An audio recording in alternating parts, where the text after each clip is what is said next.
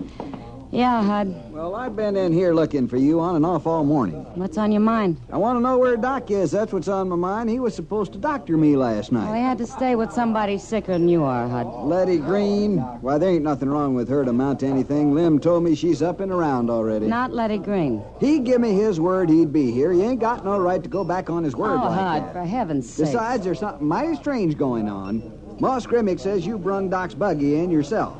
Now, why would Doc want to go and let you take his buggy? I didn't steal it, Hud. It don't make no sense. How's Doc going to get back to Dodge? Don't you worry about it. He'll get back. You bet he will, because I'm going after him. Must have headed west from Lem Green's Now, Hud, place. you just leave things alone. Don't worry about Doc. Well, it appears to me that somebody better worry about him. Leaving him stranded off somewheres that way. I'm going to fetch you. Now, wait a minute, Hud. I'll take along an extra horse, and I'll bring him back. Now, listen to me, Hud Perkins. Don't go meddling in things you don't know anything about. I know enough not to leave Doc out there. If you go after him, you can endanger Doc's life and your own, too. What do you mean by that? Just what I say. Doc in some kind of trouble? He won't be if you leave him alone. Sounds like somebody's holding him, forcing him to stay. Is that the way it is? I didn't say that. Well, I ain't gonna let nothing like that happen to Doc. He's got plenty of friends in this town. We'll go break him Now, loose. Hud. Hey, listen here, everybody. It seems to me old Doc's in some kind of trouble. We ain't gonna stand for that now, are we? Hud, stop it. We'll just go get on our horses and go get him. Come on now, we'll meet in front of the depot in an hour. Let's go. Wait, Hud. Listen, come back here. You'll get him killed. You fools, you'll get him killed. Come back here. You sure couldn't stop him, Kitty. No, Sam, I couldn't. And if Matt doesn't get back, I guess there's nobody you can.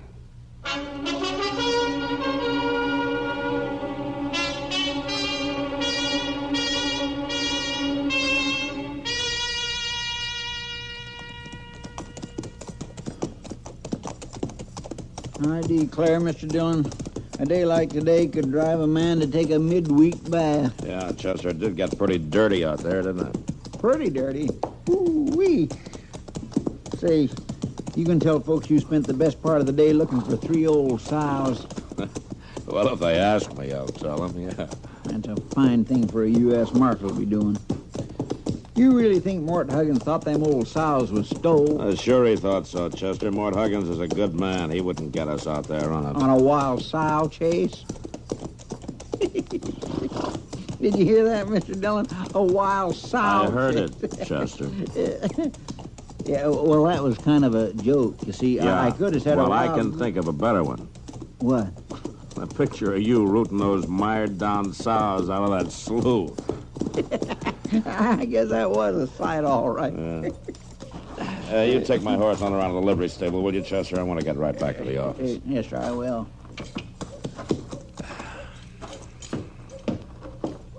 Matt! What? Oh, hello, Kitty. I'm so glad you're back. Oh, what's the trouble? It's Doc. They'll kill him, sure. That Hud Perkins is Hud taking Perkins? Well, why would Hud Perkins want to kill Well, Doc? it's not Hud, Matt. It's the Indians. Doc made me promise not to send help. No, wait a minute. Hold on. Just hold up a minute and start over again now, will you? Now, where is Doc? He's in an Indian camp on the river. Well, what's he doing there? Well, they stopped us and they made Doc stay with them. The chief's son's very sick. But they'll kill him, sure, if that crazy Hud Perkins rides up there with his drunken bunch. You mean Hud Perkins is set out to rescue Doc? Yeah, Matt, but he doesn't know about the Indians. Well, how's that? Doc bargained with the chief. If he let me go, I wouldn't tell about it and send help, so I didn't tell Hud. Oh, I see. But with all this going on, I thought I'd better tell you. Was I right, Matt? Yeah, Kitty. Yeah, you were right.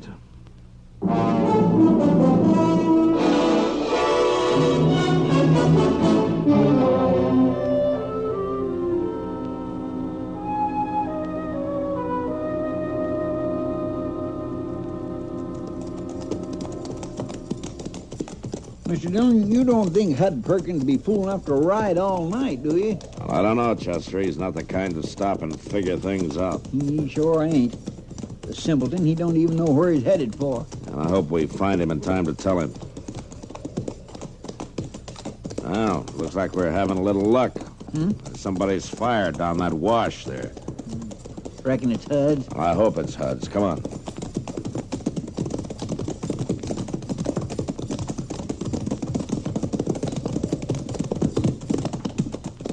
Hey, the marshal. Hi, Marshal. I'm looking for Hud Perkins. Oh, Marshal. Chester, mighty glad you come to join us. Well, now, that ain't exactly I want the to reason talk we- to you, Hud. Sure, Marshal. There's coffee on the fire. I want you to take your men and turn around and go home. What'd you say? I want you to go on back to Dodge.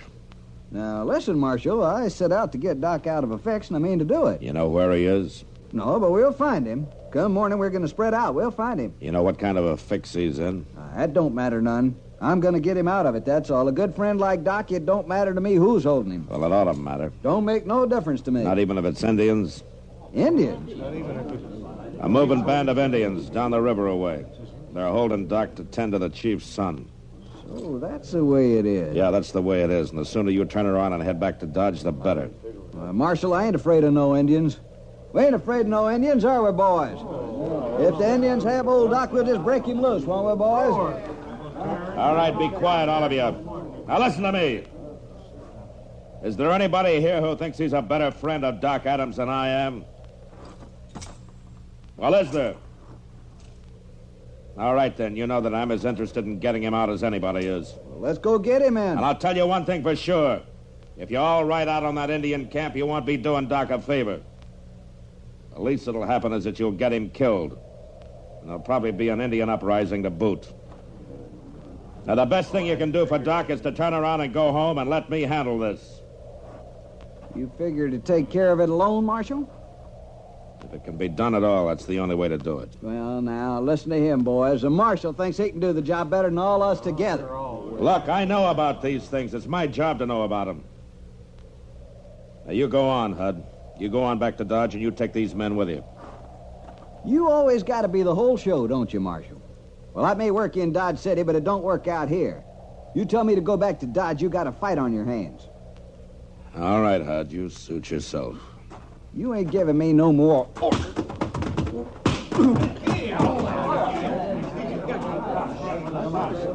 Want me to get his gun, Mr. Dillon? No, Chester, I think he's through. Now, any of the rest of you set on riding out of that camp? Because if you are, you're going to have to fight me before you fight any Indians. All right, then. Pick up Hud and get him back to Dodge. Come on, Chester. Let's see what we can do for Doc.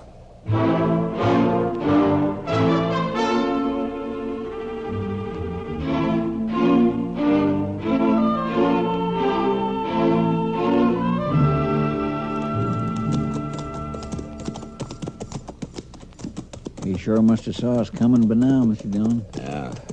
Well, at least they haven't started shooting. Let's leave the horses here, Chester, and walk into camp. We won't look so much like the cavalry that way.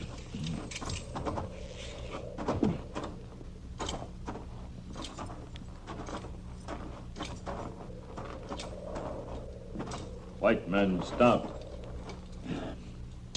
They've saw us now, all right. All around us. You just stand steady.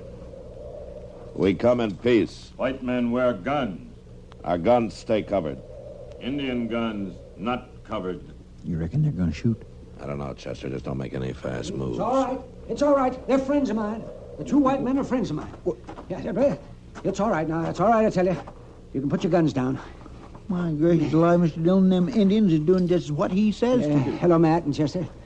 Well, you can be thankful that I was here. Well, I am, Doc.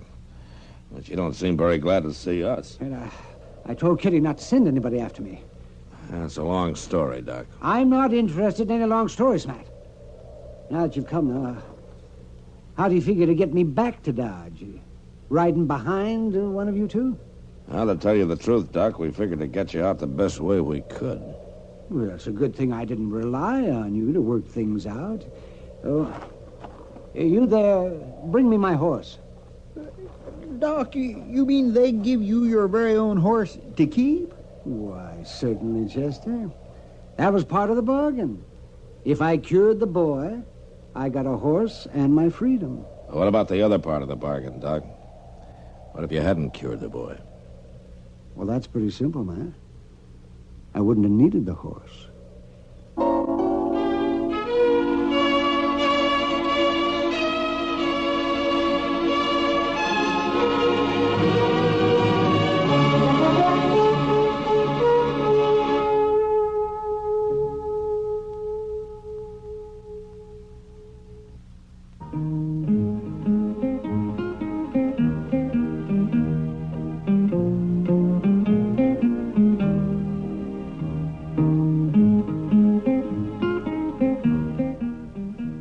Gunsmoke has come to you through the worldwide facilities of the United States Armed Forces Radio and Television Service.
Dodge City and in the territory on west, there's just one way to handle the killers and the spoilers, and that's with a U.S. Marshal and the smell of Gunsmoke.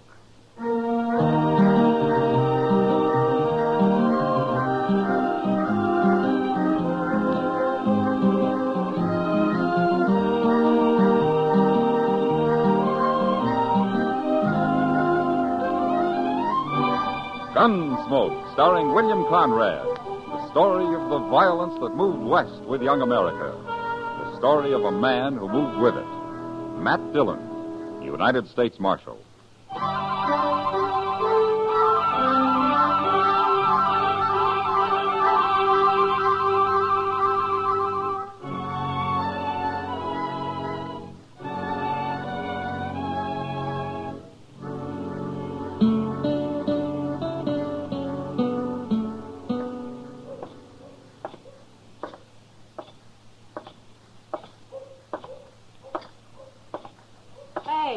Huh?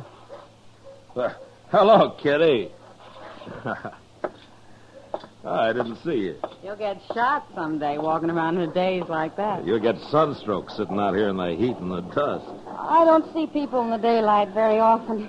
Wanted to find out if they're any different. Sit down. Well, are they? Any different? Yeah. I don't know. But I've spotted a few I think might be sober. That's different. For you, maybe. And I was just thinking, Kitty, there's hardly a man comes to Dodge that isn't looking for trouble of some kind. They call it fun. Yeah, sure. But part of their fun's beating somebody up or shooting him. I've heard of places where the men have to check their guns when they come to town. Ah, that never works. You can always hide a gun. Or a knife. You ought to go fishing, Matt. What? Have some fun yourself. Quit worrying for a while. I'm not worried, Kitty. You know, if it wasn't for all these men stalking each other, I'd be out of a job. There are other jobs besides keeping the peace, Matt. Yeah, I've tried most of them in my time. Hey, Mr. Dillon? Oh, hello, Miss Kitty. Hello, Chester. Doc sent me to find you. There's an old man up in his office. Oh, what does he want me for? The old man's been shot. Shot? Yes, sir. Claims somebody tried to kill him. You mean he was ambushed? I guess he was. Anyway, it hit him in the neck. All right, Chester. I'll go back with you. He's got a friend with him. but they're both strangers around here. Now, you see what I mean, Kitty? Young or old, they're all looking for trouble. Maybe it'd help if we burned this place down. I'll sit here and think. See you about it later, Matt.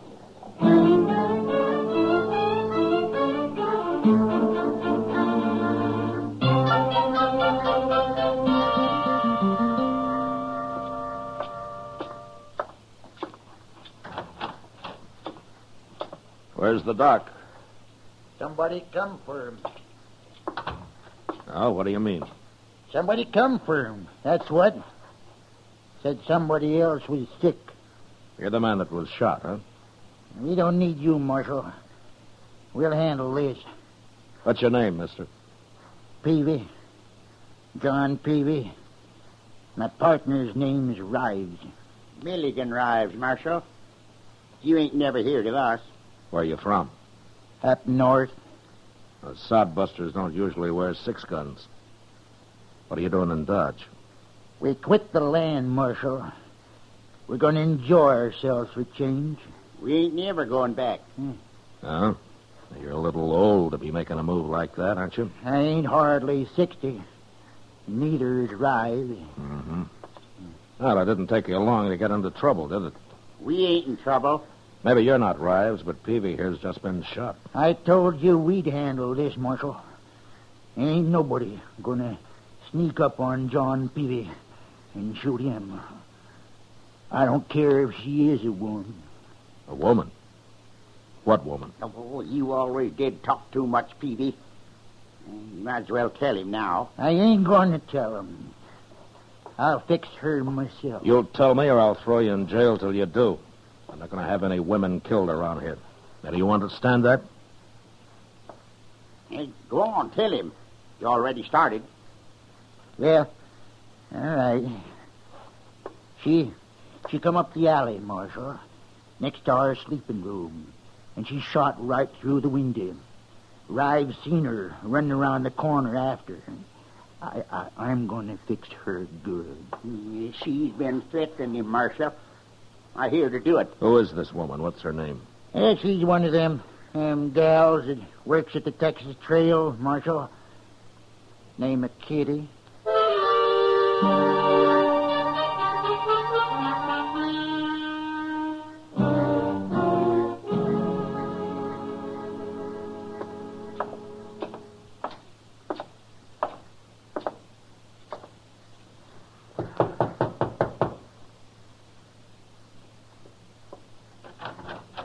Matt, what are you doing here? I'm sorry to bother you, Kitty. Well, come in. Come in. Now, My room's a mess. I wasn't expecting any callers. well, it's important, Kitty. Of course. What's the trouble, Matt? You know a man called John Peavy? Peavy? Yeah. Yeah, I know him, the old fool. But did you threaten to shoot him? Don't tell me he's come and complained to you about that. Well, no, not exactly. Well, I told him I'd shoot him, and I will, too, if he doesn't leave me alone, the old goat. He's been shot, Kitty. What? He wasn't hurt very bad, but he and his partner claim a woman did it. Now, they say it was you. Do you think I did it, Matt? Well, Kitty, if you got mad enough and you had a gun in your hand, I'd be one of the first to hide, but to sneak up on somebody in cold blood no, you didn't do it. When did it happen? Oh, an hour or two ago. I've been right here, alone. I guess I couldn't prove it. Well, you don't have to, Kitty. Thanks, Matt. The reason I came was to tell you about it and see if you had any ideas. All I know about Peavy and his friend Rives is that there are a couple of old men who've been acting like schoolboys. Like they've run away and are having their last fling. And I don't want anything to do with either one of them. Well, I don't blame you. But Rives claims he saw a woman down the alley after the shooting. You, any idea who it might have been? No. He's probably lying, dreaming. Yeah, maybe.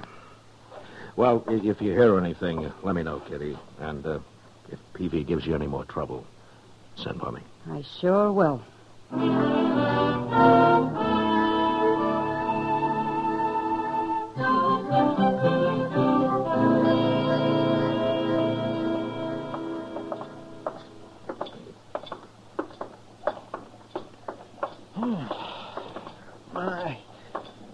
been up this early in the morning since I can remember, Mr. Dillon. Oh? How about last Sunday, Chester? Last Sunday? Yeah. Oh, well, that's different. That was still Saturday night, sort of. Hey, look. There comes Miss Kitty. What in the world's she doing up at this hour? She's in a hurry, whatever she's doing. Matt? Hello, Chester. Morning, Miss Kitty. What's the trouble, Kitty? Matt, somebody tried to shoot me. What? In my room, just a while ago. I had a pillow down by my feet. I guess they thought my head was there. They put a bullet right through it. What, did you see anybody? No, it came from outside. I didn't dare look out right away. It's kind of the same as happened to Peavy, Mr. Dillon. Yeah, maybe it was Peavy. He threatened something like this. I'm scared, Matt. Well, you should be. Chester. Yes, sir? You stay with Kitty. Don't let her out of your sight. I'm going after Peavy and Rives.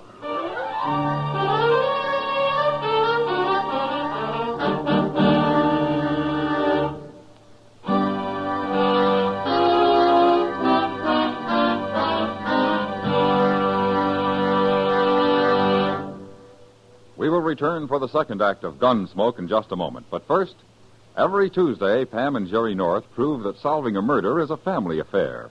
And on the same evening, John Lund, as yours truly, Johnny Dollar, brings us the thrilling details of his latest insurance fraud investigation. Now the second act of Gunsmoke.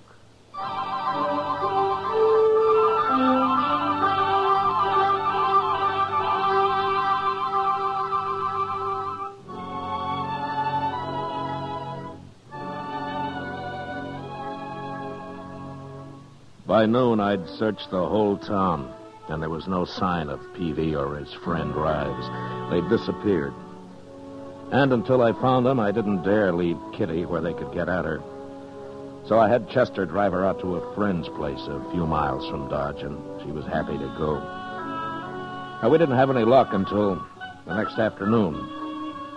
Cowboy happened to mention to Chester that he'd come across a couple of drunks camped about a mile up the Arkansas. I decided it was worth riding out and taking a look. And it was.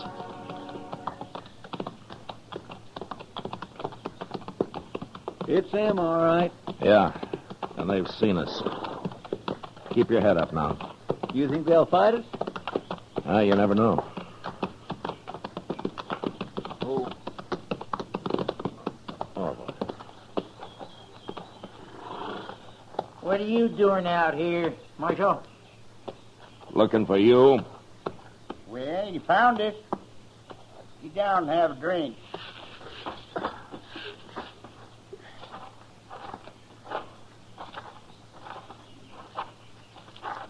Well, what you got there?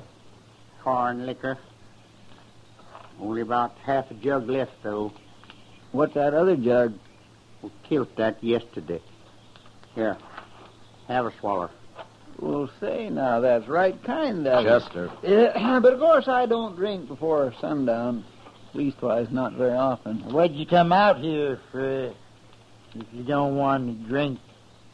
How long have you men been here? Day before yesterday.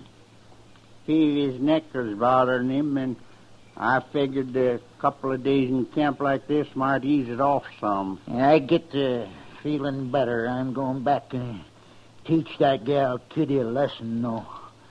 I swear I am, Marshal. Somebody tried that this morning. Eh? What do you mean? She got shot at, Peavy, the same way you did.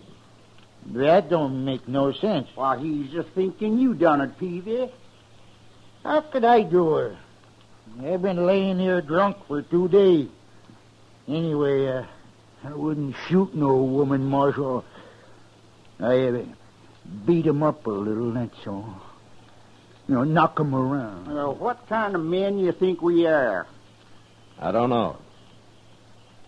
Why did you leave home in the first place? Yeah, home. Man don't live forever, Marshal. He's got to enjoy himself while he can. Rives, you tell him what you told me about them graves. Well, I was in the graveyard once, long time ago, and I noticed something I never forgot. No, sir. Never. Yeah, tell 'em, Rise. Well, Marshal, I looked around, and I seen that there was as many graves shorter than me as there was graves longer. And that got him to thinking about dying, Marshal. So one day we decided to enjoy ourselves and quit working so hard. Hey, hand me that jug, Rives. Yeah, help yourself. Hold it a minute, Peavy. Huh? I want to tell you something. What? I'm going to leave you here, but if I see you around Dodge, either one of you, I'll throw you in jail. What for? We ain't done nothing. You have it in mind to beat up Kitty. And if you did that, I might kill you. So stay out of town. Come on, Chester.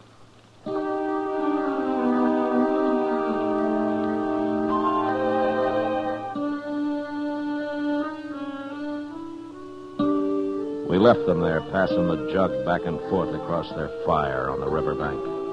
Talking of death, probably, and of the hard, empty lives that they'd had. The prairie often left men a little too hungry and a little too dry. Chester and I were talking about it when we spotted a woman up ahead. She was walking after a saddle horse, which we figured must have thrown her and got loose. She was an old woman, and dressed for Sunday in a long black skirt and a big hat with a fancy pin stuck through it. I sent Chester to catch the horse while I rode up to her and dismounted. My friend will bring your horse back, ma'am. Are you all right? I'm all right. Well, how'd he get loose? Mean critter, he run off. Oh, I see. You live around here? No. You been down by the river, ain't you? I just came from there. Why? See anybody? Well, a couple of men lying around a fire, that's all. Drinking? Yeah, they were drinking. You know them? I might. Are you looking for somebody? I might be. Well, maybe you'd like us to ride back there with you. And I don't need nobody to ride nowhere with me, mister. Oh, what's your name, ma'am? What's my name? I don't take to scallywag cowboys asking me my name. Well, I'm sorry. I didn't mean to offend you. You didn't? Well, no, ma'am. Of course I didn't. What's yours? Matt Dillon, ma'am. Dillon. I heard that name somewhere. We won't be introduced proper unless you tell me yours. My name's Sabina Peavy. Ms. Peavy? I've been married 35 years, Dillon. Here he is, Mr. Dillon. Seems gentle enough. I'll hold him while you get back on, ma'am. I can manage. Hey, look what she's got tied to her saddle, Mr. Dillon. One of them old cavalry pistols. Yeah, grab it and put it in your belt, Chester. What? You heard me. Yes, sir. You put that back, you thief. What are you, anyways? Suppose you'll steal my horse next. I'm a U.S. Marshal, Miss Peavy. Everything's going to be all right. A marshal, eh? I want you to come back to Dodge with me. Chester will bring your husband in. Is she Peavy's wife? You can't stop me, Marshal. Chester, go back to that camp and shoot a hole in their jug. And when they're sober enough, bring them to town. And don't say anything about Miss Peavy. Yes, sir, I'll do it. You're going to be all right with me, ma'am. Well, you stole my gun and you're stronger than me. I guess I'll have to go.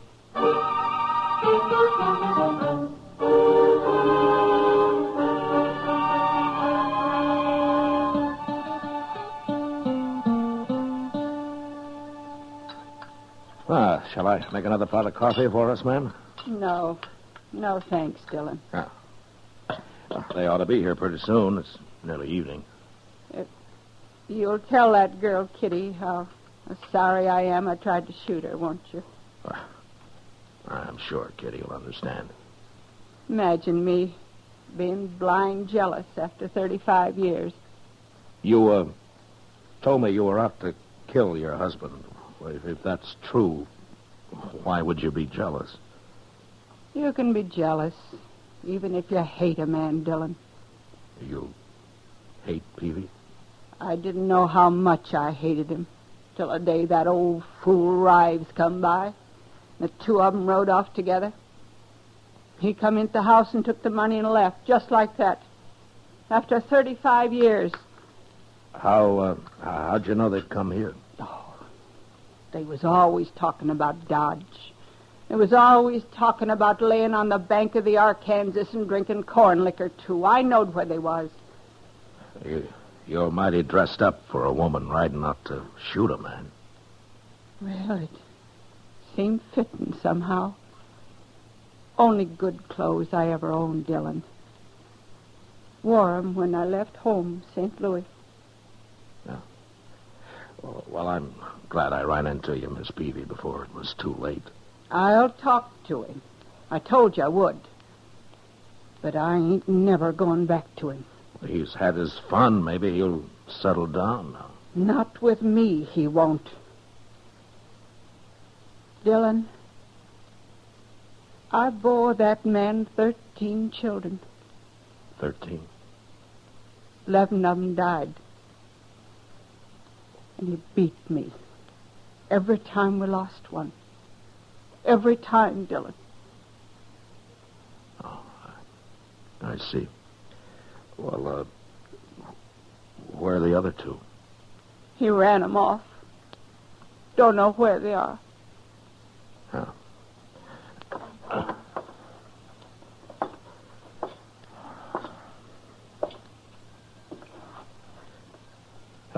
Oh, here comes your husband. Looks like Chester's got him pretty sober. But I don't want to talk to him in here in front of everybody. Well, you could go out back there in one of their cells, if you don't mind. Oh, what difference it make? My hat on straight, Dillon? Yeah. Yes, ma'am. You look fine, ma'am. I'll wait out back.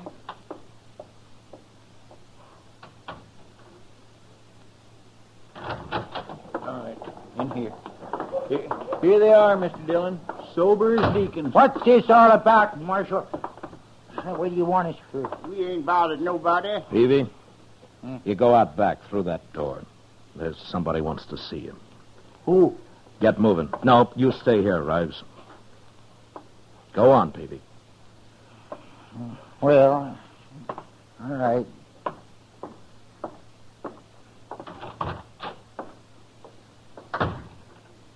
Who's out there, Marshal? His wife. What will I do with their guns, Mr. Dillon? Throw them in a drawer, Chester. Okay, sir.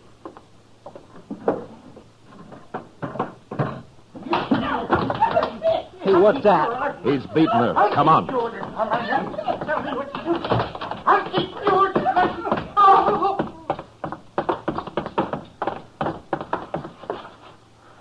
Look at Peavy.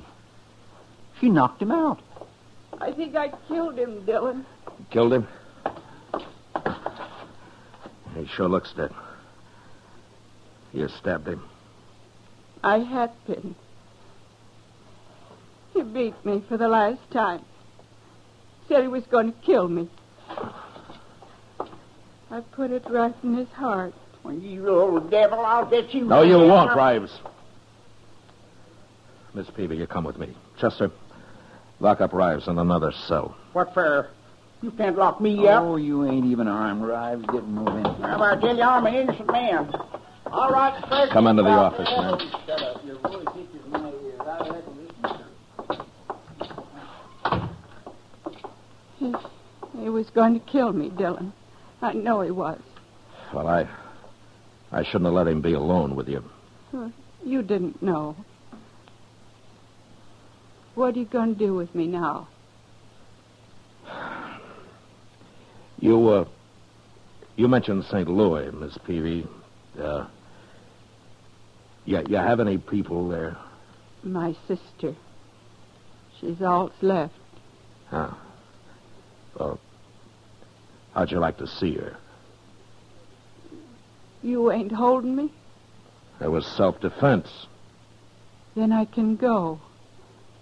I'll hold Rives here till you're out of town.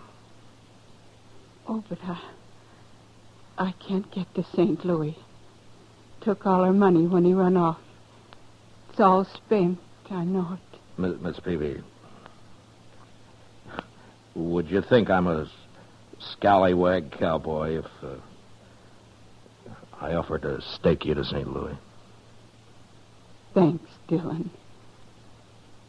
Wait till I tell my sister about you.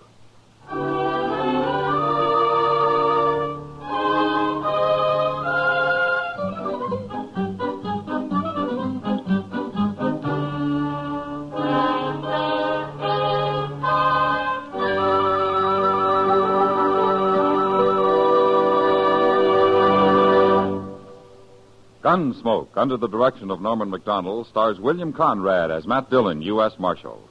Tonight's story was specially written for Gunsmoke by John Meston, with music composed and conducted by Rex Corey. Featured in the cast were John Daner, Ralph Moody, and Helen Cleve.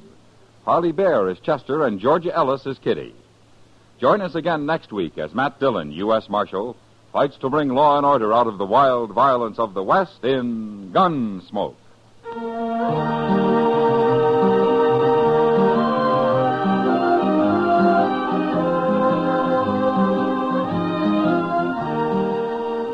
Bill Silver, star of the Broadway and film versions of Top Banana, visits Mike Wallace on Stage Struck tomorrow over most of these same stations. George Walsh speaking.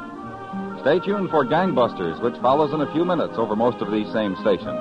This is the CBS Radio Network.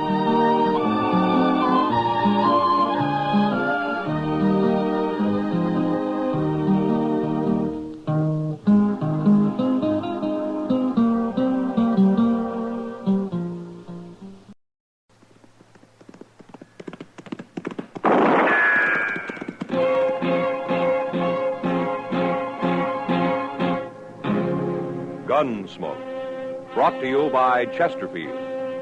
Chesterfield packs more pleasure because it's more perfectly packed, thanks to Accuray. They satisfy the most.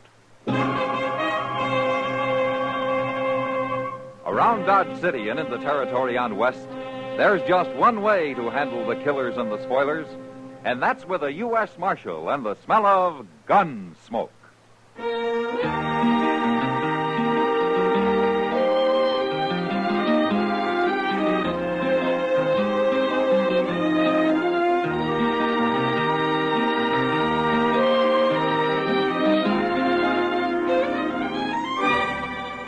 Gunsmoke, starring William Conrad. The transcribed story of the violence that moved west with young America. And the story of a man who moved with it. I'm that man, Matt Dillon, United States Marshal. The first man they look for and the last they want to meet. It's a chancy job, and it makes a man watchful and a little lonely.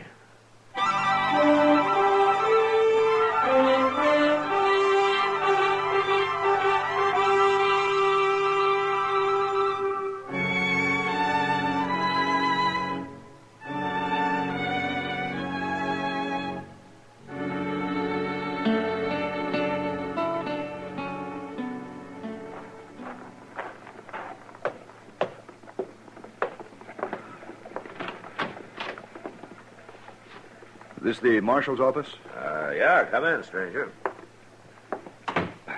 You're Marshal Dillon? I am. My name's Egan, Marshal. Emmett Egan. I'm glad to know you. This is Chester Proudfoot. How do you do? Hello. The purpose of my visit may surprise you, Marshal. Well, if it doesn't mean trouble, it sure will. I've just deposited $50,000 in the bank here. Huh?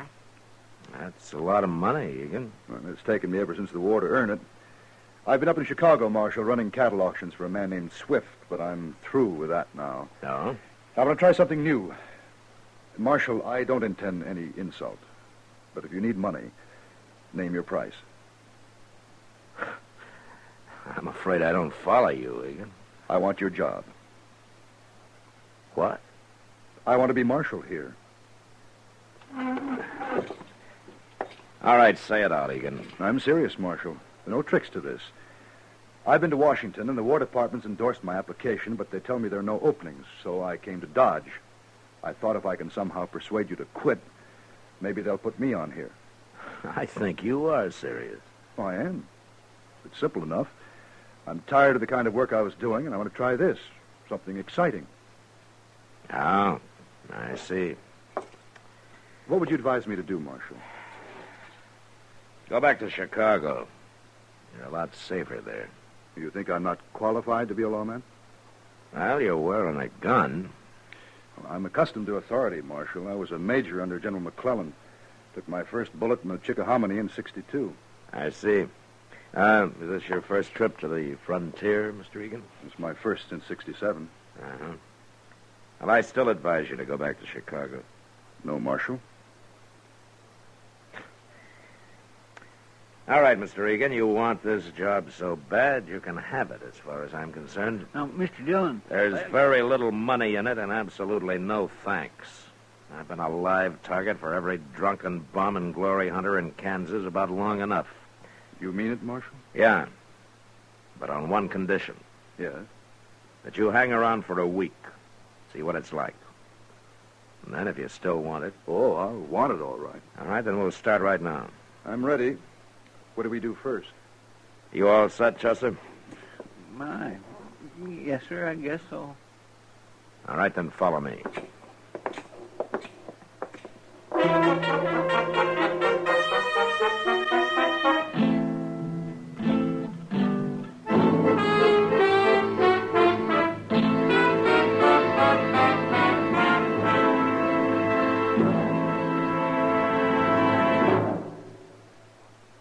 That whistling man, Bobby Haggart, really started something. Tonight, the Calypso Boys join in. Ready, amigos?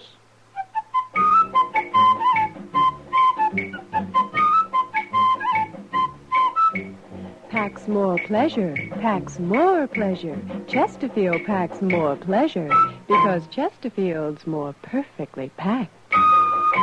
The more perfectly packed your cigarette, the more taste and mildness are released for you. Chesterfield, made by exclusive Accuray, has an open, easy draw that unlocks all the pleasure of fine tobaccos. Now, Accuray ensures an even distribution of tobacco from one end of your Chesterfield to the other. Chesterfield is firm and pleasing to the lips, mild yet deeply satisfying.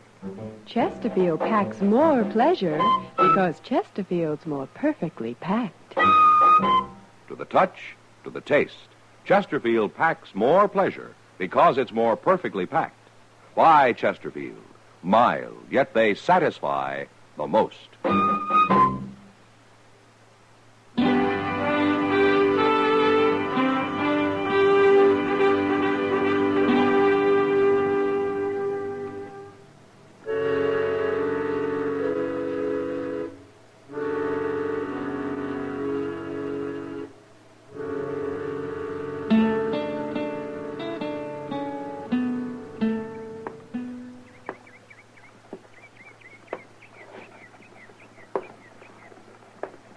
My gracious, why don't you sit down and rest a spell, Mr. Egan?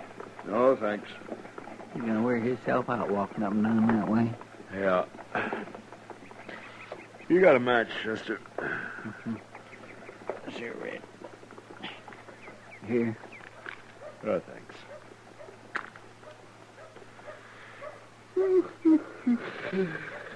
Dodge sure ain't very lively today, is it? Not very. If I only had me a knife, I could do a little whittling. Now, what happened to your knife, Chester? Well, it was about wore out, so I traded it to a small kid I know for a flipper. Why don't you get yourself another one? Mr. Dillon, I am so mean poor, I just couldn't stand the outlay of another knife. Yeah, I forgot. Hey, look there. Somebody hadn't ought to be in town. Oh, where? Who? That fella coming up the street, riding that sleigh back to old Broodmare, see him?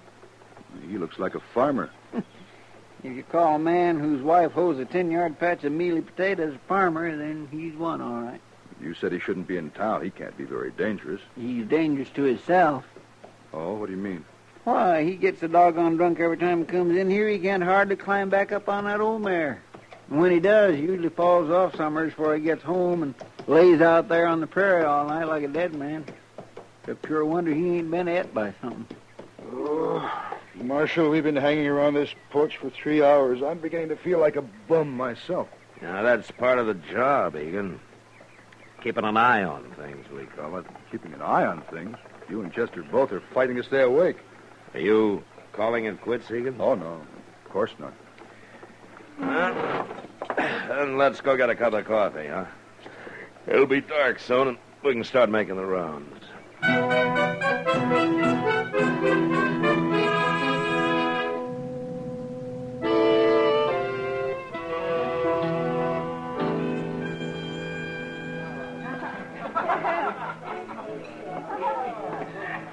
What's the name of this place, Marshal? It's called the Long Branch.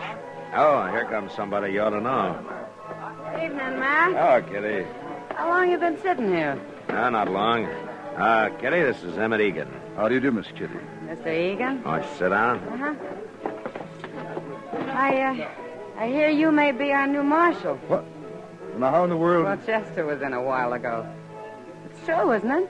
Well, it isn't exactly settled yet, Miss Kitty. But you want the job. Yes. Why? Well, let's say I was bored with what I was doing. Sure. That's happened to a lot of ex-soldiers. They can't stand peacetime. Me in particular, I guess. Why don't you re-enlist? The cavalry keeps busy out here. I tried that, Miss Kitty. You did? Back in 67. 67? Mm-hmm. Oh, yeah.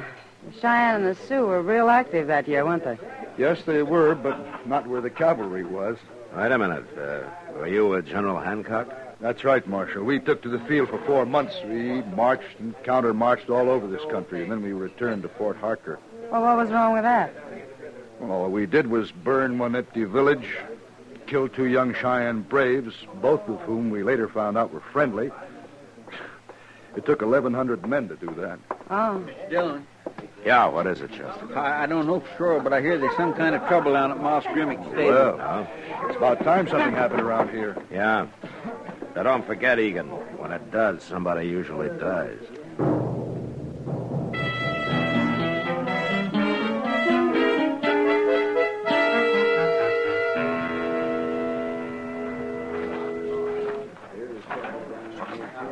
What's the trouble here, men? Where's Moss Grimmick, Chester? Well, he ain't here, Mr. Dillon. They say Leonard Phibbs there is the one who knows about it. Oh, Phibbs, a little sodbuster? Yes, sir. Hey, Phibbs, come here. What's going on here, Phibbs? Inside, Marshal. Back there in the stall. Oh, what's back there? Bad, Marshal, real bad. Don't nobody go in there. It's real bad. What is? Who's in there, Phibbs? Not even you, Marshal. Not nobody. Leave him alone, I'm warning you. Oh, he ain't got good sense, Mr. Dillon. No use talking to him. It's real bad in there. Yeah, something's got him scared half to death. I'm going to go take a look. You stay here, Chester. I'm going with you, Marshal. Look, Egan, I don't know what's in there. It could be a crazy man with a gun looking for blood. It could be anything. Action is what I came here for, Marshal, and you said I could hang around. All right. But you get out of the way if there's any shooting. I'm not entirely a novice with a gun, Marshal. No, but you're not a professional either.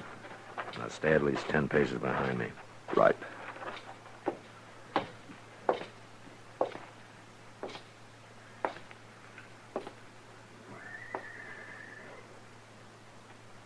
See anything? No. It's Marshal Dillon. Who's in here? Come on, speak up. Maybe he's hiding, waiting for you. Well, he can't see me any better than I can see him. You're taking an awful chance, Marshal. You stay where you are, Egan. What? Now, what's this?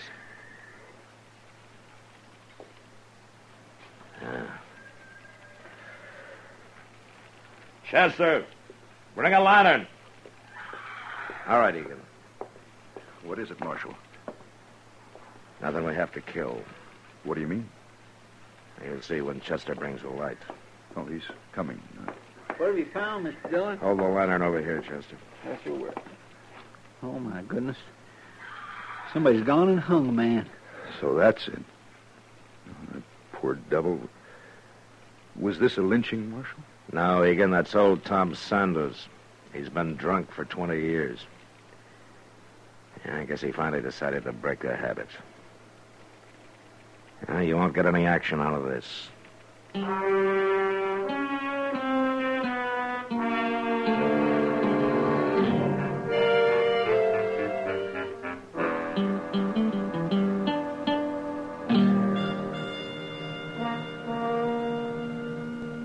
Well, Liggett, it's been nearly a week.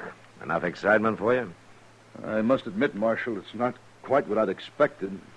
Somehow the idea Marshal was always busy, doing things. You mean gunfighting? I've told you I don't think gunfighting's necessary.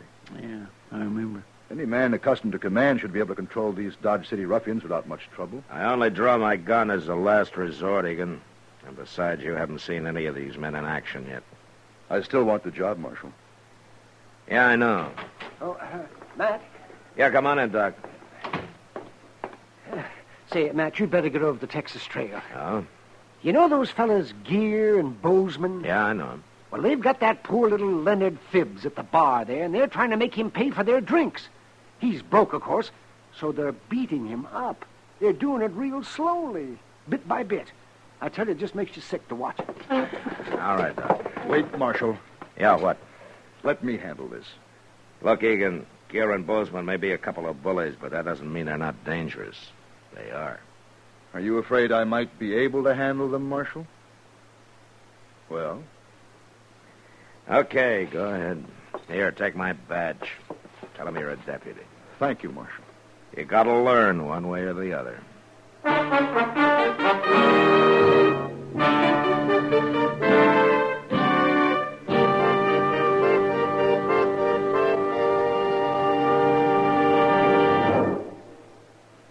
Where are you listening to Gunsmoke? In your favorite easy chair? Or out driving? Oh, there you are. In the kitchen. Say, you want to make whatever you're doing more enjoyable? Have a Chesterfield. Enjoy Chesterfield's better taste and mildness. You see, Chesterfield packs more pleasure because it's more perfectly packed. A more perfectly packed cigarette gives you an open, easy draw that unlocks all the better taste and mildness of fine tobaccos. And Chesterfield, made by exclusive Accuray, is more perfectly packed, with an even distribution of tobacco from one end of your Chesterfield to the other. Firm and pleasing to the lips, mild, yet deeply satisfying. Remember, to the touch, to the taste. Chesterfield packs more pleasure because Chesterfield's more perfectly packed. Buy Chesterfield. Mild, yet they satisfy the most.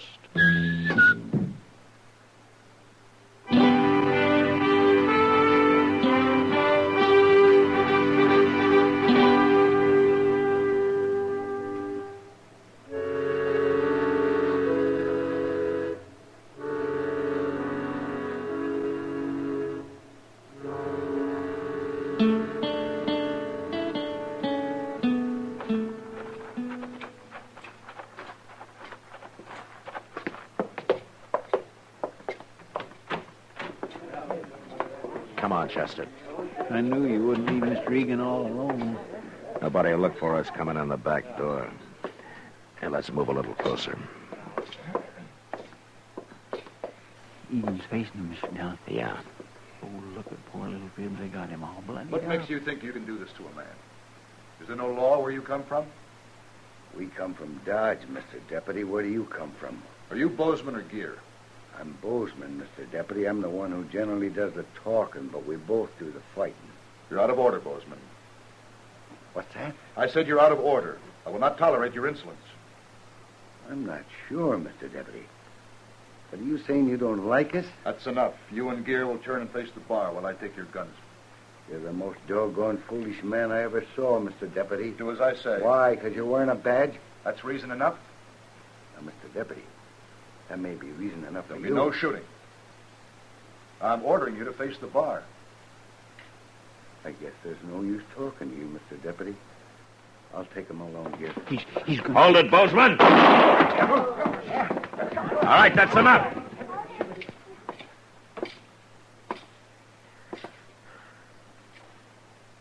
Now, go ahead, Bozeman. Try it again. Now, wait, Marshal. You knew he couldn't handle a gun. You know I can. Is that it? Your gun against two of us? Quit talking, Bozeman. Don't try it, Gear. All right, then do as my deputy told you. Face the bar. Sure, Marshal.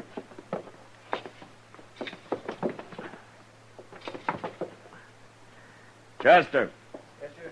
You want me to lock him up, Mr. Dillon? Here are the guns, Chester. I'll be at Doc's. Maybe he can save Bozeman here from hanging.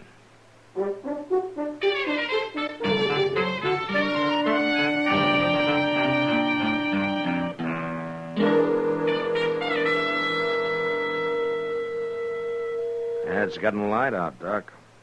It generally does this time of morning. Yeah, but I'm not generally sitting up waiting for a man to die. He isn't going to die, Matt. Well, I saw what that bullet did to him. You feel guilty, don't you, Matt? Wouldn't you, Doc? Yes, I guess I would. Doc? Oh, what? Well, he's conscious.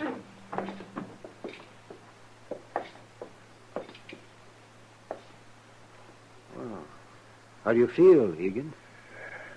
Pretty fair, Doc.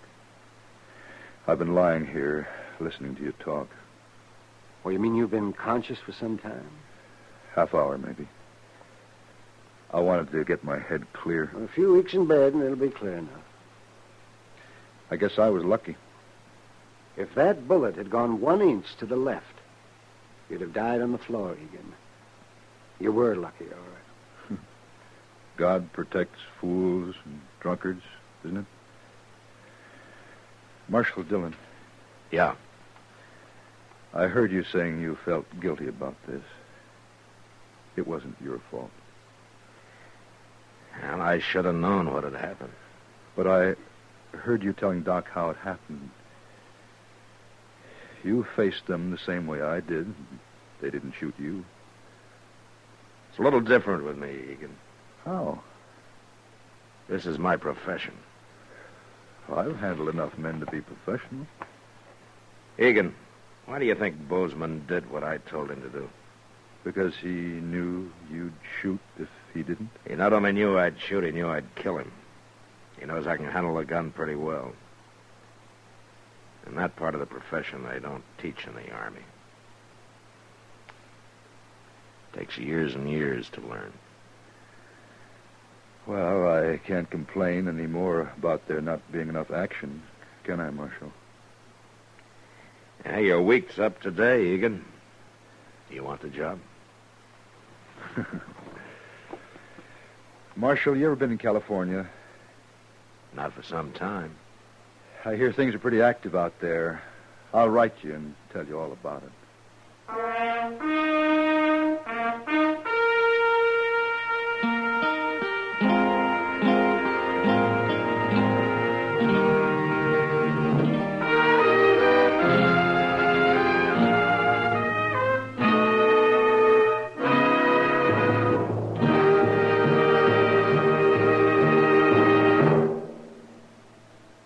In a moment, our star, William Conrad.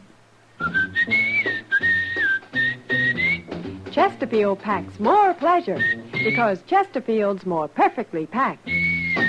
Chesterfield, made by exclusive Accuray, packs more pleasure because it's more perfectly packed. Unlocks all the pleasure of fine tobacco. Chesterfield packs more pleasure because Chesterfield's more perfectly packed. Firm and pleasing to the lips. Chesterfield. Mild. Yet they satisfy the most. You know, there were a lot of ways for death to come to a man on the frontier. All of them hard.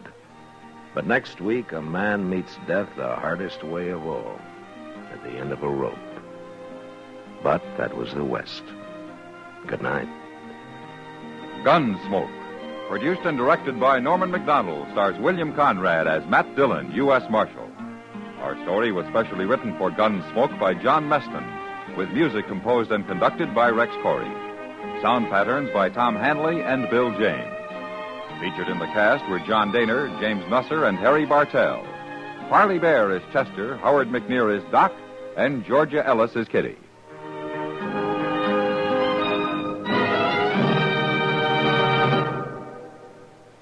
Smokers, this is it. L&M filters. So good to your taste, so quick on the draw.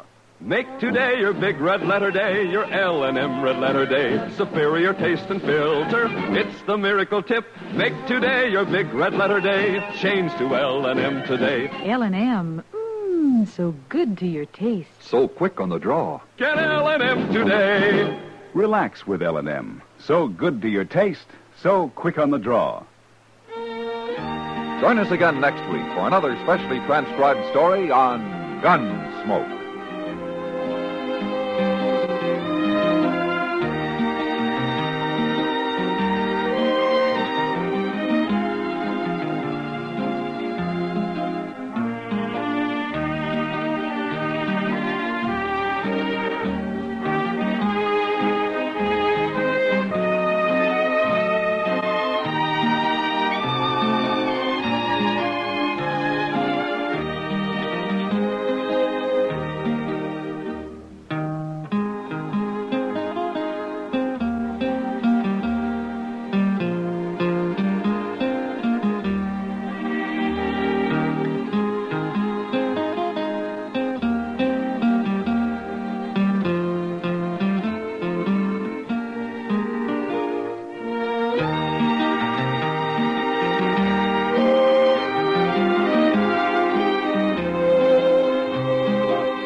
Gunsmoke, brought to you by Chesterfield. Chesterfield packs more pleasure because it's more perfectly packed, thanks to Accuray. They satisfy the most. Around Dodge City and in the territory on West, there's just one way to handle the killers and the spoilers, and that's with a U.S. Marshal and the smell of gun smoke.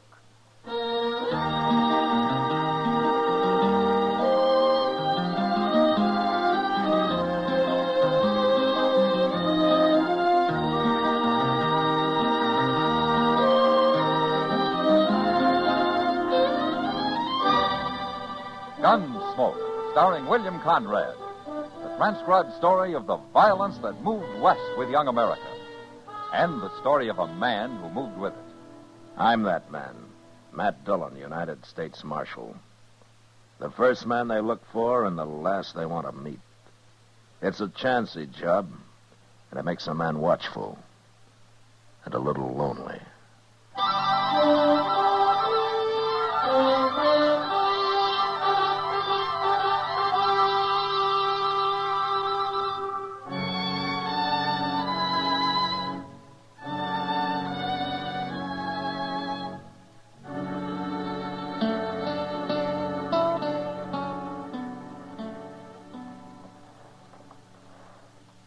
You know this fellow riding in, Morgan? He's a stranger for sure, Abe. That brand on his horse, I can't even read it. Good horse, though. Yeah. Get down, stranger. Who are you men? Well, we're the Curry brothers. We own this ranch. How far is it to Dodge? 60 miles, if you ride in a straight line. I want some grain for my horse. Where is it? Look, stranger, we got no grain. We're fresh out. Now, Abe, if he wants a little grain... And then he can act more polite about it. Oh, ain't I been polite enough for you? Maybe I ought to change my ways just for you. What are you, anyway? Some kid who thinks he's a man just because he's wearing a gun for the first time? Mister, I've been wearing a gun 8 years, ever since I was 16. That makes you 24 and still a kid that ought to be taken out to the shed. You aim to take me out, mister? Or somebody ought to. A lot of men have tried. I guess it's your turn now. Go ahead, you're wearing the gun. Oh, now, we won't have any fighting. You watch your temper, Abe. The kid don't mean nothing. The name's Tom Clegg. I ain't a kid. All right, Clegg. Forget it. You too, Abe. Well, Say you're sorry, mister. Say what? You heard me. Are you crazy? Maybe this'll help you. Now draw. No, Abe.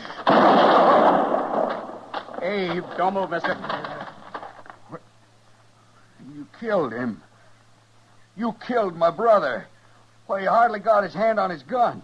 Why don't you try me? Abe wasn't no gunfighter. Neither am I. Then I tell you what. You practice a little. I'll be in Dodge for a spell. Come see me.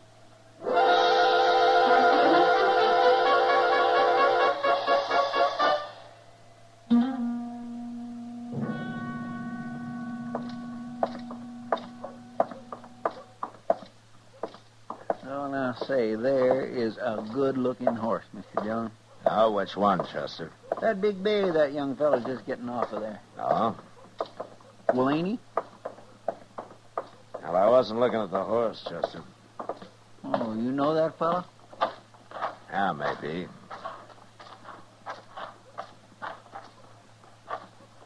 What are you people staring at? Aren't you Tom Clegg? What? Matt Dillon. At Las Cruces about 8 years ago, wasn't it? Exactly 8 years ago. I've changed some since then, Marshal Dillon. Yeah, I'm a marshal. This Chester Proudfoot, Clegg. How do you do? Hello. Now, Marshal, I suppose you're remembering how I didn't dare draw on that fellow in Las Cruces. You were smart not to. He'd have killed you, sure. I left there. I went out by myself. I practiced for 2 years, every day. I got pretty good with a gun, Marshal. Did you? That fellow's dead now. I went back and I killed him. There wasn't much of a quarrel, Clegg. I don't need much, Marshal. Oh, I've killed a lot of men since then. But don't you worry about me. They always draw first. Are you telling me you've turned gunman, huh? I've got me a pretty fair reputation in New Mexico. And now you want to be known in Kansas. That's why you came here. I didn't say that.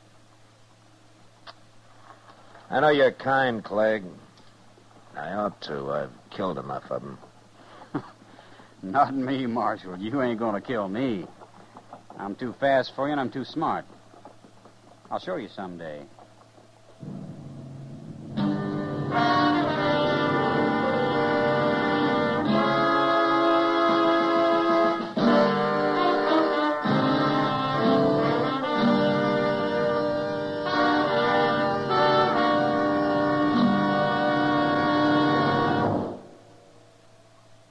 That whistling man, Bobby Haggart, really started something. Tonight, the Calypso Boys join in. Ready, amigos?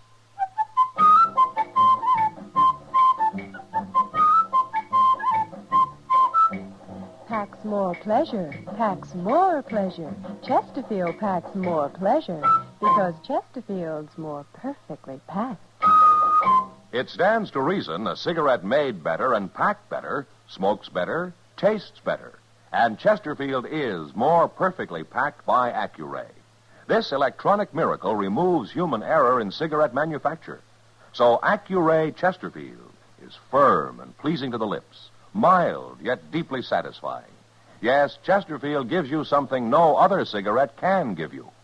Chesterfield packs more pleasure because Chesterfield's more perfectly packed. To the touch, to the taste, Chesterfield packs more pleasure because it's more perfectly packed. By Chesterfield, mild, yet they satisfy the most.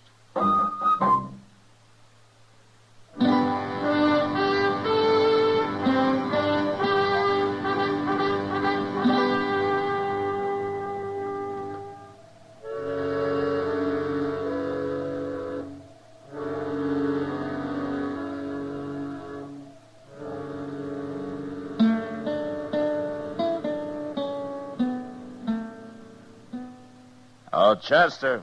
Yes, sir, I'm coming, Mr. Dillon.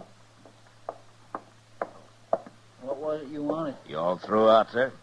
Well, I'm through to one. I was trying to open that back door again. I guess it won't never get fixed properly unless we just build us a... Oh, Morgan Curry. All right, come on in, Morgan. Oh, Chester. Where's Abe at? It's about Abe. I come to see the marshal. Is something wrong, Morgan? Marshal, you've known me and Abe a long time. I sure have. Would you say I'm a man who tells lies? You know the answer to that, Morgan. And I'll say it short. A fella rode up to the ranch day before yesterday, and him and Abe got into a little argument, but Abe was about willing to call it off when this fella slapped him. And Abe went for his gun, huh? He never had a chance, Marshal. This fellow was the fastest man I ever seen. Did he say his name, Morgan? Tom Clegg. Yeah, I thought so. He's a killer, Marshal. He made Abe draw. That's what he means about being smart. No man can take being slapped. That ain't self-defense, Marshal, and he can't claim it is. The law says he can, Morgan. Look, Marshal, I ain't a coward. You know that, but there's no use my facing him. He'd kill me easy as he did Abe. Now, what good would that do? I wish I could help you, Morgan. Well, it ain't just me, Marshal. It's all the men he's going to kill before he's through. Somebody's got to stop him. Somebody will. Someday. Now, before he kills any more men. Well, it's like poisoning a wolf.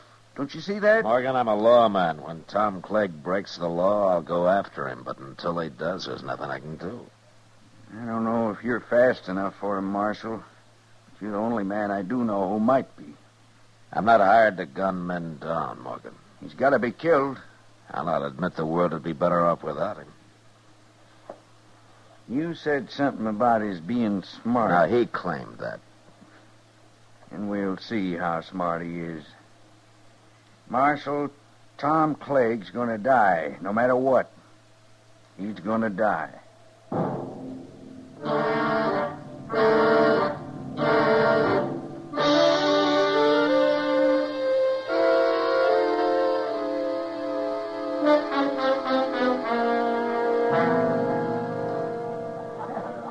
You want another beer, Matt? No, one's my limit, Kitty. One?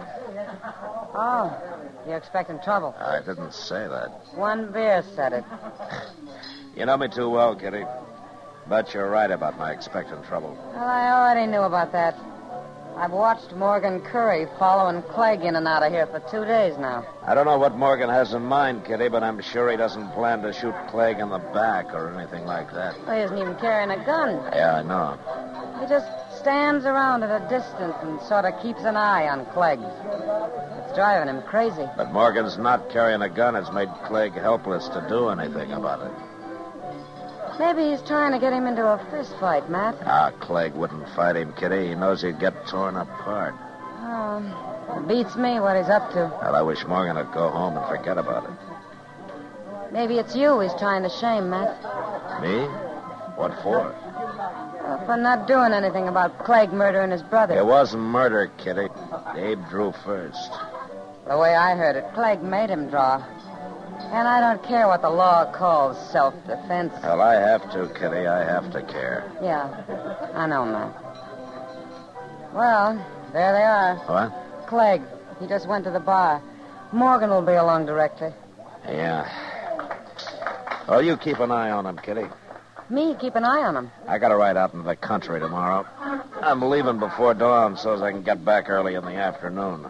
Oh, then you better get to bed. Good night, Matt. I'll see you tomorrow, Kitty. Sure. Marshal. I want to talk to you. I'll go ahead, Clegg. Talk. It's about him. Huh? Oh, Morgan. Hey, Morgan. What are you calling him for? You want me, Marshal? Yeah. Clegg here wanted to talk to me about you, Morgan. I thought maybe you ought to hear it, too. Sure, he can hear it. I want him to stop following me around, that's all. Oh, why tell me that, Clegg? Because you've got to stop him. Me stop him? He isn't breaking any law. He ain't wearing a gun. A dirty coward. There's no law that a man has to wear a gun. It's making me jumpy. I don't like being stared at all the time. You got a guilty conscience about something, Clegg? You shut up. Why don't you take your gun off and shut me up, Clegg? You hear him, Marshal? You see what a coward he is? I can't help you, Clegg. Lock him up, Marshal. Go on, lock him up. You heard me.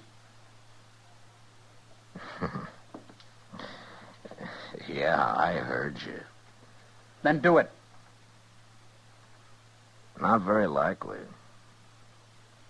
All right. You're wearing a gun.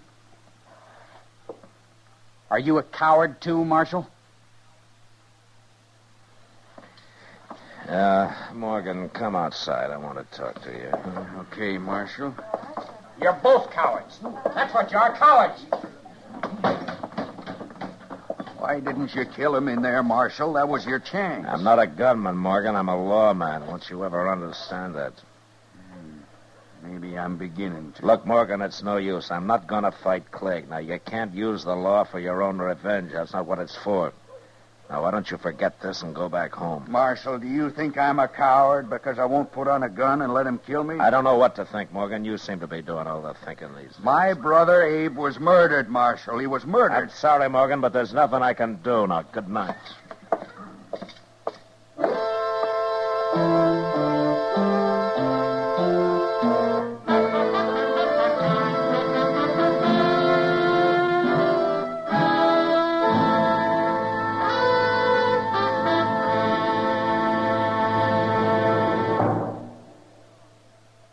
Where are you listening to Gunsmoke?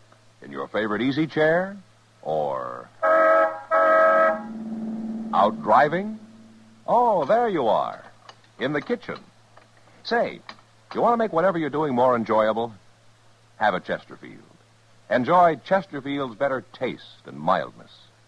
You see, Chesterfield packs more pleasure because it's more perfectly packed. A more perfectly packed cigarette gives you an open, easy draw that unlocks all the better taste and mildness of fine tobaccos. And Chesterfield, made by exclusive Accuray, is more perfectly packed, with an even distribution of tobacco from one end of your Chesterfield to the other. Firm and pleasing to the lips, mild, yet deeply satisfying. Remember, to the touch, to the taste. Chesterfield packs more pleasure because Chesterfield's more perfectly packed. Buy Chesterfield. Mild, yet they satisfy the most.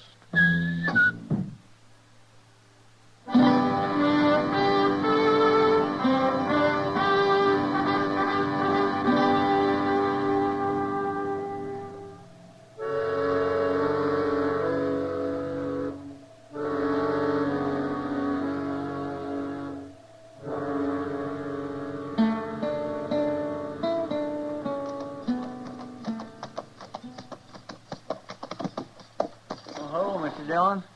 Oh, where is everybody, Chester? Why is the town so quiet this afternoon? Everybody seen you riding in, I guess. Huh? They've been waiting for you to get back. Waiting for me? Why? I told them you'd be back early afternoon. There was trouble here this morning, Mr. Dillon. You mean a shooting? Yes, sir. Morgan? Yes, sir, it was Morgan. Yeah, so he put on a gun after all, huh? No, sir, he was unarmed. What? He ain't dead, though. At least not yet. He's up at dock. Where's Clegg? Clegg must have saw you ride in, too. He's standing across the street now, behind you there. Ah. Well, I won't keep him waiting.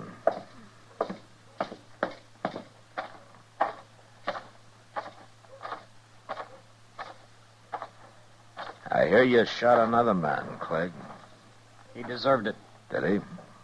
I warned him about following me around. It drove me half crazy. So you stopped him? He slapped me. No man can take that. No, not even his brother Abe could. Say, I plumb forgot about that. You told me once how smart you are, Clegg. I guess you forgot about that, too. What do you mean? Morgan was unarmed. You gonna try to put me in jail, Marshal? Mm-hmm. I'm gonna try. Now you're forgetting. I also told you I'm too fast for you. Maybe you are. I'm arresting you, Clegg. Keep your eyes on mine, Marshal. I want to see the look in them when it hits you. That's the best part. Now?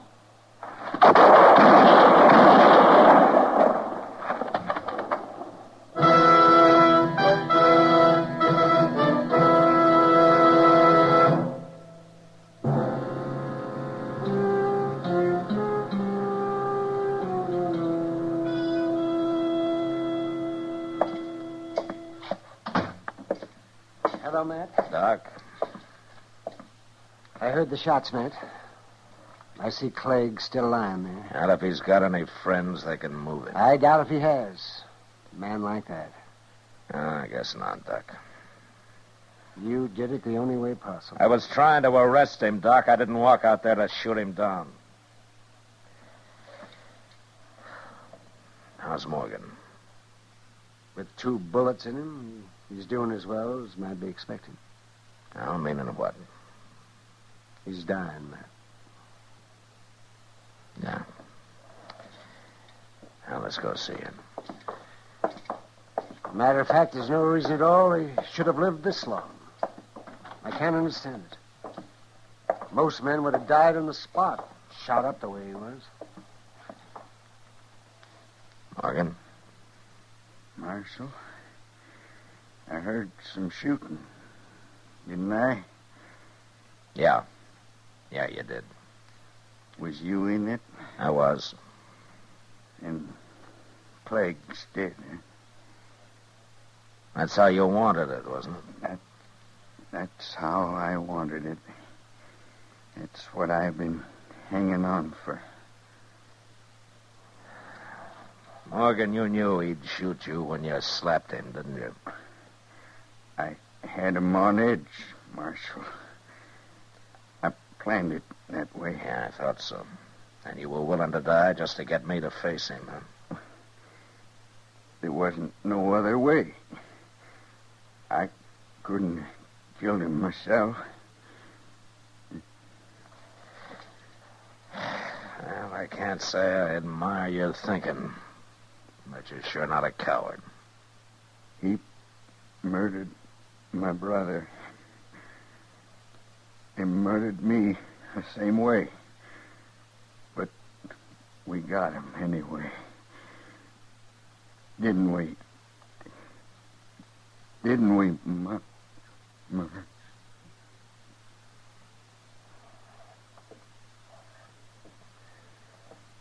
Well, he was right. He won. Even if he had to die to do it. Yeah. But you know something, Doc? I feel like a hangman. You made an executioner out of me. And I don't like it. I understand that, Matt. But you'll forget it. You'll forget it. In time. Yeah, sure. One more thing to forget.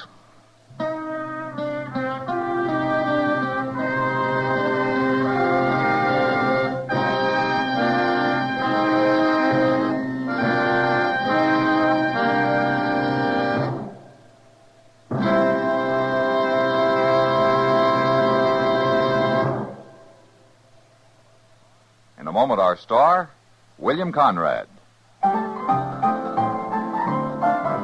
Chesterfield packs more pleasure because Chesterfield's more perfectly packed. A cigarette made better and packed better, smokes better, tastes better. And Chesterfield is more perfectly packed by Accuray. This electronic miracle removes human error in cigarette manufacture. So Accuray Chesterfield is firm and pleasing to the lips. Chesterfield, mild, yet they satisfy the most. On the frontier, bands of marauding Indians weren't too uncommon. And next week, during an attack, 3 people are killed. But not by the Indians. And that was the West. Good night. Gunsmoke, produced and directed by Norman McDonald, stars William Conrad as Matt Dillon, U.S. Marshal. Our story was specially written for Gunsmoke by John Meston, with music composed and conducted by Rex Corey. Sound patterns by Ray Kemper and Bill James. Featured in the cast were Sam Edwards, Vic Perrin, and John Daner. Harley Bear is Chester, Howard McNear is Doc, and Georgia Ellis is Kitty.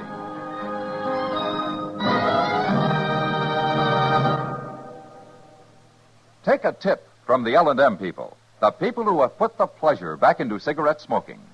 Take the L&M Miracle Tip, the tip that lets all the flavor of superior tobaccos come rich, come clean, come easy. Once you light up an L&M, you'll understand why we say, They're so good to your taste, so quick on the draw. It's the pure white miracle tip that adds so much to your enjoyment. So make today your big red letter day. Change to L&M. Join us again next week for another specially transcribed story on Gunsmoke.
Gunsmoke, brought to you by Chesterfield.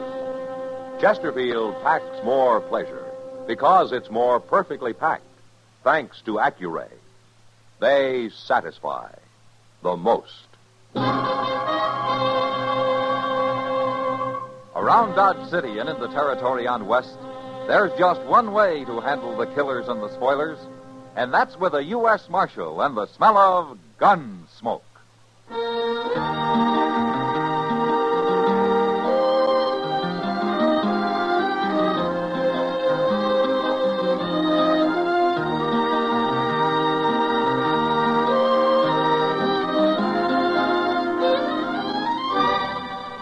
Gunsmoke, starring William Conrad.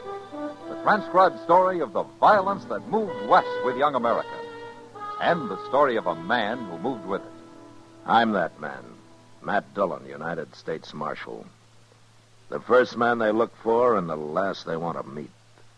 It's a chancy job, and it makes a man watchful and a little lonely.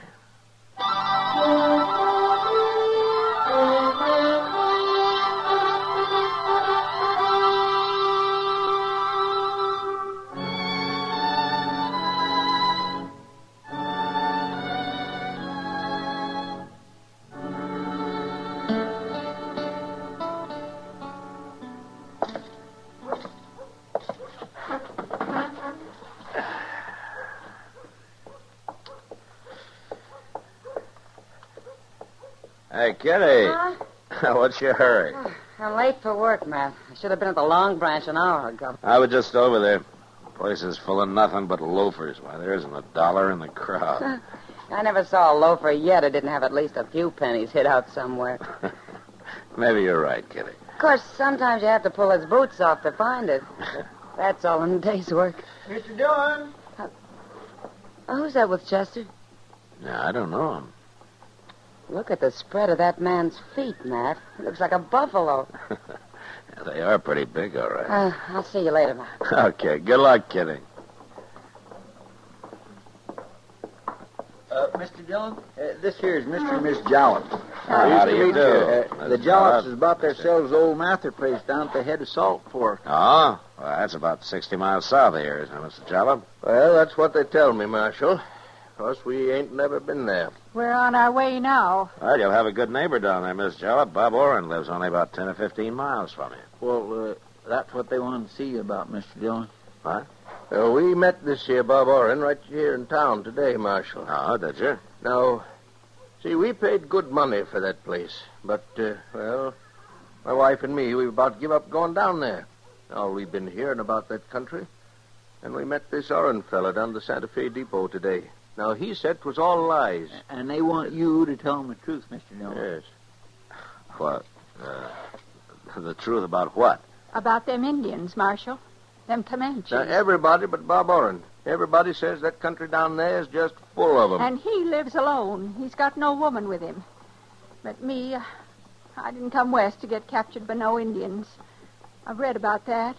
It's bad what they do to women. I don't intend to expose my wife to nothing like that, Marshal. And we want you to tell us the truth, Marshal. You're the law here, and we'll believe you. Well, that was Comanche country, yeah, but it isn't anymore. I doubt if a single Indian's been seen down there for 2 or 3 years. They're all on the reservation now. Is that the truth, Marshal? You swear that's the truth? Well, you can go out to Fort Dodge and ask the Army. They'll tell you. No, we'll believe you. Well, you can believe Bob Orrin. He's lived there quite a while. All right, then. Laura? Let's get going, Will. I'll brave it. All right. I've got to ride down your way in a few weeks. If you don't mind, I'll come by and say hello. Oh, you'll be welcome, Marshal. Pleased to see you, Marshal. Goodbye. Bye. Goodbye. Ain't you taking a little too much responsibility for that, Mr. Dillon? What do you mean, Chester? Well, how can you say every Comanche in the country is on that reservation? I think they're taking a big chance. Maybe Bob Orrin ain't seen none, but that don't mean nothing, not when it comes to Indians. They're chancing the weather, too, Chester. And they know it. Yeah, maybe so. But I'm glad it wasn't me told them.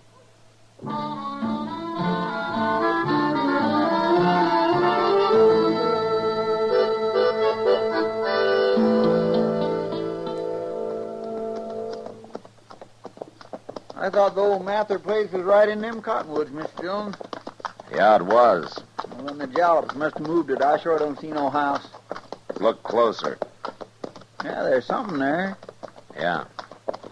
Why, it's all tore down. It's just a heap. Mr. Dillon, it's been burned. They've had a fire out here. Looks that way. I don't see nobody around. No. Let's have a look.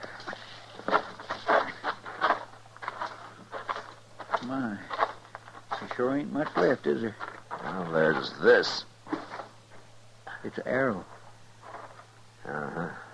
Comanche. Oh, and there's another one, half burned. Oh, my goodness. Hey, look at there, Mr. Dillon. Somebody made a grave. It's fresh dug, too. But it's only one grave.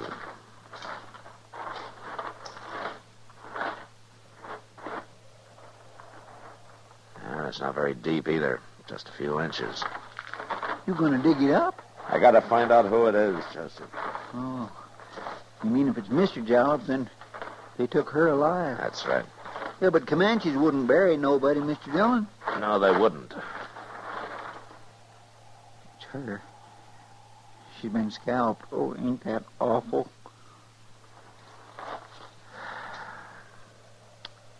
Yeah, we'll have to bury her proper, Chester. Then we'll ride over to Bob Orrin's. Maybe they got him, too. Yeah, well, where's Mr. Jallops? You think they took him prisoner? I don't know, Chester, but look sharp now. We don't want him to get us.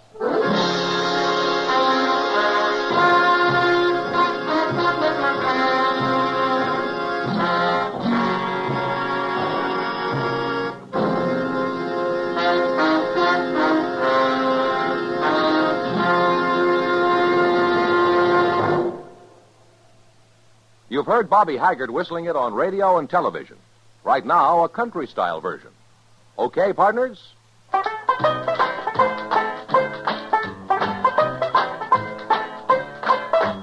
Packs more pleasure, packs more pleasure. Chesterfield packs more pleasure because Chesterfield's more perfectly packed. It stands to reason a cigarette made better and packed better, smokes better, tastes better. And Chesterfield is more perfectly packed by Accuray. This electronic miracle removes human error in cigarette manufacture. So Accuray Chesterfield is firm and pleasing to the lips, mild yet deeply satisfying. Yes, Chesterfield gives you something no other cigarette can give you. Chesterfield packs more pleasure because Chesterfield's more perfectly packed. To the touch, to the taste, Chesterfield packs more pleasure because it's more perfectly packed. By Chesterfield, mild, yet they satisfy the most.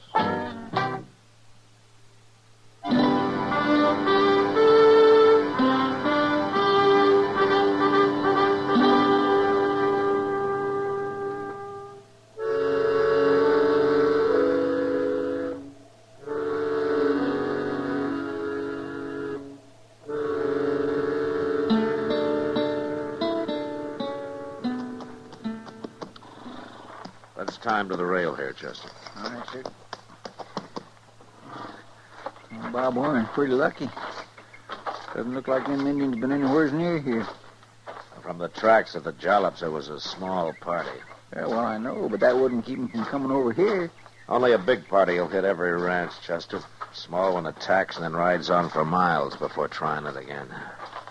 Hey, wait a minute. What? Now, there's footprints. Well, there's lots of footprints all over. Yeah. Come on.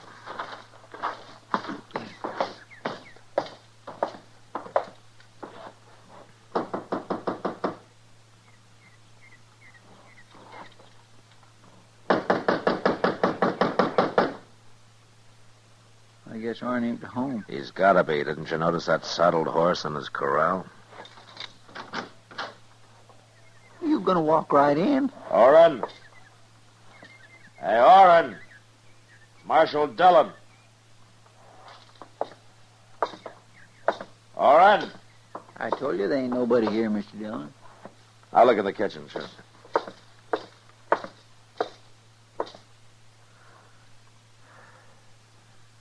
He's here, Chester. Quiet. It's Arn. He's been scalped, too. A bullet hole in his chest. So them Comanches was here after all. I don't know. You don't know? Well, they scalped him, didn't they? Did you ever hear of Indians killing a man and not setting fire to his place? No, I guess I never did. There are 3 horses in that corral. Even drunken Indian wouldn't leave a horse behind. Yeah, but he's been scalped. Anybody with a sharp knife can scalp a man, Chester. You don't have to be an Indian to do that. What do you mean? Outside those tracks I stopped to look at. They're made by a man wearing boots. About the biggest boots I ever saw. You thinking of Will Jalop? Those tracks aren't more than 2 days old, and Bob Oren hasn't been dead any longer than that. Yeah, but Jalop wouldn't come scalp a man. The Comanches killed his wife, Chester. We don't know what happened to him, but my guess is he's alive. The Indians don't take male prisoners his age. But that don't say he done this to Bob Oren. Chester, there are only 2 people who told Jalop and his wife they'd be safe out here. Oren was one of them. Jalop's wife gets killed. He escapes somehow and comes here to take his revenge. He did to Oren what the Comanches did to her. That's awful hard to believe, Mr. Dillon. Well, he wouldn't be the first man driven crazy with grief. Well, maybe. And if it's true, I'm the next on his list. When we get back to Dodge, I got an idea Jalop will be there waiting for me.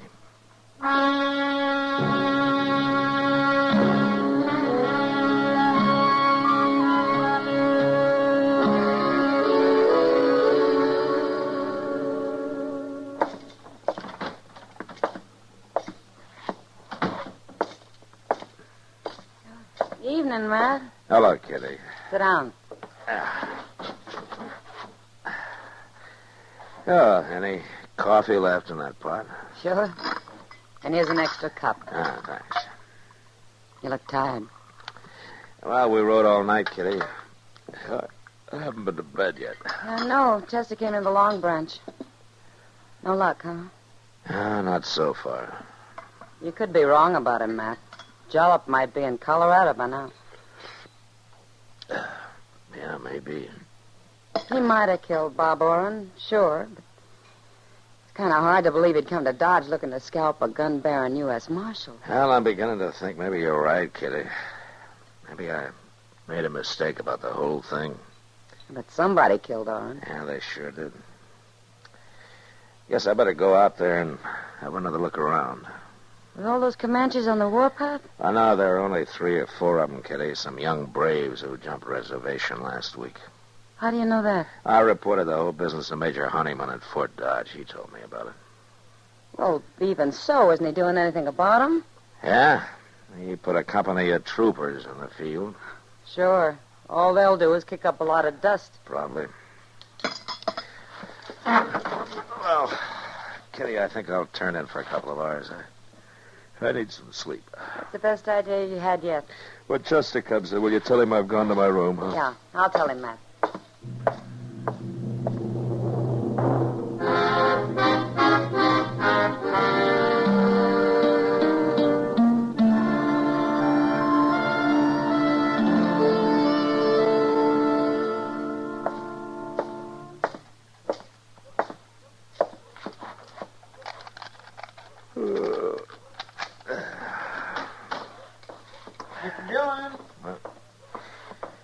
Oh, did you see Kitty, Chester?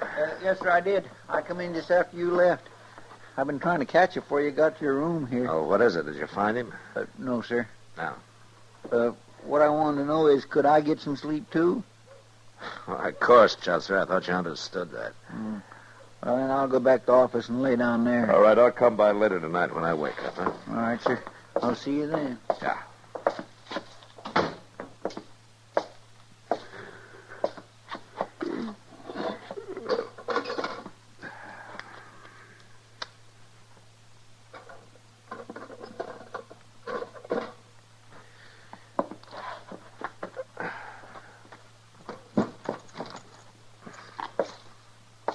Don't move, Marshal.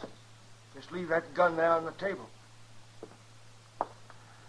This here's a mighty short-barreled shotgun, Marshal. I stole it off of Bob Orrin, and it's loaded with buckshot. I've been waiting for you. I've been waiting hours. Busted in the back window, if that's what you're wondering. No, that's not what I'm wondering, Jalop. What? I'm wondering how you got away from those Comanches. Seen them coming. Climbed up one of them big cottonwood trees. They looked. They never found me.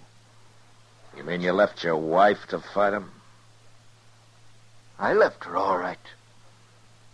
You betcha I left her. Coward. Terrible, them Indians. It was terrible. But I fixed Bob Orrin for it. He told me it was safe out there. Now I'm going to fix you. Going to take you right down by the river, Marshal. Going to fix you there. You just make one move on the way, and I'll leave you in two big pieces. Now you walk.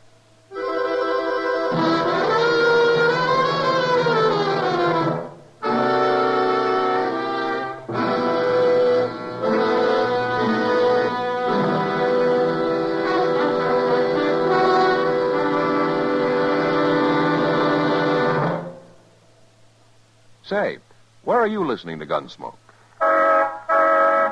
In your car? Getting ready for dinner? Oh, I see. Just relaxing in your favorite easy chair. Well, I'd say you're in a good spot right now to really enjoy a Chesterfield. You see, Chesterfield packs more pleasure because it's more perfectly packed.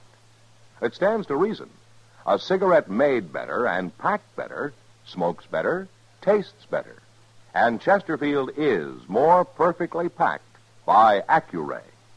This electronic miracle removes human error in cigarette manufacture.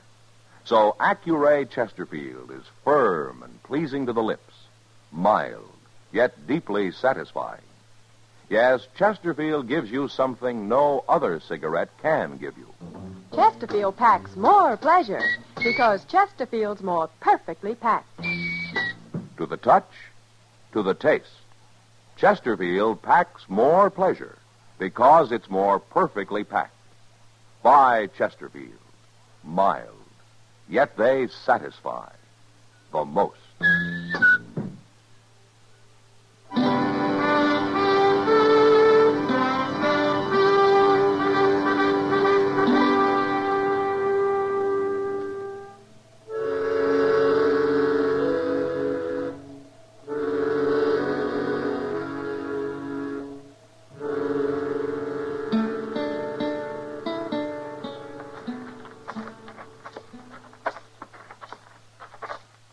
Fair enough, Marshal. 'Tis pretty down here, isn't it? All them nice cottonwood trees. My wife liked them cottonwood trees out to our place, Marshal. She liked them a whole lot. Jalop killing me isn't going to get your wife back. And she was scared, Marshal. She was more scared than me, even, and I'll never get over it. Watching them painted devils ride up, I ever see another Indian, I'll kill myself. I'm still shaking. You weren't shaking so much you couldn't run off and leave your wife. You betcha I left her. I couldn't stand the sight of them savages. Well, that don't matter now. See here, Marshal, got a knife in my belt. Good long knife, and you know just what I'm going to do after I shoot you. Wait Don't a minute, you? be quiet. Don't you tell me to be Quiet, quiet. I said. Listen. What? There's something in that clump of elder on the riverbank over there. I don't see nothing. They're gone. You can't see them now, but they're out there. Wait a minute. They'll move any minute now. Who will, Marshal? What are you saying? Indians. There were 3 of them. They were Indians? standing right against the river. Oh, no. No, not Indians. Watch, right there. You see one of them standing up. You see him? Where? Show me, where is he? Shoot him, Jalop. Shoot him. Yes, I will. I can't see him. No. Give me the gun, Jalop. Hit me, Marshal. You was fooling. Let go of it. No,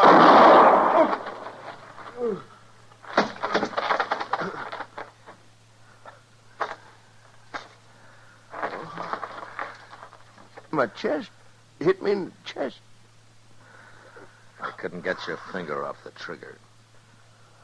Gotta die. Bleeding all over. I'm sorry, Jalop. Oh, I shot myself. I shot everybody, Marshal. I'm the 3rd one. The 3rd? Oh, I ain't a coward like you think. I'm scared of Indians, but I didn't run off to leave my wife to them. Not alive, I didn't. You mean you shot her before they got there? You killed her? It was terrible, Marshal. She begged me to. Begged me before they could get her. Ain't been right since. Not till now. Now I know I done wrong. Killing Bob Orant, trying to kill you, I done wrong. But I'm all right now, Marshal. I'm all right now. Jalop.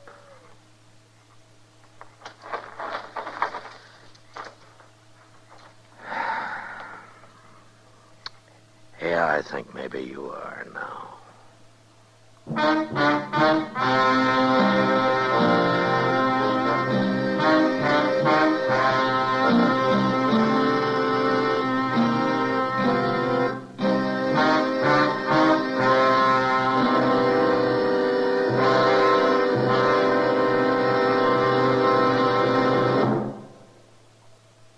In a moment, our star, William Conrad. Chesterfield packs more pleasure because Chesterfield's more perfectly packed. A cigarette made better and packed better, smokes better, tastes better. And Chesterfield is more perfectly packed by Accuray. This electronic miracle removes human error in cigarette manufacture. So Accuray Chesterfield is firm and pleasing to the lips. Chesterfield, mild, yet they satisfy the most. You know, a horse and buggy frontier doctor was about the most useful and beloved citizen in any community. But next week, Dodge learns that a man has been killed and that it was Doc Adams who killed him. And that was the West. Good night. Gunsmoke, produced and directed by Norman McDonald, stars William Conrad as Matt Dillon, U.S. Marshal.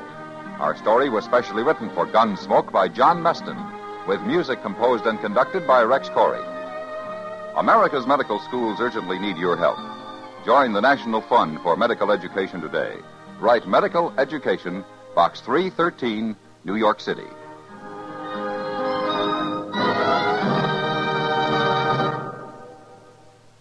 Live modern. Smoke L&M. Live modern. Change to L&M. Only with L&M can you enjoy the full, exciting flavor of today's finest tobaccos through the modern miracle of the pure white Miracle Tip. So light up, free up, let your taste come alive. Live modern. Smoke L&M. Live modern. Change to L&M. Join us again next week for another specially transcribed story on Gunsmoke.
Gunsmoke. Brought to you by L&M, the modern cigarette that lets you get full, exciting flavor through the modern miracle of the pure white miracle tip.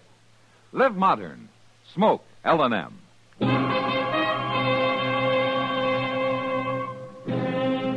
Around Dodge City and in the territory on West, there's just one way to handle the killers and the spoilers, and that's with a U.S. Marshal and the smell of Gunsmoke.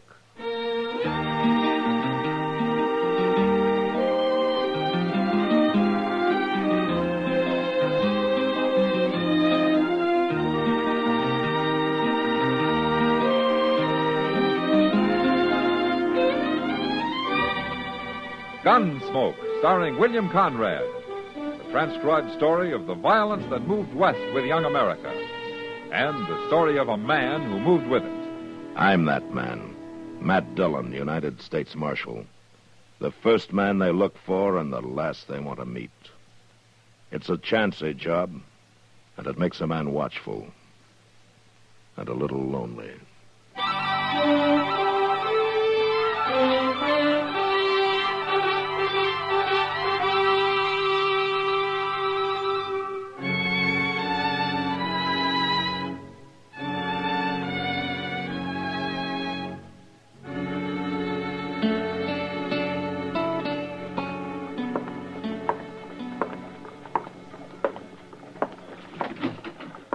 Well, did you get the mail, Chester? I sure did, Mr. Dillon. And if that railroad gets any slower, yesterday's train's going to start getting into Dodge tomorrow. Well, that's happened a couple of times. Is there anything important? I ain't had a chance to look. What? Well, it took Will Borgler so long to get them mailbags sorted. Oh, say, he's coming over here in a little while, Mr. Dillon. Huh? Will is? What for? I don't know. But he's got something on his mind he's about to bust his britches over. He said it had to do with Jim Rankin. Jim Rankin? Well, I hated to bring it up, Mr. Dillon. You and Jim Rankin being close friends like you was. I can't figure what Will Borgler'd know about Jim's murder. He never gets out of that depot except to eat. Well, maybe he's heard something from El Paso, something over the telegraph. There's nothing to hear, Chester, and there won't be. He was killed for that payroll he was carrying. Well, but they never did find the body. Well, they buried him somewhere out there on the desert, more than likely, and then jumped the border. They sure could get a long ways south on $60,000, all in banknotes. Wouldn't be no weight to it. Wouldn't even fill a saddlebag. It's funny, I was always joshing him about that. A full-grown man being a messenger boy for Wells Fargo, going around carrying a little old hand case with him. And being a target for every hold-up man west of St. Louis. I know. I never had no call to be plaguing him. When I think of it now, I could just kick myself. Jim knew you didn't mean it, Chester. Yeah, you know, he was one of the best. I rode a lot of country with Jim Rankin back when he was a lawman. Evening, Marshal. Oh, come on in, Will. What's this news about Jim Rankin? Well, just that you and everybody else is wrong, that's all. Oh, why so? Because all of you figured them killers must have headed south after they murdered Rankin. But they've come north, Marshal. What makes you think so? These. Couple of banknotes, $10 silver certificates, American Federal Bank of Boston. Chester, give me that Wells Fargo list of serial numbers, will you? Yes, sir.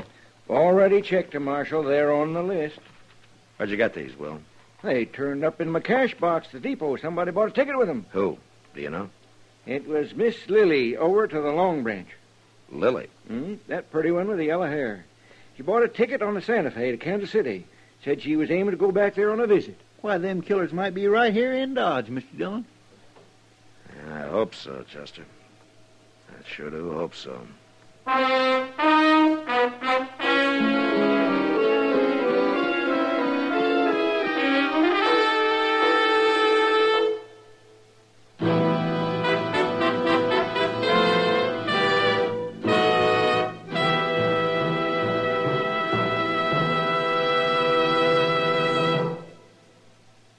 Don't you live modern? Live modern. Live modern. Change to L&M. Only with with L&M can you enjoy the full, exciting flavor of today's finest tobaccos through the modern miracle of the L&M Miracle Tip. Through the pure white Miracle Tip, L&M tastes richer, smokes cleaner, draws easier. No other cigarette, plain or filter, gives you all the flavor you want. The rich, exciting flavor you get only from L&M. So light up, free up, let your taste come alive. Live modern. Smoke L&M. Make today your big red letter day and start to live the modern way. Live, live, live modern. Get L&M today.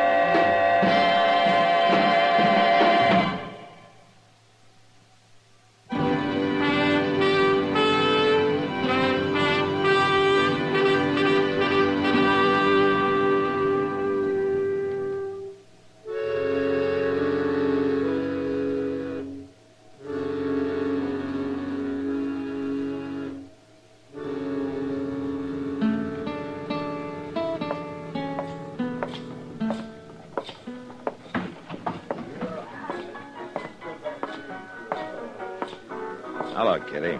Well, good to see you, Matt. You've been a real stranger the last month. Ever since Well, Since Jim Rankin was murdered, huh?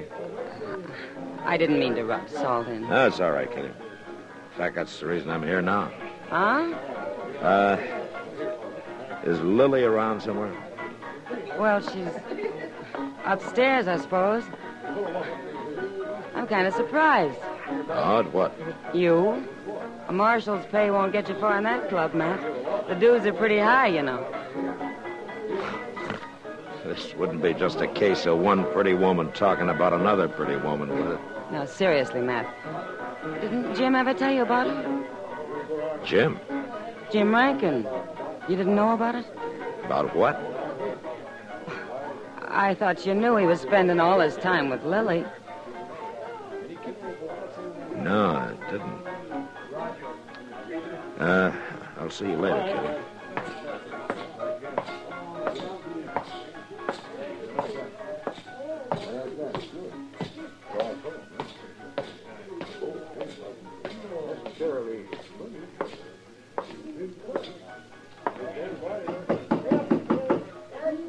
Come in.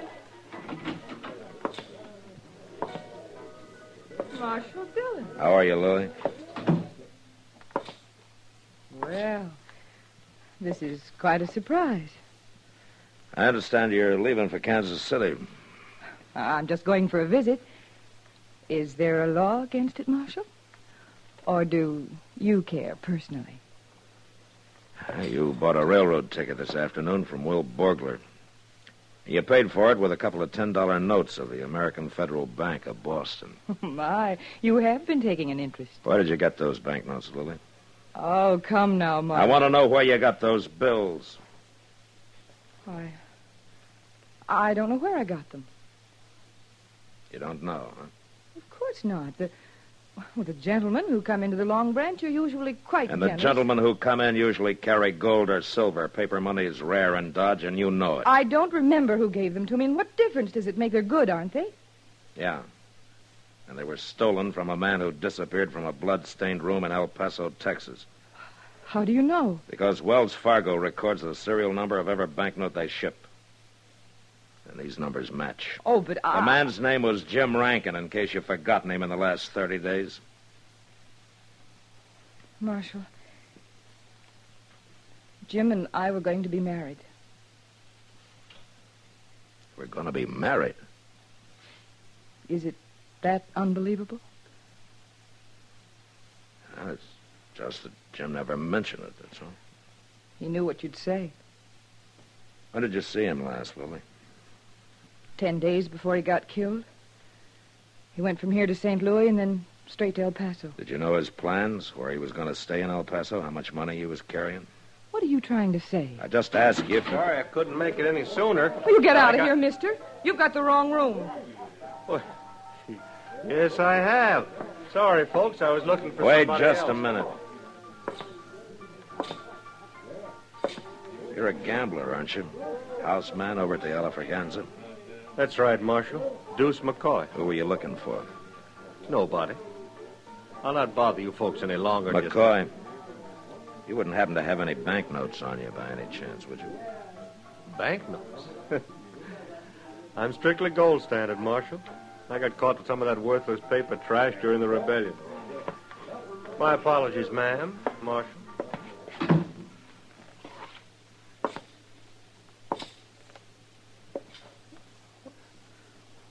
Why are you looking at me that way? I never saw him before in my life. Lily, if you're in the clear, then I'm sorry for misjudging you. Oh, you should be. But if you're not, if you did have anything to do with Jim's murder, I'll bring you in for it if it takes me the rest of my life.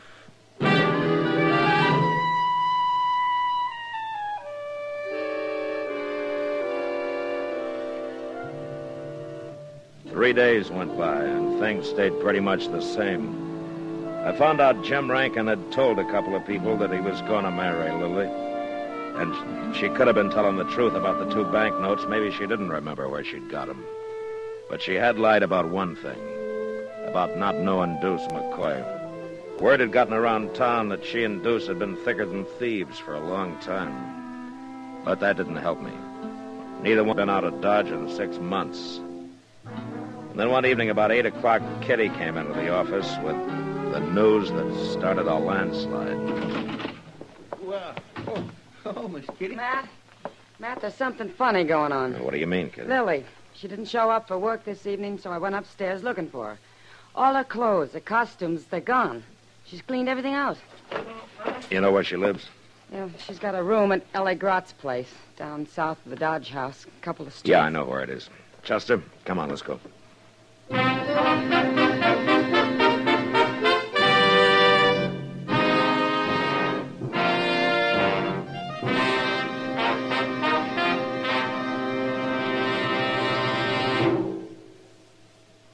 Why don't you live modern? Live modern. Live modern. Change to L&M.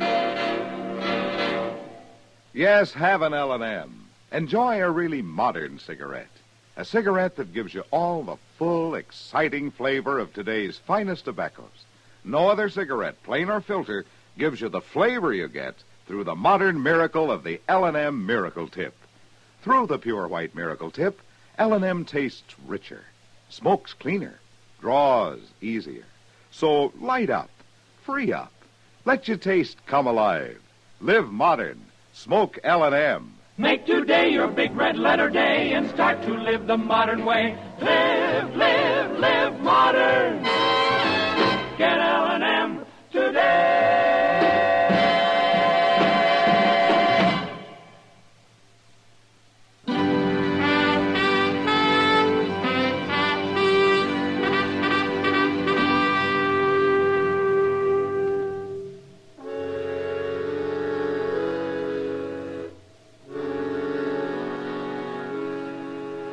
Lily wasn't at the rooming house, and nobody there had seen her since mid-afternoon. So Chester and I went back and took a look at her room in the Long Branch. Kitty was right. She'd cleaned out. Great to goodness, Mr. Dillon, if this ain't the most upset room. It's kind of a mess, all right. Things thrown around every which way. Looks like a cyclone hit it. Somebody was hunting for something. Well, you'd think Lily'd know where things was at. It was somebody else, Chester, after Lily had gone. Well, where do you think she's gone to, Mr. Dillon? Well, she bought a railroad ticket to Kansas City. Night train leaves in half an hour. Yeah, we better get over to the depot. Come on. You know, it's kindly hard to think ill of a woman as pretty as Lily. Man just can't hardly help believing anything she wants him to. Yeah, I know.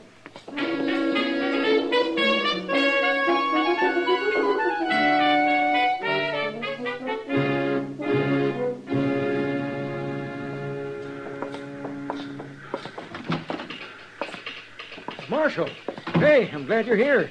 I was just aiming to send a boy over to tell you. Tell me what, Will? Well, about them two. They're here. Miss Lily and that there gambler feller, Deuce McCoy. Oh? Yeah, he's the one that brought the trunks in, but the part of them's hers. He wasn't fooling me none. Are they both leaving? Is he going with her? Well, I reckon so. Bought himself a ticket to Kansas City, same as hers. Didn't pay for it with no banknotes, though. He used gold. Uh-huh. Where are they now, Will? Well, they've been hanging around down there at the end of the platform. Stayed clear of the light, I figured. Maybe you don't want to draw no attention to themselves. It ain't like Miss Lillian, either. Ordinarily, she'd have herself rigged out fit to kill. Be a strutting around here bold as grass. But... That was down the platform. Yeah, come on, Chester. Straight ahead, Marshal. There at the end. Yeah, I see. Look, Mr. Dillon, somebody jumped on a horse. Yeah. Hold it there! He's getting away. Couldn't have been nothing but plain luck in the dark like this, Mr. Dillon. I'd have sworn I had him in my sights. So. Marshal! Yeah.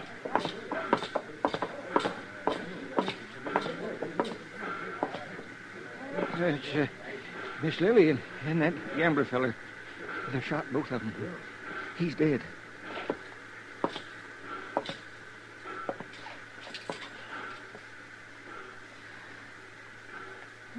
No. Who was it, Lily? Who shot you? He came back. Who? Jim. Jim? I never thought he...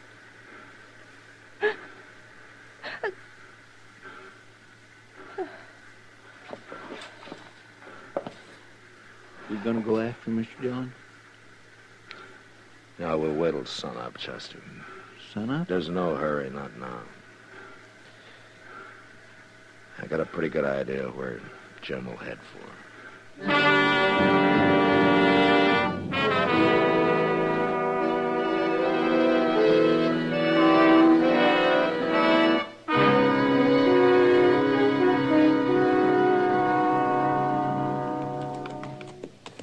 Mr. Dillon, how can you be so doggone certain he's out here somewhere? Because I know how he thinks, Chester. Sir, I never see such a country. Rimrock, gullies, mesquite, plum thickets.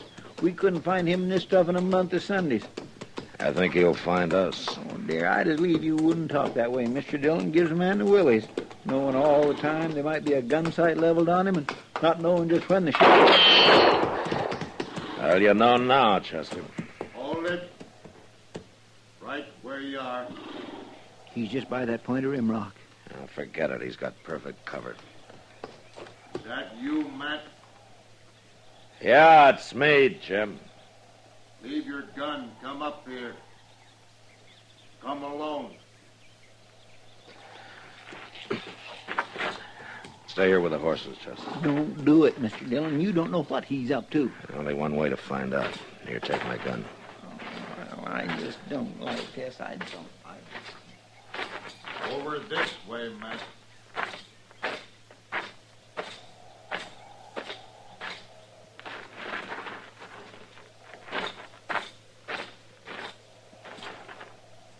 Matt, you're a fool. I could have shot you dead. I was betting you wouldn't. Why did it have to be you? That's the difference, Jim. It had been somebody sooner or later. You knew it was me, or you wouldn't have come here. How did you know, Matt? Lily told me. Before she died.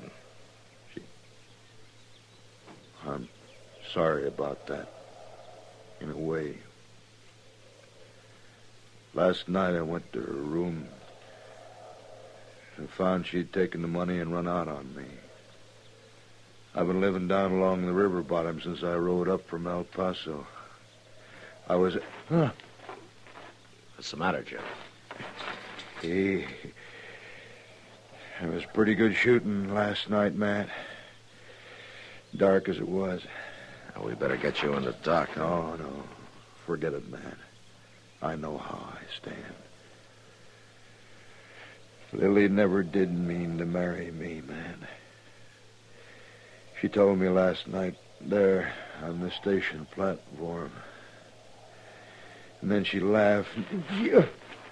Take it easy, Jim.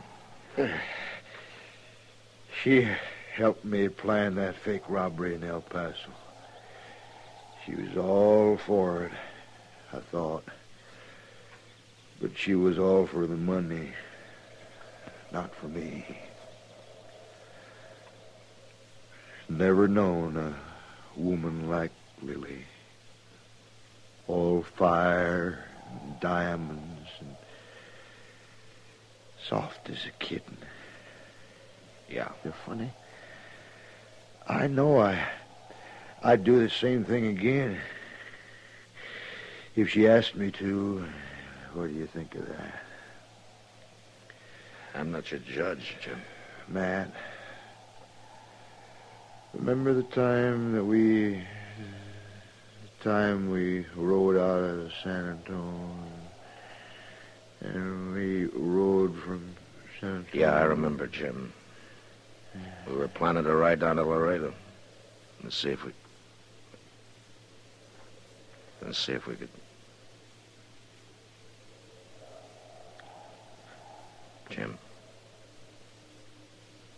Jim?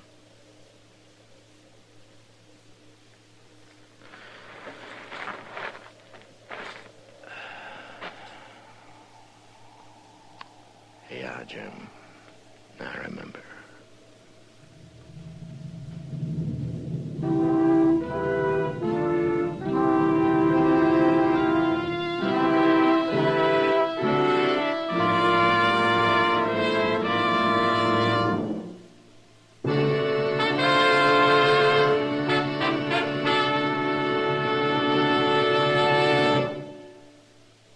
In a moment, our star, William Conrad. When you're at home and use a match to light a cigarette or the stove, what do you do with that match when you're through with it? You make sure it's out, of course. After all, you don't want to have the house burned down. For the same reason, you wouldn't think of leaving the kitchen stove blazing away when you left home.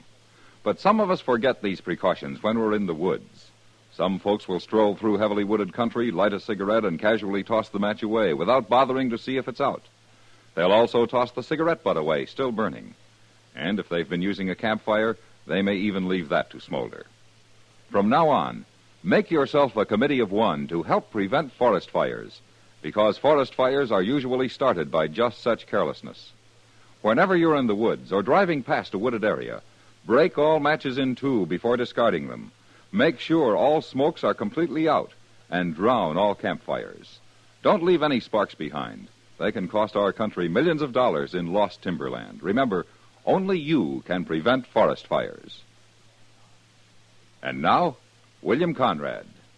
You know, there were rifles of all makes out on the frontier. Springfields, Henrys, Spencers, Colts, Maynards, Enfields, Sharps, even old flintlocks.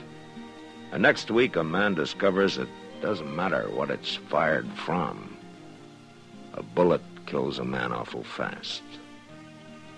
And that was the West. Gunsmoke, produced and directed by Norman McDonald, stars William Conrad as Matt Dillon, U.S. Marshal. The script was specially written for Gunsmoke by Les Crutchfield, with editorial supervision by John Meston. The music was composed and conducted by Rex Corey. Sound patterns by Ray Kemper and Bill James.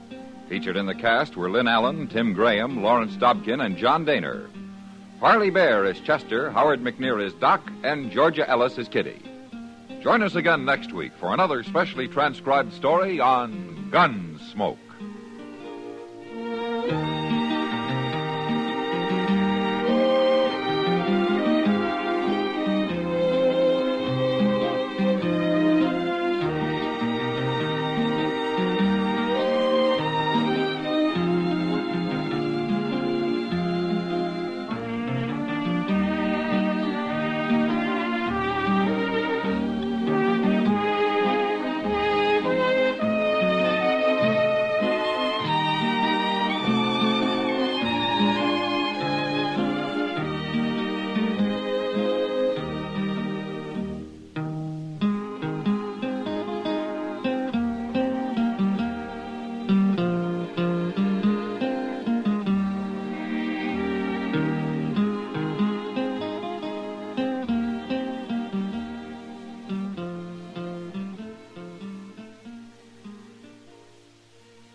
Gunsmoke, brought to you by Chesterfield. Chesterfield packs more pleasure because it's more perfectly packed, thanks to Accuray. They satisfy the most. Around Dodge City and in the territory on West, there's just one way to handle the killers and the spoilers, and that's with a U.S. Marshal and the smell of Gunsmoke.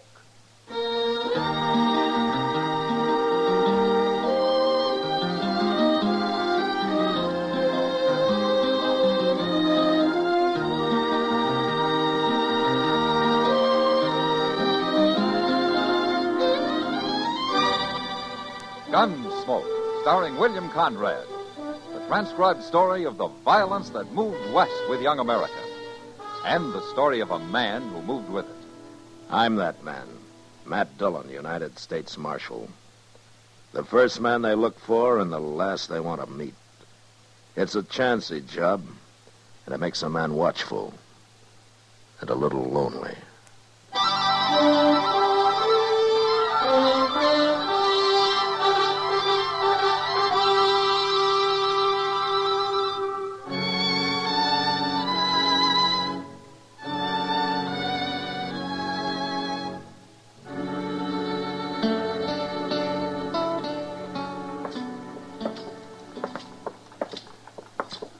Come on into the office if you got time, Kitty. I better not, Matt. It's late.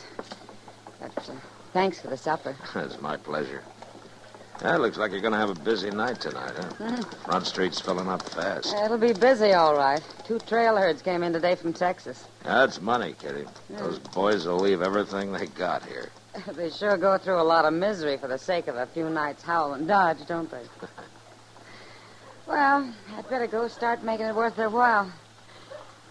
Say, isn't that Doc's buggy? What? Yeah, it is. What's that on the seat with him? Looks like a body wrapped in a blanket. Yeah, it sure does. Maybe you don't want to see this, Kitty. I'll stay here.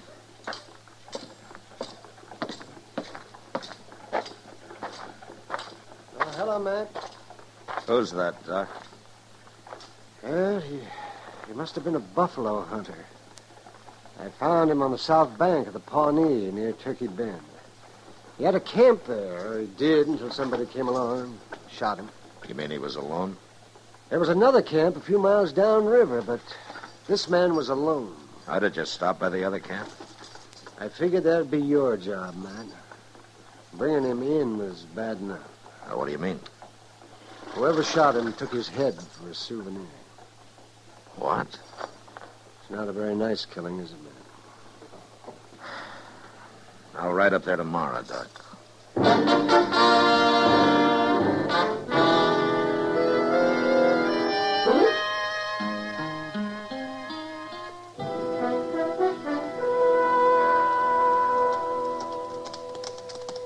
It don't look like nobody much is around, Mr. Dillon. There's a man coming out of the wagon now.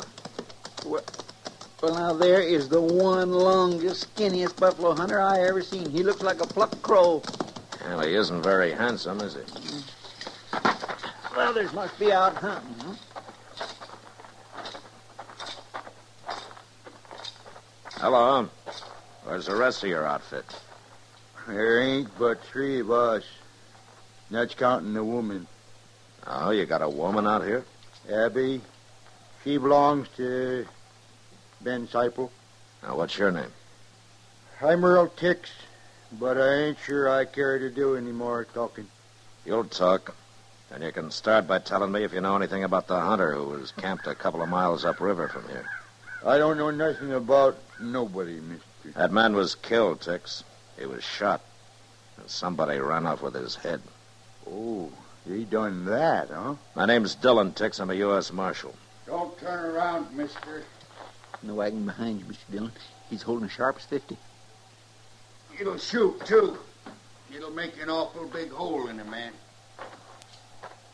You just stand steady. Get the gun sticks. Sure. It's better. You can turn around now. Ben Seifel, huh? I'm an alligator, mister. I can treat people terrible. Like cutting their heads off? Ain't nobody gonna come into my camp and start saying murder. Not to Ben Seifel, they ain't. If you didn't do it, you got no cause to worry, Seifel. I got no cause to worry. You standing there with a big 50 aimed at your belly. He ain't no marshal anyway. Now, you look here. You two stop acting so crazy. Didn't you never hear Marshal Dillon? There's no sign on him. Where's his badge? I don't happen to be wearing a badge, Tex. Go carve some thong out of one of them hide sticks and put it to soak.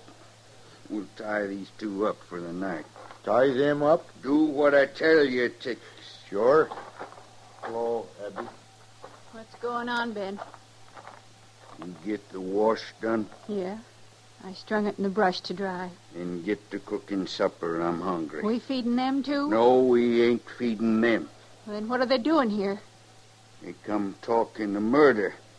I feel like shooting them for it. No, Ben. I kill them. I'll make you watch, Abby. Ben, someday somebody's going to kill you. They got to. You cook a good supper, Abby. I'm real hungry.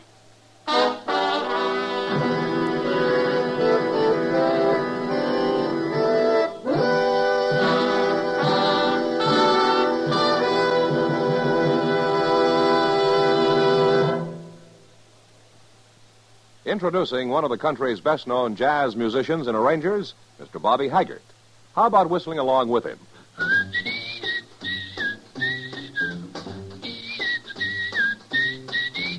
Packs more pleasure, packs more pleasure. Chesterfield packs more pleasure because Chesterfield's more perfectly packed. It stands to reason a cigarette made better and packed better smokes better, tastes better. And Chesterfield is more perfectly packed by Accuray. This electronic miracle removes human error in cigarette manufacture.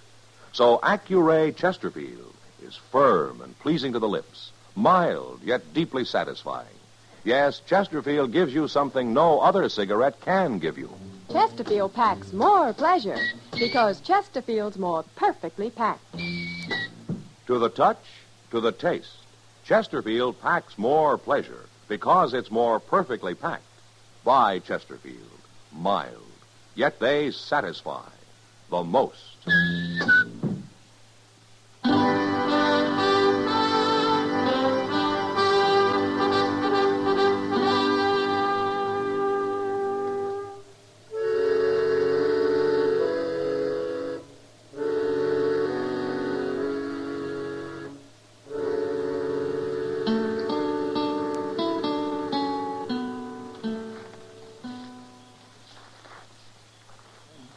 Must have been laying here for hours. I just can't hardly move, Mr. Dillon. Tex is pretty handy at tying people up. Yeah, but it ain't him bothers me as much as Ben Seifel. That man is crazy. I'd known how crazy I'd have taken my chances when he first started talking. Yeah, we're in a bad spot here, Chester. Maybe Abby can do something. She sure hates him. Yeah, I know. Now, she's been looking over this way. Hey, wait a minute. She's leaving the fire now. I hope we don't see her. Look, she's coming here, Mr. Dillon. Yeah. You must be right hungry. It's not food we need, Abby. I know. But if I cut you loose, he'd kill me. We wouldn't go off and leave you to face him. You wouldn't. Abby, all men aren't like Ben Seifel and Earl Tex. You can trust me and Chester here. You're really a marshal? I am. I'll do it, Marshal. When he's asleep, I'll do it. I knew she would. I told you. Abby? He's seen me. Hey there, Abby.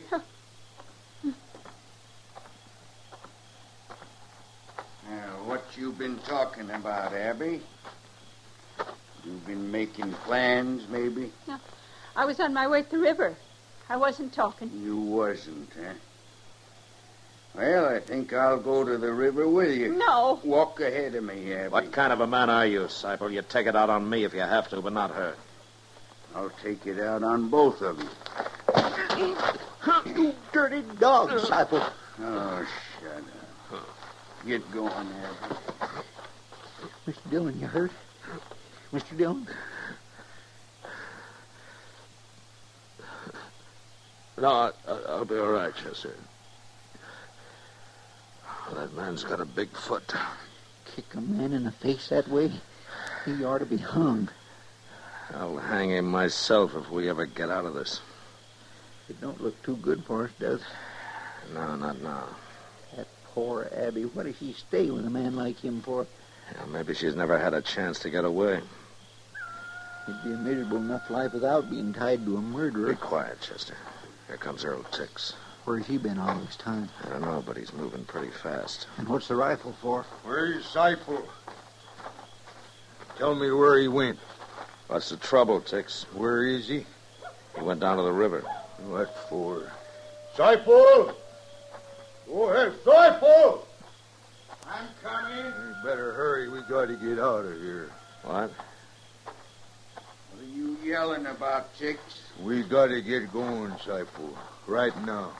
Get going? What for? Indians. I heard them out there yapping at each other like coyotes. You sure? I know Indians when I hear them. We can't get out of here with that wagon, Tix. They ain't fighting no Indians over a wagon. Where's the woman? Never mind her. Let's get our horses and ride. Oh, what about these two? Leave 'em for the Indians. And their horses, too? I ain't no horse thief. Come on.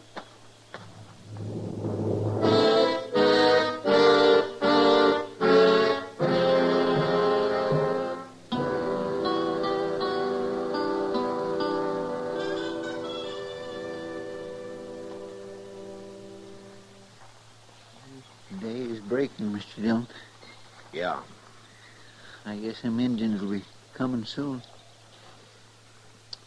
Funny how a man gets to thinking things, ain't it? Oh, like what, Chester?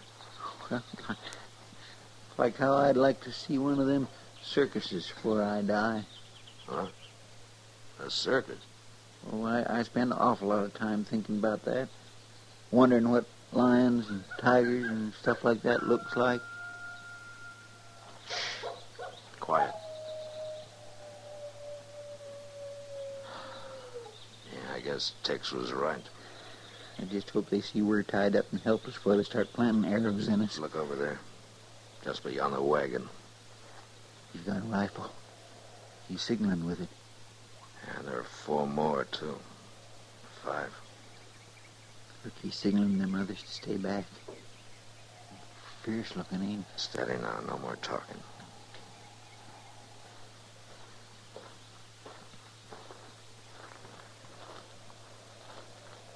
No understand. You hunt buffalo? Mr. Dillon. Buffalo hunter gone. Leave us like this. Leave you for Pawnee to kill? Why? We big enemies. You know hunt buffalo? No. We kill buffalo hunter. Pawnee. Teach white man. Leave buffalo to Pawnee. Cut off whole head. Why, they killed that man. Wait a minute, Chester. Listen. Buffalo hunter want you kill us. Buffalo hunter gone. You know catch now. You let us go, we find Buffalo hunter. Big enemy. We take care of Buffalo hunter for you. Where's he going? He's going to have a talk with the others, I guess. That was awful smart of you, Mr. Dillon. Maybe, if it works. It makes sense. Well, it does to us, Chester. I just hope it will to them. Looks like they've decided.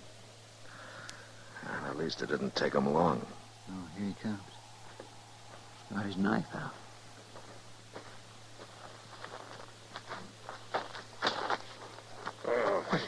He's doing it. He's cutting us loose. Yeah.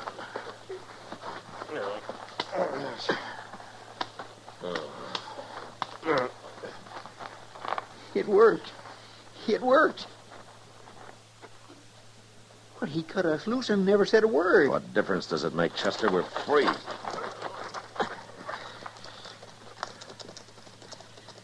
There they go. Oh, my, it feels good to stand up, don't it? Yeah, it sure does, Chester. Look, they ain't even taking our horses. Well, I guess they figure we can't chase buffalo hunters on foot. What's that? Marshal. Oh, that's Abby. Yonder she is, laying in them weeds. Marshal. Oh, she looks terrible. Well, at least he didn't kill her. You hurt bad, Abby. He hit me. He hit me something awful. Chester, go hitch our horses to that wagon. Yes, sir. Marshal. That's all right, Abby. We're going to take you to Dodge. And nobody's ever going to hit you again. I promise you that.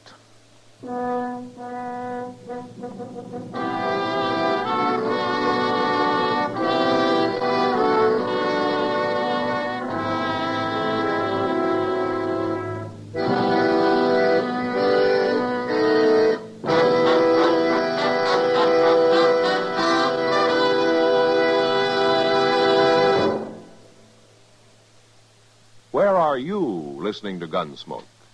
In your kitchen? Getting ready for Sunday supper? Maybe in your living room, relaxing? Or out driving? Say, be sure and watch the road.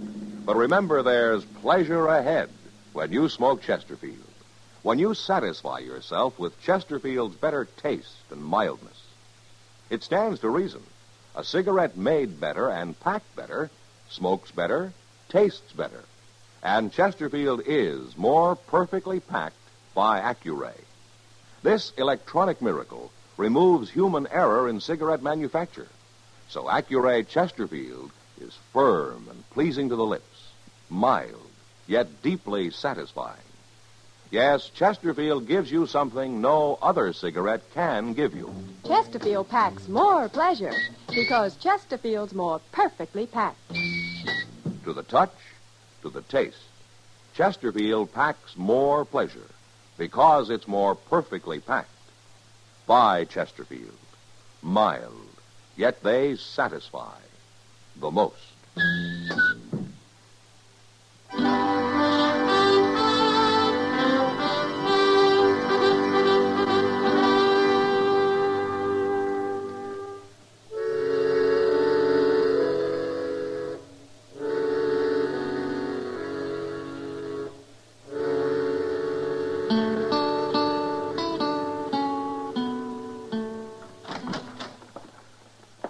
Hello, Matt. Come in, Doc.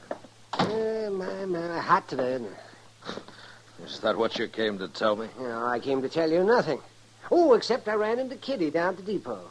She and Abby were watching the Santa Fe come in. Uh-huh. They said they might come by and say hello on their way back. Ah, good. Oh, my, that Abby's looking better every day, isn't she? Well, between you and Kitty, she's been getting some pretty good care. Yeah, she deserves it. You know, she's already talking about finding a job. I know, Matt. I think she's going to be real happy. Oh, that's Kitty. Matt, hurry. Kitty, what's the matter? It's that man, that Ben Seipel. Seipels and Doc? Yeah. He came up to Abby and grabbed her by the arm and dragged her off toward his wagon. Huh? Chester saw it, too. He thought he'd better stay nearby while I went for you. Where are they now? Across the street there, by that wagon. Now, you wait here, Kitty. Don't let him hurt her anymore, Matt. Just been talking to her so far, Mr. Dillon. Has he seen you, Chester? No, sir, and neither's Earl Tix. Yeah. They're in for a big surprise. You keep an eye on Tix, huh? Yes, sir, I will. What are you telling me lies for, Abby? You want another beating? That's enough, Seipel. She wasn't lying. You really are a marshal, huh? Abby, Yes? you can go with Seipel if you want. But if you don't want to, you'll have to kill me first, and I don't think you can do it. What are you saying? This ain't no business of the law. Shut up. You make your choice, Abby. Kitty's waiting for me. Come back here, Abby. You keep your hands off of me. Seipel, you broke a promise I made to her. What? I told her nobody'd ever hit her again. You interfering with my right to beat her when I want? Yeah. You're talking awful big, Marshal. Has everybody always been afraid of you, Seipel? They have. And for good reason. And you're about to lose that reputation, Seipel. For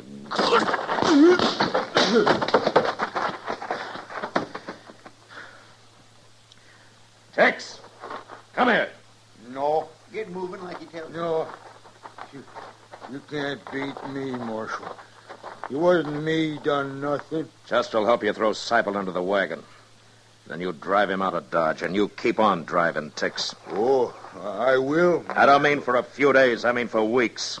You're through on the prairie, Tex, you and Seipel both. So say goodbye to this land. If I see you on it again, you'll rot.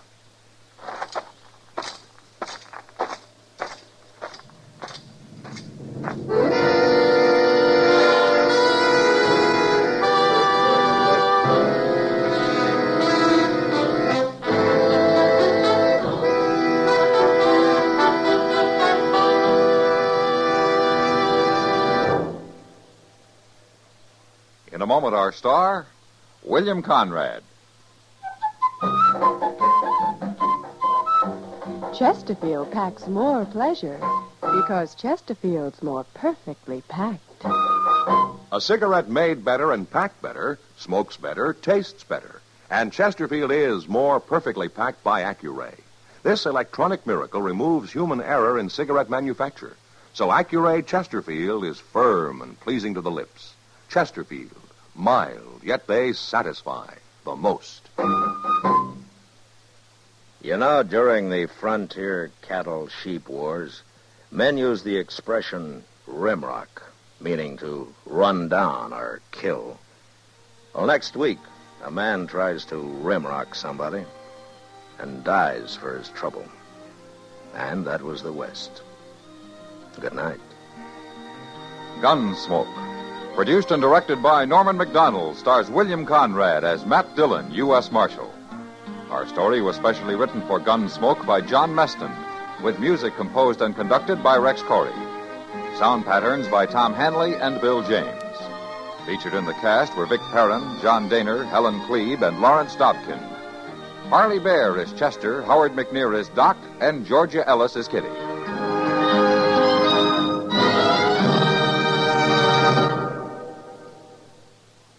Live modern. Smoke L&M. Live modern. Change to L&M. Yes, have an L&M. No other cigarette you can buy, plain or filter, gives you the full, exciting flavor you get through the pure white L&M Miracle Tip.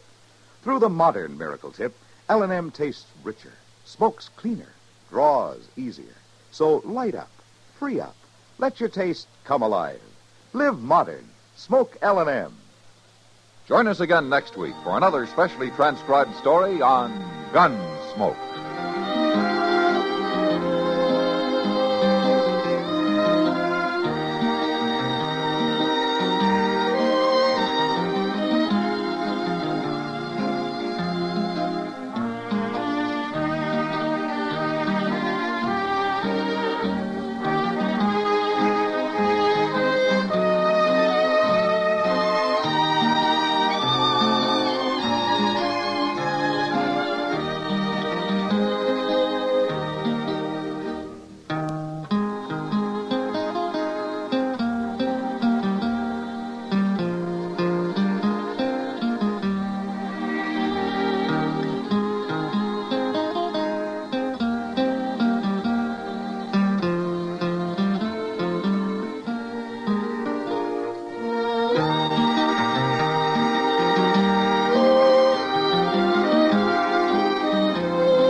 Gunsmoke. Brought to you by L&M, the modern cigarette that lets you get full, exciting flavor through the modern miracle of the pure white Miracle Tip. Live modern. Smoke L&M.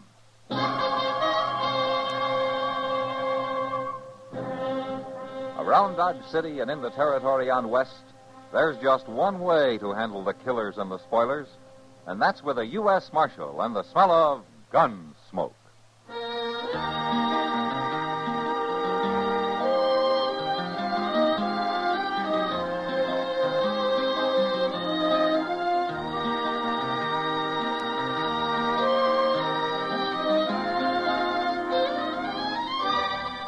Gunsmoke, starring William Conrad. The story of the violence that moved west with young America. And the story of a man who moved with it. I'm that man, Matt Dillon, United States Marshal. The first man they look for and the last they want to meet. It's a chancy job, and it makes a man watchful and a little lonely.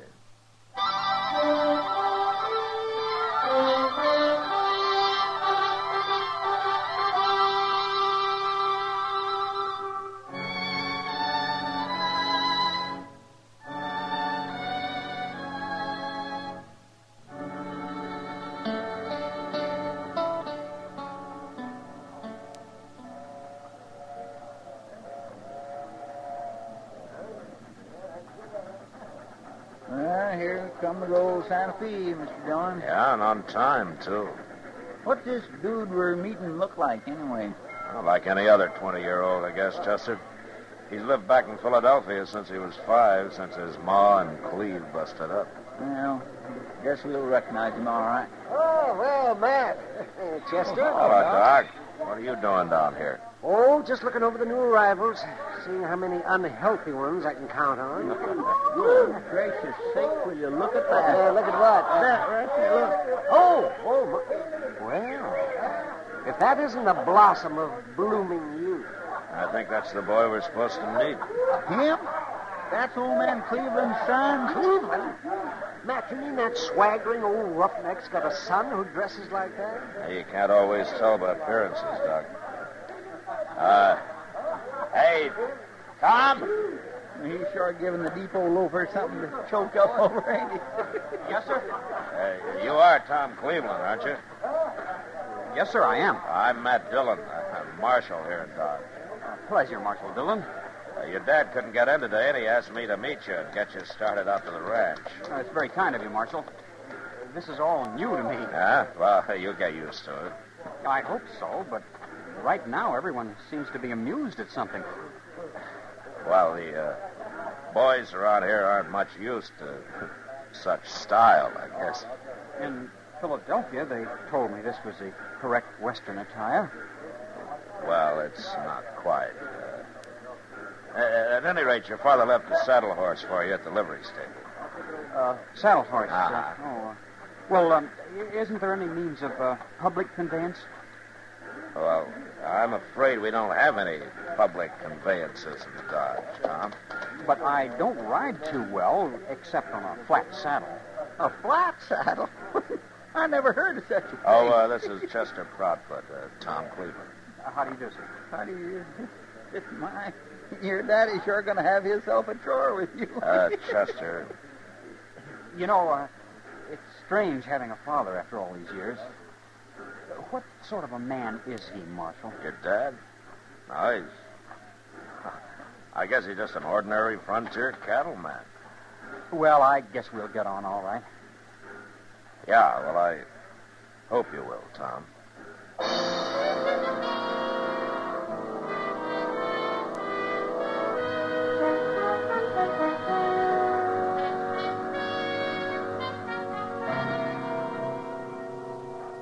Now, watch this, Matt. You ready, Tom? Anytime, Dad. He's fast, Matt. He's a lot faster than I was at his age. That's so? Gun in your holster, son, and eyes shut till the bottle's in there.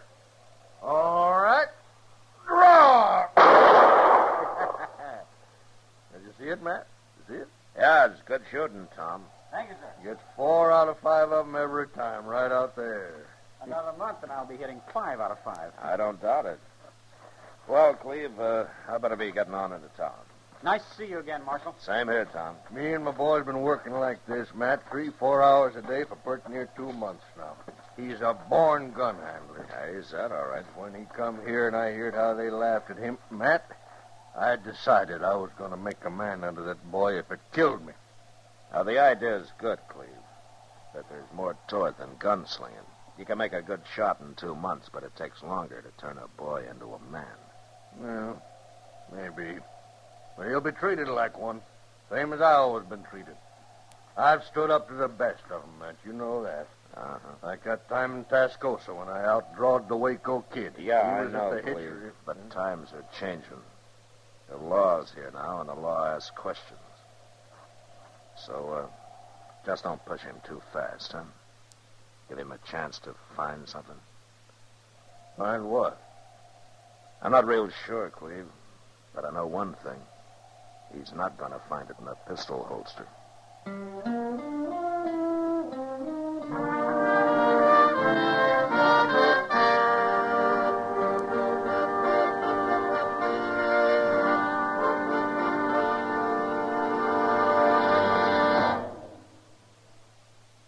Free yourself of old-fashioned ideas.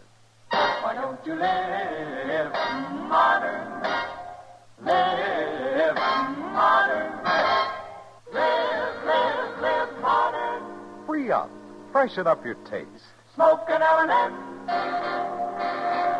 Today, all over the country, more people are changing to L&M than to any other cigarette. And it's all because only L&M gives you full, exciting flavor through the pure white miracle tip. L&M draws easier, tastes richer, smokes cleaner. So free up, freshen up your taste, live modern, change to L&M. Make today your big red letter day and start to live the modern way. Live modern. Smoke an L&M. It's America's fastest growing cigarette.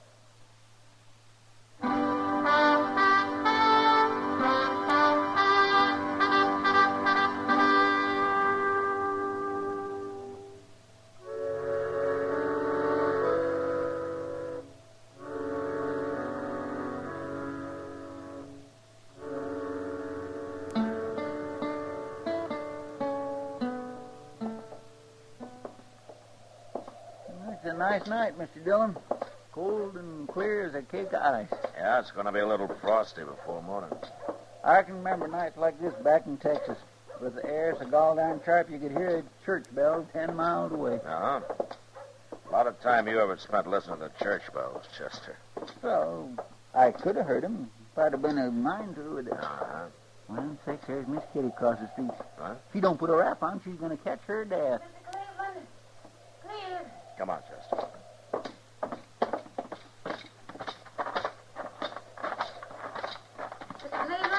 What's the trouble, Kitty? Oh, Matt. Thank heaven, I'm trying to find Mr. Cleveland. Was something wrong? Yeah, he's got to get that boy of his out of the Long Branch. He brought him in earlier and then left him there, and Tom's been drinking too much. Nah, that's Cleve's way of making a man out of him. Well, they better make him a quieter one or he won't live long enough to be a man. What's going on? The boy's talking too much. Cleve started it himself, bragging all over the place. You know how he is. Yeah, I know. Well, after you left, the boys took it up and kept prodding Tom until...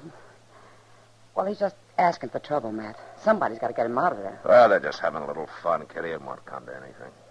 Matt, you don't know who the kid's up against. Brawley Star's in there. Brawley Star? Tom's already got him pretty riled, and Brawley's not one to take it long. Matt? Stay here, Kitty.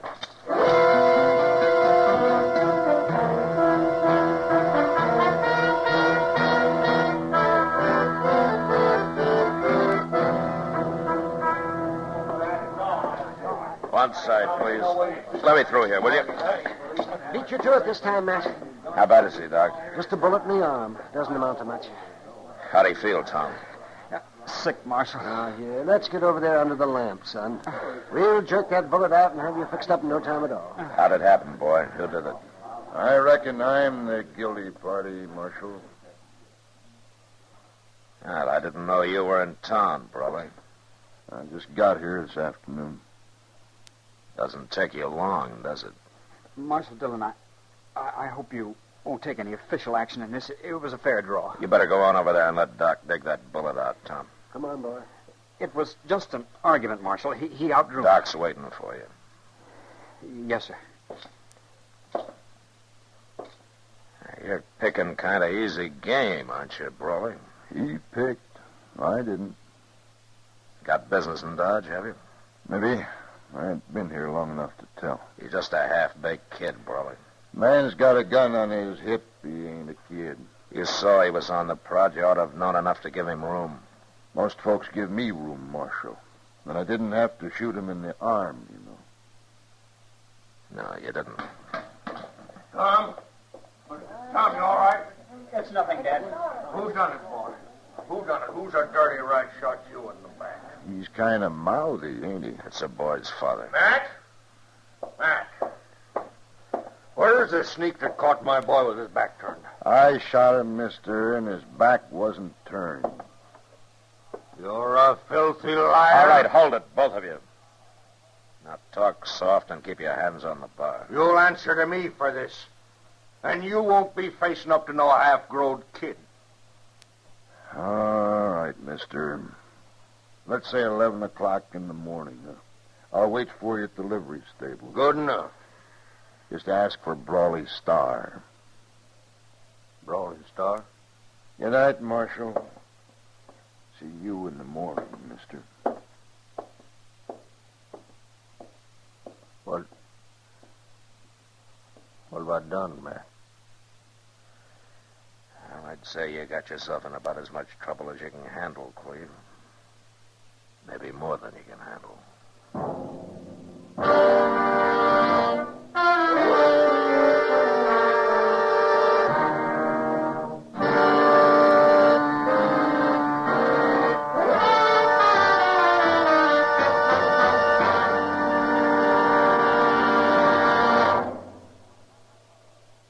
Happy holidays from L&M.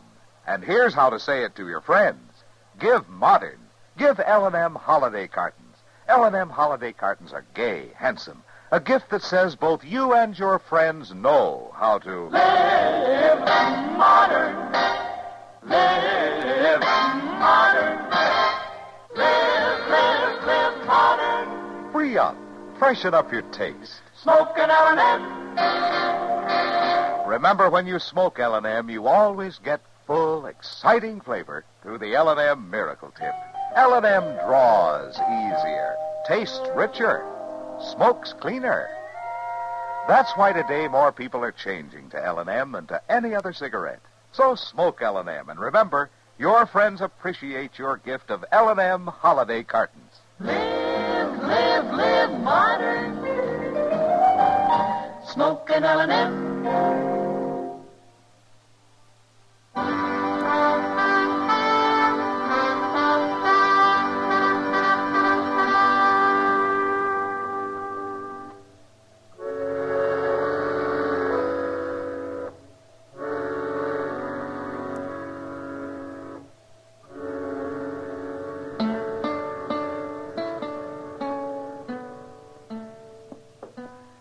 Pretty near 11 o'clock, Mr. Jones. Yeah, I know, Chester.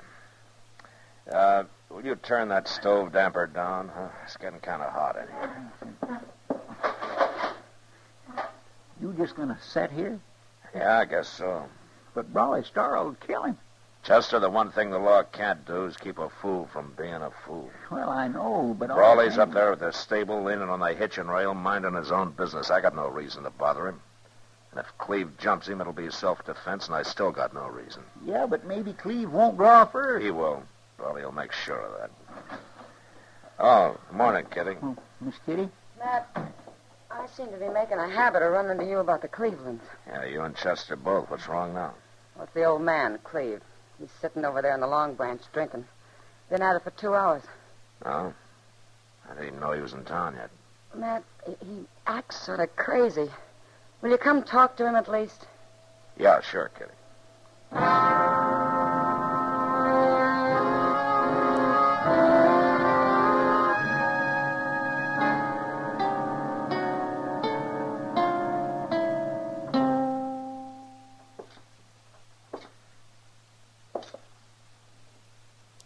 morning, Cleve. What are you doing here? Mind if I sit down? All right, if you wanna. Thanks. Well, looks like you've taken on a fair-sized load there. What's the difference? It's a bad state to be in for a man about to walk into a gunfight. I'm all right. Don't worry none about me. Brawley's fast, Cleve, as fast as they come. You got a lot of nerve to give him even better odds by getting yourself drunk. It's my business, ain't it? Of course, the man that faced down the Waco kid doesn't have much to worry about, I guess, huh? No, wait. Except that Brawley's the man who killed the kid a few years later in El Paso. You know, you're a fool, Cleve. Why didn't you stay home this morning? I had to come. They laughed at me. Cleve, you've never even seen the Waco kid or any of the others you brag about. No. You've never been in a gunfight in your life. That ain't true. It is true, and you know it. As long as it stayed just harmless talk, it didn't matter much, but you started filling your boy full of it, trying to make him into something you never were. And last night you nearly got him killed by it. Oh, boy's got to know how to take care of himself. Taking care of himself's one thing. Mouthing off till he gets a bullet through his arm's another. It could just as well have been his heart. Brawley let him off easy. And now you're going up there and get yourself killed. No, I ain't. I can't do it. I'm trying to drink myself up to it. And I can't. Matt, I'm a coward. Forget it, Cleve.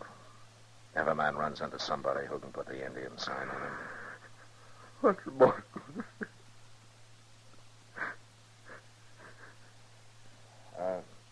Kitty? Yeah, Ma.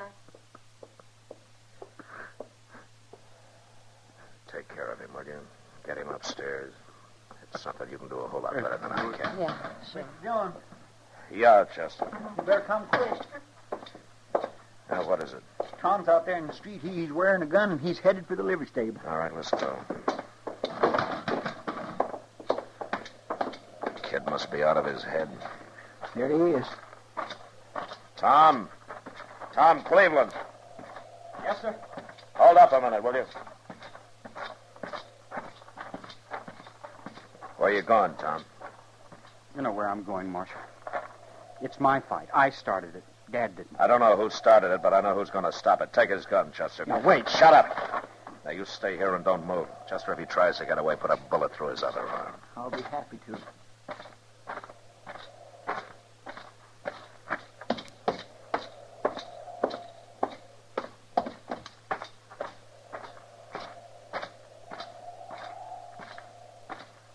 Well, now, I wasn't exactly looking to see you this morning, Marshal. You ain't here to stand up for somebody else, are you? Just standing up for the law, Brawley. Well, to my knowing, there ain't no law been broke. Call it law and order, then. And a gunfight's not very orderly. Well, I sure don't aim to do no shooting unless somebody shoots at me first. Nobody's going to, Brawley. Cleveland's not going to show. Oh? Kind of had a feeling he wouldn't. He looked a little crawly last night. Just a big wind, no rain. His boy feels different, though. I just stopped him up the street there. He was heading down here to face you. Well, I'll say one thing. The yearling ain't got much sense, but he's sure full of vinegar. He's a good kid, Brawley, in spite of what his dad's done to him. I wouldn't want anything to happen to him. You won't, as long as he stays shy of me. Now, there's one way to make sure of that. You got a horse there in the stable. Get it and ride. The law say that, Marshal. I said it, Brawley. You really run your town, don't you? All right, Marshal, I got no reason to stay. I'll ride. Good. So long, Brawley. Yeah, I'll be seeing you, Marshal.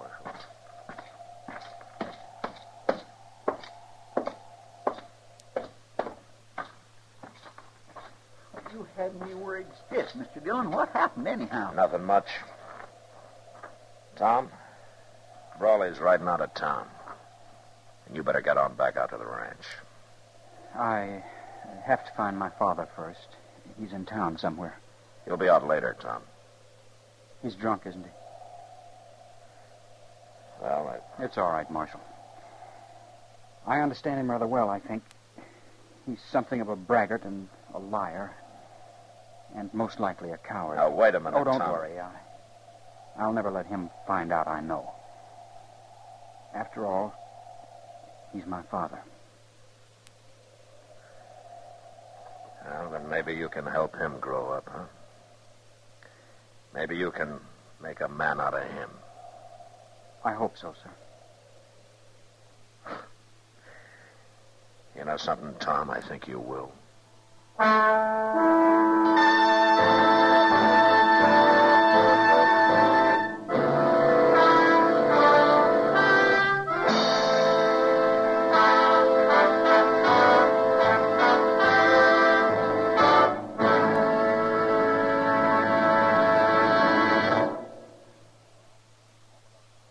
In a moment, our star, William Conrad. In 1900, 20 miles an hour very often was excessive speed. But in 1900, as now, speed is a relative concept. It's relative, for instance, to traffic conditions. An empty highway is safer than a crowded one. It's relative to the time of day. Dusk, dawn, and night driving is more hazardous than daylight. It's relative to weather conditions. Rain, sleet, and snow means slow down, even on highways that are posted for high maximum speed limits. In other words, safe speed is a question of driver's judgment. Police patrols can pick up a few of the most careless drivers, but the policeman that counts the most is the one you carry in your own head. When he tells you to slow down and stop taking chances, listen to him. The life you save may be your own. This has been a CBS Radio public service announcement. And now, William Conrad. You know, on the frontier, if a girl was looking for a husband, they used to say she's throwing a mighty wide loop. Well, next week, a girl catches a husband right enough, but not the one she wants. And that was the West. Gunsmoke. Produced and directed by Norman MacDonald, stars William Conrad as Matt Dillon, U.S. Marshal. The story was specially written for Gunsmoke by Les Crutchfield, with editorial supervision by John Meston. The music was composed and conducted by Rex Corey. Sound patterns by Tom Hanley and Bill James. Featured in the cast were Lawrence Dobkin, Sam Edwards, and John Daner. Harley Bear is Chester, Howard McNear is Doc, and Georgia Ellis is Kitty. Join us again next week for another story on Gunsmoke.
Gunsmoke, brought to you by Chesterfield.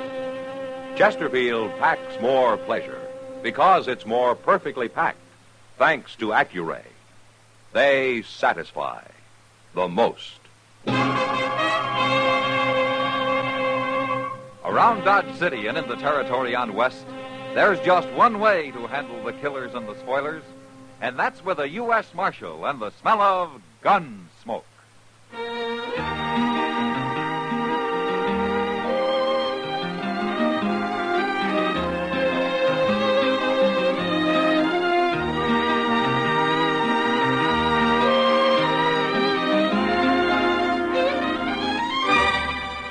Gunsmoke, starring William Conrad.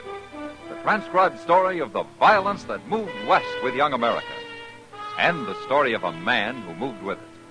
I'm that man, Matt Dillon, United States Marshal. The first man they look for and the last they want to meet. It's a chancy job, and it makes a man watchful and a little lonely.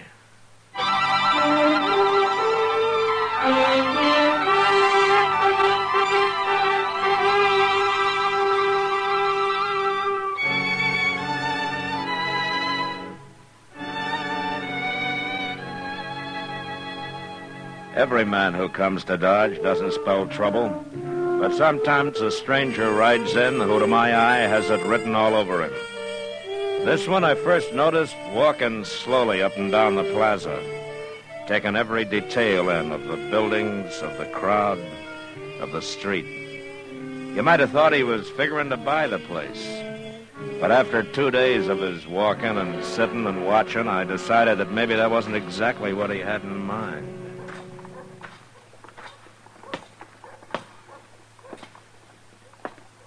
You looking for somebody, mister? You've been in Dodge long enough, stranger. You know who I am. Marshal Dillon. If there's anything about this town you haven't found out, maybe I can help you. This is the first civilization I've seen in months, Marshal. Just trying to get used to it again. By the way, my name is Cole Yankton. Well, it ain't no summer name, Marshal, if that's what you're thinking. What do you do that keeps you away from civilization, Yankton? Oh, I've been horse trading, around among the settlers, a few peaceful Indians. Uh-huh. But you're done with that now, huh? I sold what I had. Come out pretty good, too. You know, most men who come here with a stake spend it gambling. I haven't seen you near a saloon yet. I'll look them over later. You aiming to stay here long? I come here to take the Santa Fe to Wichita, Marshal. Well, it goes every day. You got something against me? No, not yet. I guess being a lawman, you gotta be suspicious of everybody, don't you? Not everybody. There's nothing wrong with me, Marshal. Now, don't you worry about a thing. I won't, Yankton. Good. I'm gonna let you do the worrying.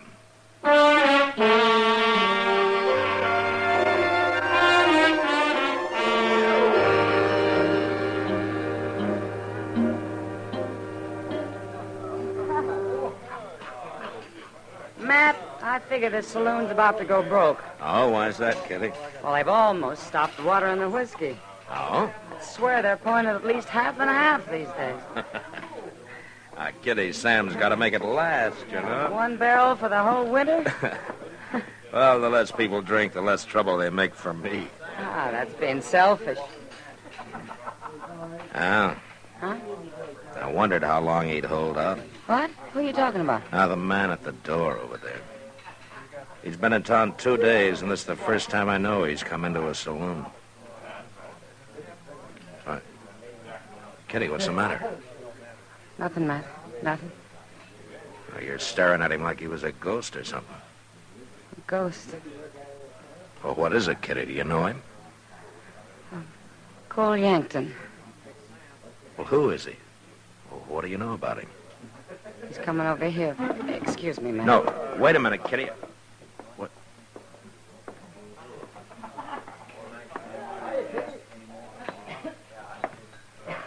Evening, Marshal. Hello, Yankton. Your girl took off. Uh-huh. She's going out the back door. She's really leaving. Yeah, it looks that way. Now, why'd she do that, Marshal? I wouldn't know, Yankton. You ain't even curious? I don't figure it's any of my business. Maybe you're right, Marshal. Maybe it ain't. Like I said, Yankton, You worry about it. Good night. Good night, Marshal.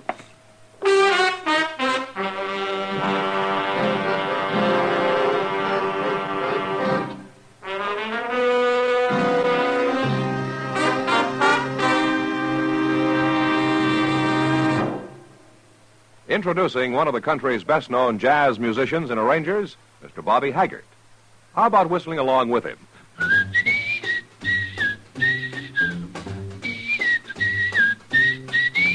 Packs more pleasure, packs more pleasure. Chesterfield packs more pleasure because Chesterfield's more perfectly packed.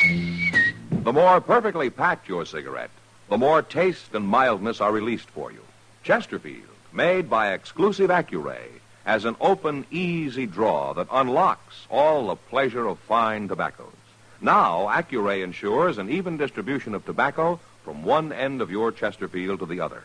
Chesterfield is firm and pleasing to the lips, mild, yet deeply satisfying. Chesterfield packs more pleasure because Chesterfield's more perfectly packed. To the touch, to the taste, Chesterfield packs more pleasure because it's more perfectly packed. By Chesterfield, mild, yet they satisfy the most.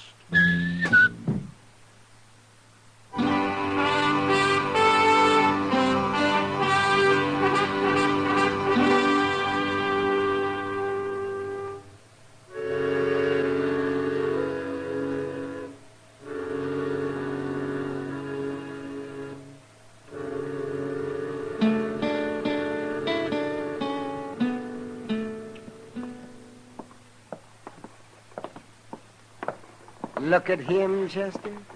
Sitting there half asleep in the sun, and crime is being committed all over town. Widows are being robbed, old men are getting their throats cut, little children are being sold into slavery. And there sits the law, sucking on a straw while he digests his dinner. By golly, Doc, he don't look none too lively. If I had a gun, I'd shoot his heels off. I'll lend you mine. Why don't you two sit down and quit bragging? Huh? Yeah, we better do it too, Chester. It'll make him look less conspicuous. You know, this is one part of my job I take pleasure in, Doc. You know something? I wouldn't hire either one of you to drive a tent peg in quicksand. Don't answer him, Chester. That's his bad conscience talking. Doc, did you ever hear of a man doing a little thinking once in a while? Always thinking. And what would you be thinking so hard about, Marshal? Well, I tell you, Doc. Cole Yankton over there. Oh? That's him standing right across the street. Where? Oh, yes, I know. I saw him this morning. This morning? Where? In the plaza. He was asking where he could find Kitty. Said he wanted to talk to her. Well, now, that's all right, Chester. Why shouldn't he be talking to Kitty? Well, no reason, I guess. You don't fool me, Mad Dillon. You're wondering why as much as everybody else. Kitty knows lots of people, Doc. Oh, yes. People like Cole Yankton, outlaws. Look, there's Miss Kitty. So she's going to run right into him. You stopped her. I guess he's going to get to talk to her, all right. But he isn't, Chester. He's just kind of smiling at her. Well, that sure didn't last long. Where's he going now? He's taking his horse. Looks like he's leaving town, Matt. Yonder he goes. Well, that's good riddance. You can forget about him, Matt. Yeah, maybe. Why don't you ask Miss Kitty about him, Mr. Dillon? You said you was having supper with her tonight, didn't you? Yeah, that's right, Chester. I'm having supper with her.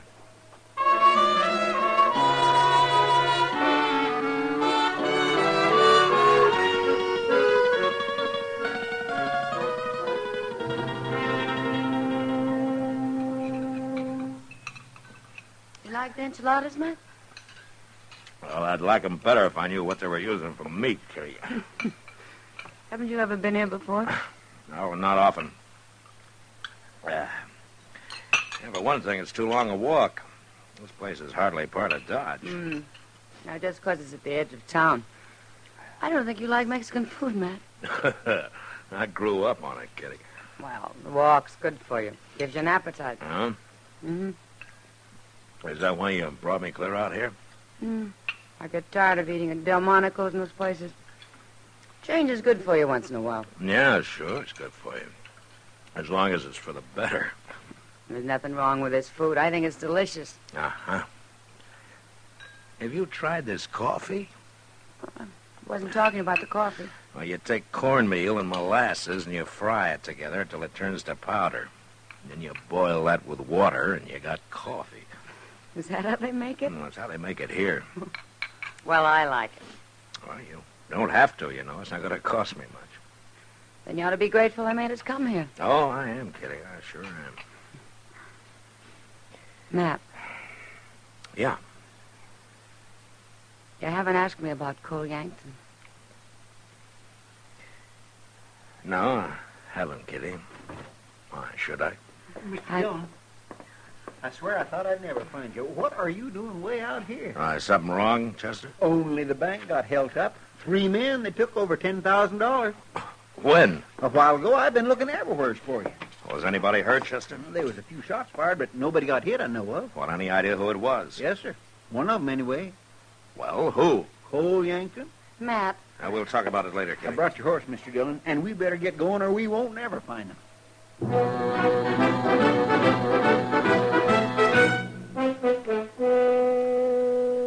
All Chester knew was that Cole Yankton and his partners had headed south out of Dodge.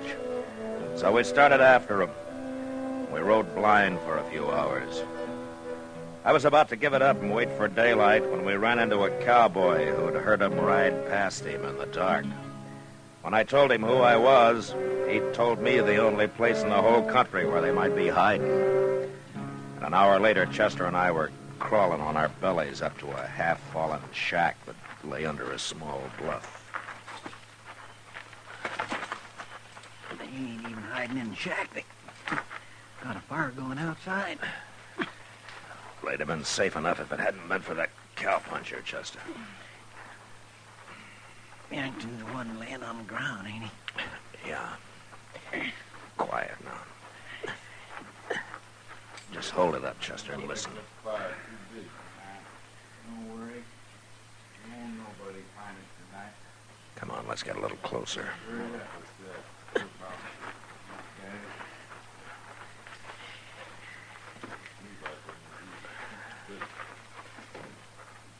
There's only 2 of them, Mr. Dillon. Yeah. The other one's probably in the shack. Listen. How are they going to find it? Ain't bloodhound. Well, they don't like it, I tell you. Another thing, Yankton. What were them men doing in the bank? It was always empty at that hour. Can't find out everything in 2 days, can I? No, I guess not. I still give you credit for one thing, Yankton. At least that tin-horn marshal never showed up. Don't give me credit for it. What he means, So kid, hard Mr. to know Dillon. it's about. He means she was in on Didn't it. that gal help you out? What's her name? My name's Kitty, and I don't want to talk about it. Hey, you talked about enough what we got to Dodge. Look, the marshal was out of the way, wasn't he? That's what I said. And that's all you need to know. Now leave Kitty out of this. You're awful touchy about it, ain't you, Yankton? You shut up, or I'll put a Chester. bullet in you. Yes, sir. There You now, watch for the Brown. man in the shack. I'm going to move in on these 2. Are you ready? I'm ready. I will. All right, you men are covered. Get your hands up. Shoot him.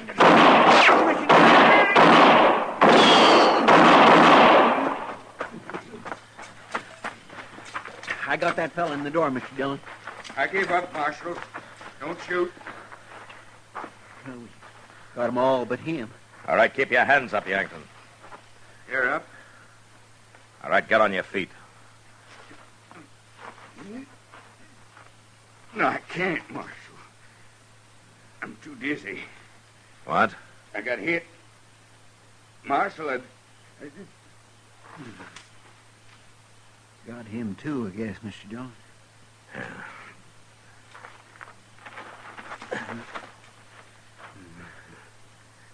Yankton? He's bleeding all right, Chester, but he's not dead. Say, looks like an old cart of some kind over there, Mr. Dillon. If it ain't busted, maybe we can hitch it up and carry him back to Dodge. Yeah. Well, let's find that money first, then we'll try it. All right. Mr. Dillon? Yeah. What, Chester? It's kind of bad about Miss Kitty, ain't it?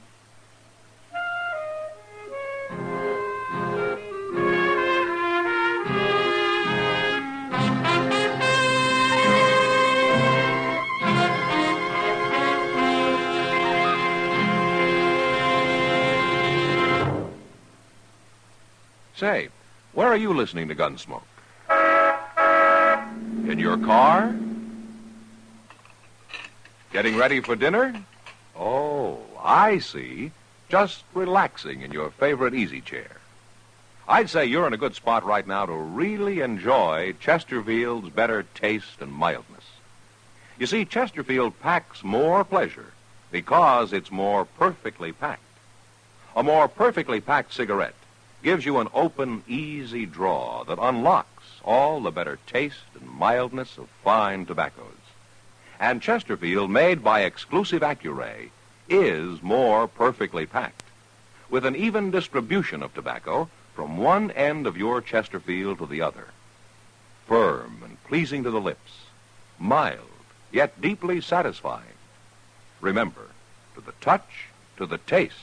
Chesterfield packs more pleasure because Chesterfield's more perfectly packed. By Chesterfield. Mild, yet they satisfy the most.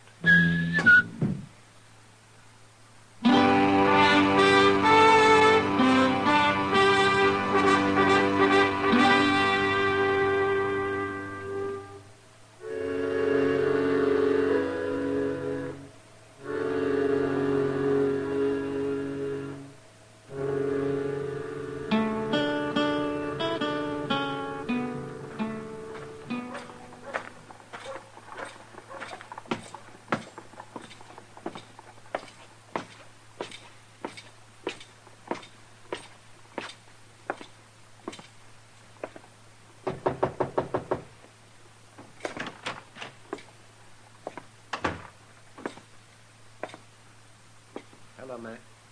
How is he, Doc? I've done all I can for him, Matt. I ain't gonna make it. I never thought I would. Now, don't give up, Yankton. There's always a chance. My partners, they're both dead, ain't they, Marshal? We buried them before we brought you in, Yankton. Come in. Oh, well, Kitty. I had to come. I heard he was here.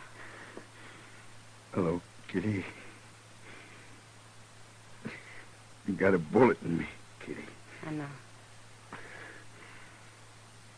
Out on the street there yesterday, I had it in mind to ask you something, but when I got close to you, I knew I couldn't. And I'm glad, because things didn't work out so good. No. I'm sorry, Cole. I'm real sorry. Thank you for coming, Kitty. I won't bother you no more.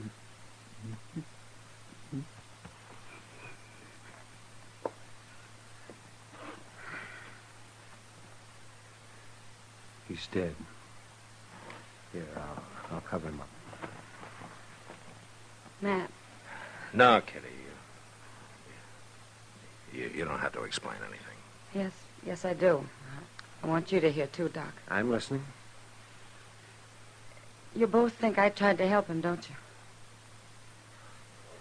Well, it sure looks like you did, Kitty. No. And I guess I'd have to hear you say it before I'd believe it. I stand with Matt, Kitty. Thanks, Doc. Matt. I'll tell you what, let's forget about it, Kitty, huh? No. I want to tell you something about Cole Yankton. He's been in California for years. That's why you never heard of him. Well, I've heard of him. I know what he's been doing. I think he came here because he thought I'd help him. But then he did a nice thing, Matt. He didn't ask me to. He didn't make me say no. Well, then I guess he wasn't so bad after all, did he? Poor Yankton. New Orleans. I was just a girl. He's the first man I ever knew. The first grown man.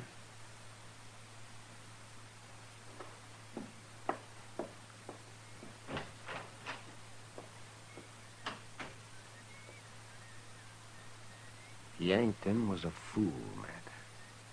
Yeah. He should have stayed with that girl. Yeah, she's all right, isn't she, Doc?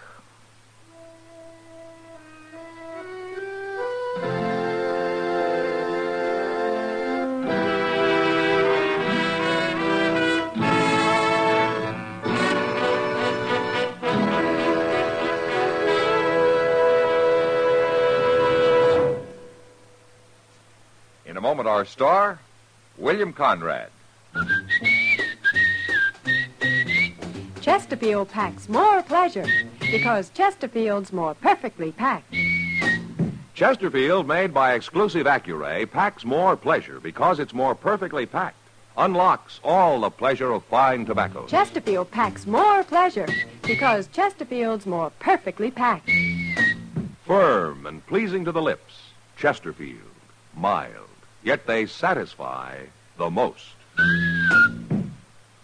You know, to compliment a Westerner, you might say, he'll do to ride the river with. That means that he's courageous and honest. But next week, when a man rides the river, he dies. And that was the West. Good night. Gunsmoke. Produced and directed by Norman McDonald, stars William Conrad as Matt Dillon, U.S. Marshal. Our story was specially written for Gunsmoke by John Meston, with music composed and conducted by Rex Corey.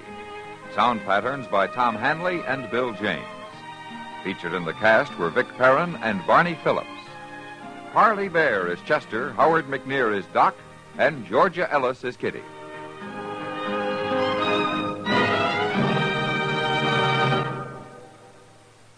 Smokers, this is it. L&M filters. So good to your taste, so quick on the draw.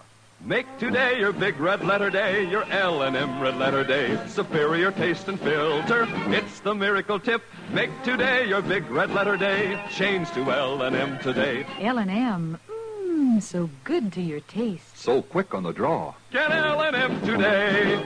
Relax with L&M. So good to your taste, so quick on the draw. Join us again next week for another specially transcribed story on Gunsmoke.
Gunsmoke. Brought to you by Chesterfield.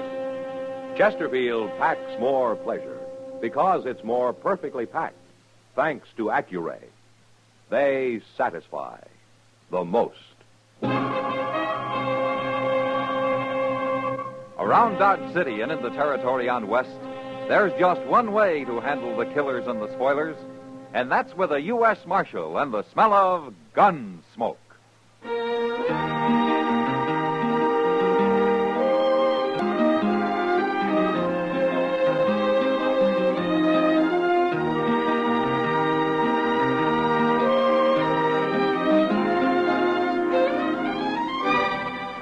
Gunsmoke, starring William Conrad. The transcribed story of the violence that moved west with young America. And the story of a man who moved with it. I'm that man, Matt Dillon, United States Marshal. The first man they look for and the last they want to meet.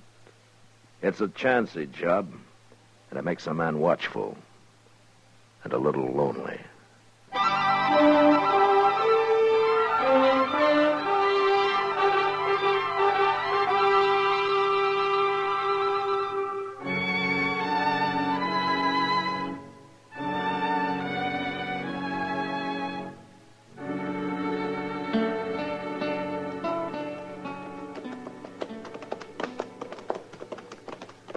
Look yonder, Mr. Dillon. It's Jeb Wingate, ain't it? Yeah. I just hope he doesn't want to find some shade and talk for an hour. I want to get back to Dodge. There ain't no shade to find around here. Lessons over that little rise.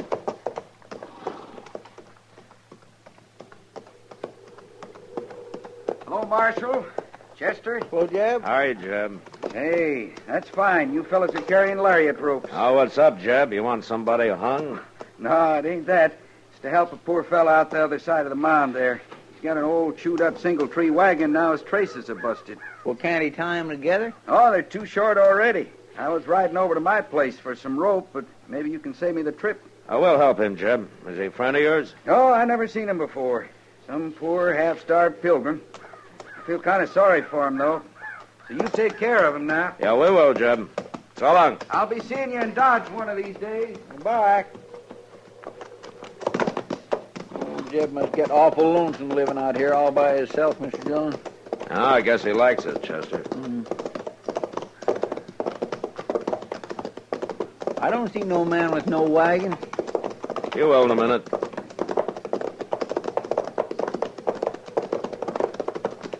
There he is. Oh, yes.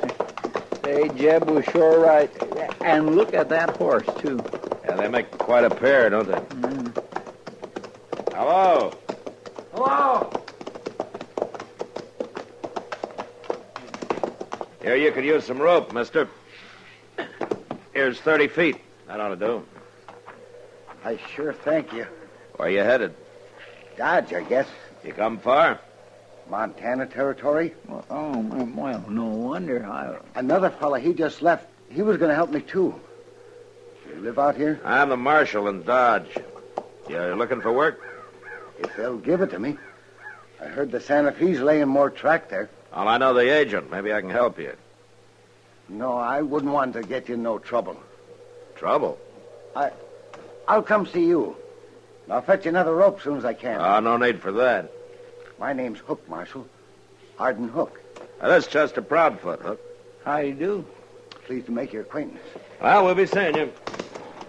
Thank you kindly. My. He keeps looking around like he thinks somebody's going to hit him any minute. Well, maybe he's running from something, Chester. Say, I'll bet that's it. You suppose the law is after him? What for? Well, I don't know. Maybe he's a murderer. Oh, what? Flies? Come on, let's do a little ride.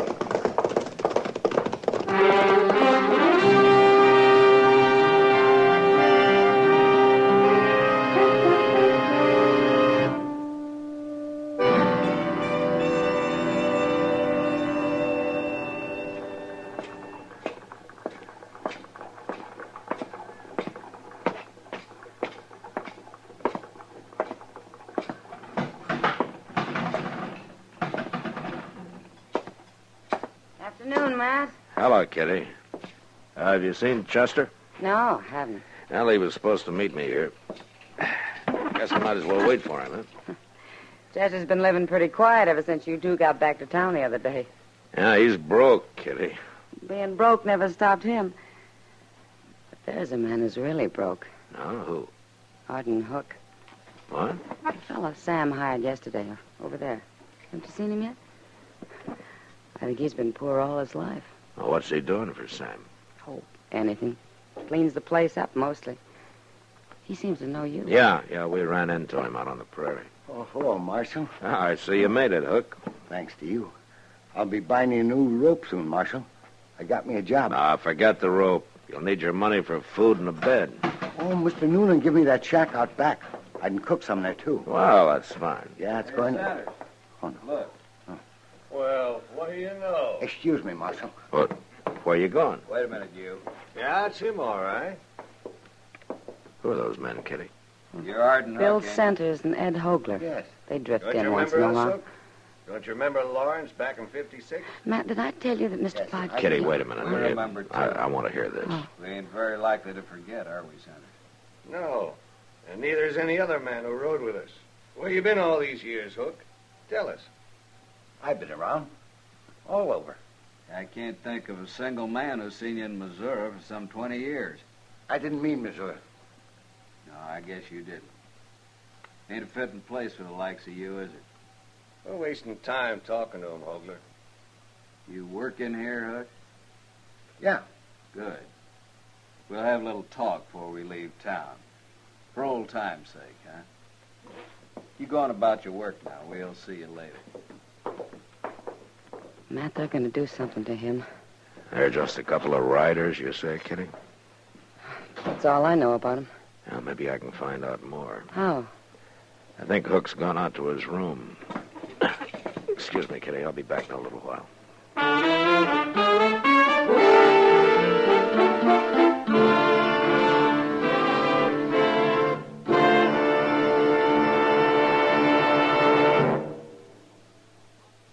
That whistling man, Bobby Haggart, really started something. Tonight, the Calypso Boys join in. Ready, amigos?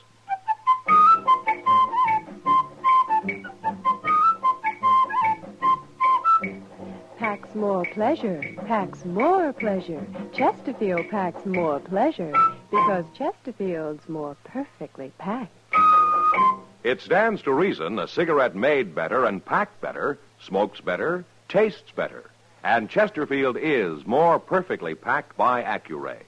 This electronic miracle removes human error in cigarette manufacture.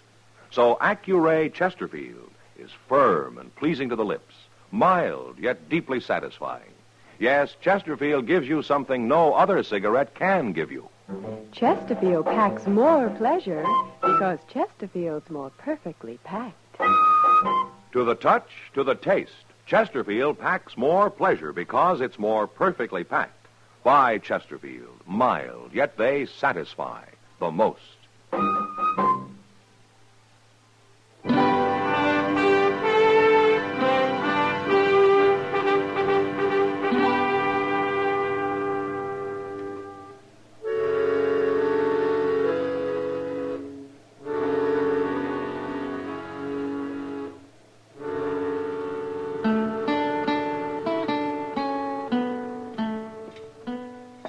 What are the names, Hook?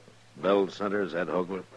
You heard them? Yeah, I heard them, but I don't know quite what they were talking about. It's nothing, Marshal.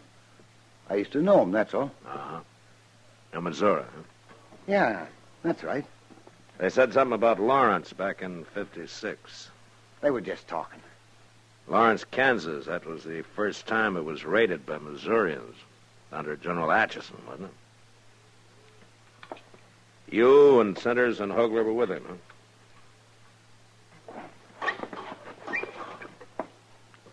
All right. I'll tell you. I was there. I raided across the border with him. I helped them sack Lawrence. I even killed a man. I killed him in cold blood. Marshal, he was trying to give up, and I shot him anyway. The Centers and Hogler don't hold that against you, do they? Not hardly. Oh, they knew the man. But they didn't care about that. And why are they after you, Hook? The war didn't start at Fort Sumter in 61, Marshal. It started in 56, right here in Kansas, at Lawrence. So? I'll never know why I killed that man. But I swore I'd never kill another for any cause. So I run away. There are a lot of men who didn't fight, Hook. But I started out fighting, and then I quit. They don't forget that. Not in Missouri, they don't. Maybe I am a coward. I don't know. But they're going to kill me, Marshal. You're sure of that, huh? I know them. And I know what they're like. All right. Look, I want you to stay here in Dodge. And get killed? And now they've found you, they'll follow you. You're safer in Dodge than you'd be anyplace else. Well, I guess so. You leave it to me. You'll be safe.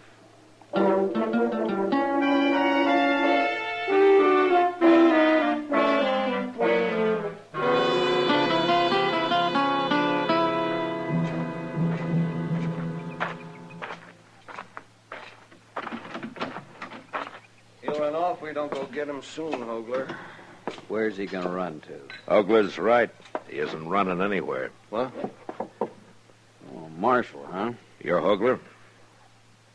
You want something, Marshal? Yeah. I want you to leave Arden Hook alone. We ain't going to bother Hook, Marshal. Not if you're smart. Little coward like that, I wouldn't feel right even touching him. What happened happened a long time ago. Why keep it alive? Was you in the war, Marshal? Yeah, I was in the war. But it's all over, and the sooner everybody forgets about it, the better. We might have won if it wasn't for cowards like Arden Hook. All right, there's no use arguing with you. But Hook's gonna stay here. And if anything happens to him, anything at all, I got enough evidence on you two to hang you. Too bad you found out about all this, Marshal. Yeah, I guess there's nothing we can do now, Sanders. You mean we're going to let that little coward go? Yeah, we'll let him go. Who cares about him anyway? Bye, Marshal.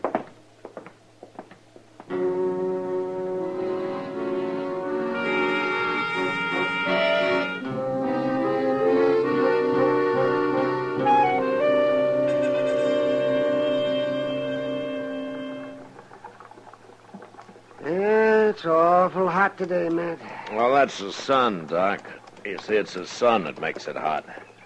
Oh, that's the sun. I was only making a comment. I wasn't asking for a scientific explanation. Oh, excuse me, Doc. I didn't understand what you wanted. Yeah, I see. Well, now that you've started it, I can tell you what the heat does to some people. Oh, good. You tell me about that, will you, Doc?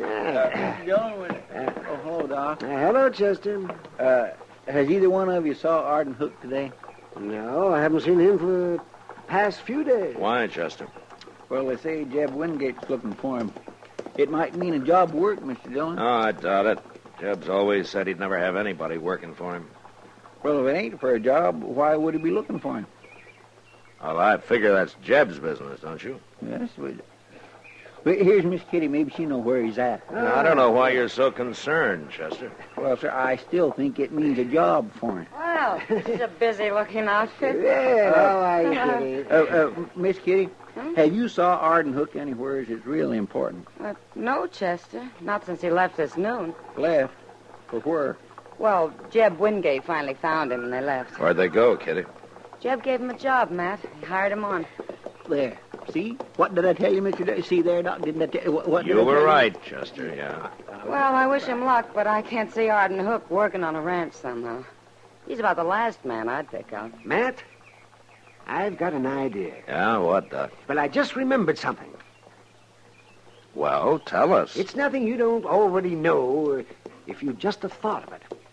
Yeah, but I didn't think of it, Doc. You ever hear of Lou Wingate? Yeah, Jeb's talked about him a time or two. He talks about him a lot. Hey, wait a minute, Doc. Lou Wingate was killed in the first raid on Lawrence in 56, That's wasn't he? right. Shot down when he was trying to give up. The way Jeb always tells it. Sanders and Hogler. They went to Jeb and told him who killed his brother. So he hired Arden Hook. Hired him so as he can have him out there alone, where there'll be no witness. Chester, go get our horses. It's going to be dark before we get there now.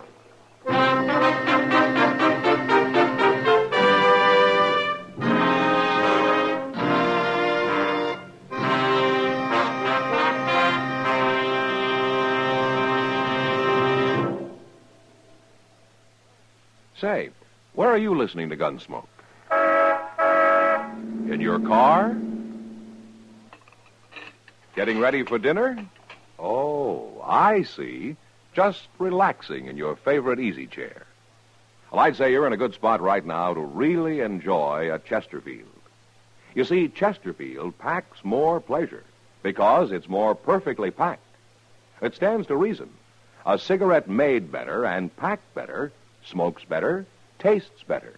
And Chesterfield is more perfectly packed by Accuray. This electronic miracle removes human error in cigarette manufacture. So Accuray Chesterfield is firm and pleasing to the lips, mild, yet deeply satisfying. Yes, Chesterfield gives you something no other cigarette can give you. Chesterfield packs more pleasure because Chesterfield's more perfectly packed. To the touch, to the taste, Chesterfield packs more pleasure because it's more perfectly packed. Buy Chesterfield, mild, yet they satisfy the most.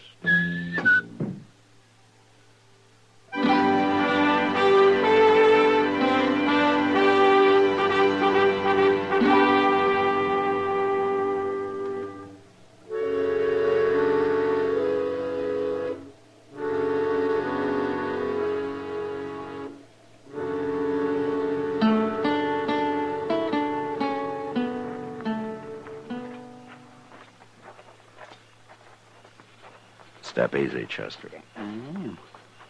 But I still don't know why we left our horses way back yonder. Let's get behind that wagon at the side of the barn, and I'll tell you. Hey, look. There's Jeb Wingate sitting with his back to the window. Yeah.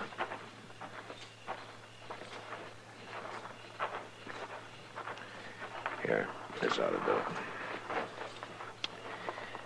Now, the reason we left Mr. John, somebody's coming. You think they followed us?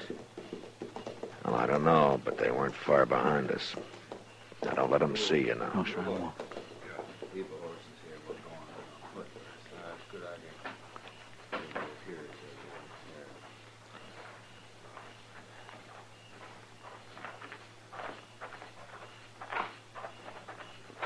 Hey, look at that, Centers. Sit and duck. We can put a rifle bullet through him from here. It's Hogler and Sanders. I don't understand this, Hogler. Why not? Well, Jeb Wingate said he was going to kill Hook and make it look like an accident, didn't he? Yeah. Then why not let him do it? Because I want Hook killed another way. I want that smart Marshal Dillon to hang him. And I'm going to make him do it. How? Kill Wingate, and everybody'll think Hook done it. He's the only man who'd have a reason, ain't he? Yeah.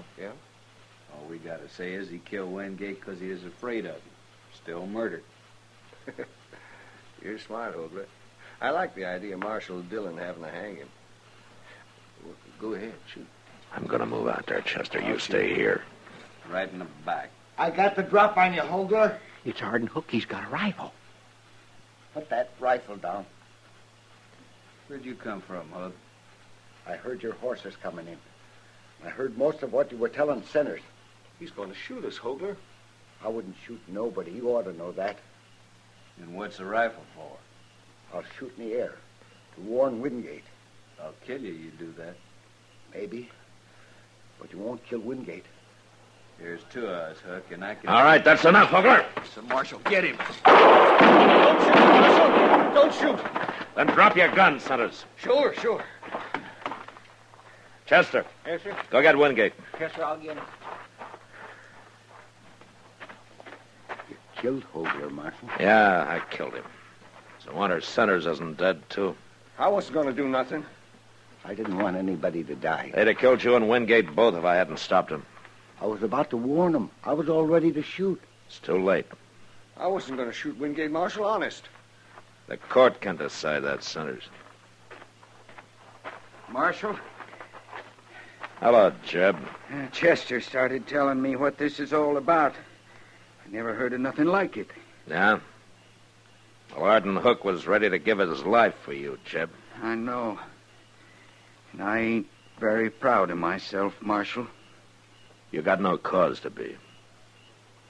You know, I'd throw you in jail, but you haven't done anything yet. I want to do something. Yeah, what?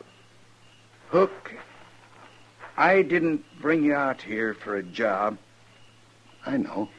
But, well, I'm offering you one now, if you'll stay. I ain't sure I'm strong enough for this kind of work. I don't know how to tell him, Marshal. Why don't you tell him that you've got that kind of strength? Tell him it takes a different kind of strength to be a brave man. Thank you, Marshal. Will you stay, Hook? Yeah, I'll stay.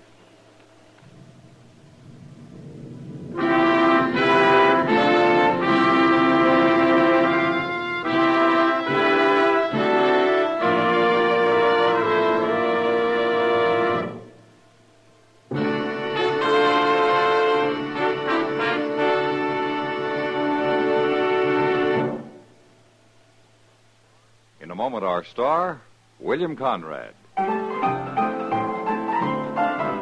Chesterfield packs more pleasure because Chesterfield's more perfectly packed. A cigarette made better and packed better, smokes better, tastes better. And Chesterfield is more perfectly packed by Accuray. This electronic miracle removes human error in cigarette manufacture. So Accuray Chesterfield is firm and pleasing to the lips. Chesterfield, mild, yet they satisfy the most. You know, the frontier was buffalo hunters, trail drivers, and cowboys on the prod, but never a place for families. Yet next week, a father comes to Dodge looking for his daughter. A daughter whose name is Kitty Russell. And that was the West. Good night. Gunsmoke, produced and directed by Norman McDonald, stars William Conrad as Matt Dillon, U.S. Marshal. Our story was specially written for Gunsmoke by John Meston, with music composed and conducted by Rex Corey. Sound patterns by Tom Hanley and Bill James. Featured in the cast were Vic Perrin, Harry Bartell, James Nusser, and Paul Dubov. Parley Bear is Chester, Howard McNear is Doc, and Georgia Ellis is Kitty.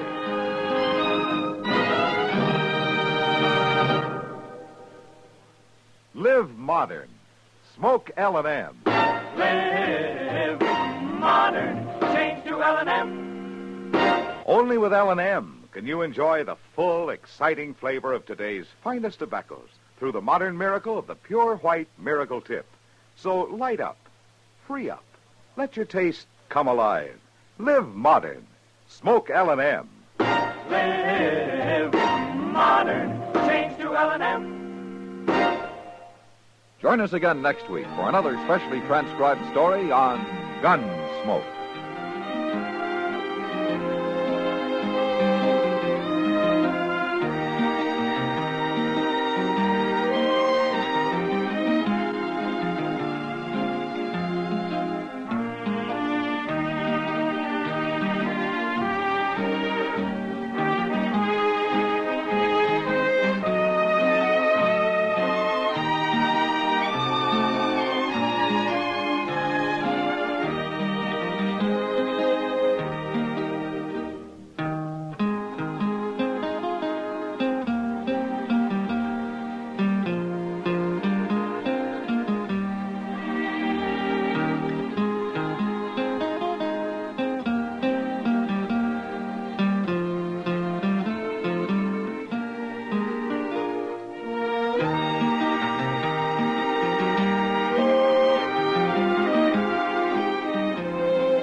Gunsmoke, brought to you by Chesterfield. Chesterfield packs more pleasure because it's more perfectly packed, thanks to Accuray. They satisfy the most. Around Dodge City and in the territory on West, there's just one way to handle the killers and the spoilers, and that's with a U.S. Marshal and the smell of Gunsmoke.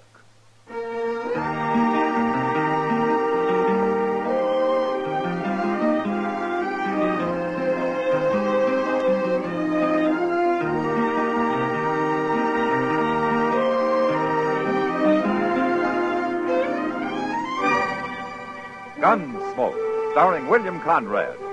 The transcribed story of the violence that moved west with young America. And the story of a man who moved with it. I'm that man, Matt Dillon, United States Marshal. The first man they look for and the last they want to meet. It's a chancy job, and it makes a man watchful and a little lonely.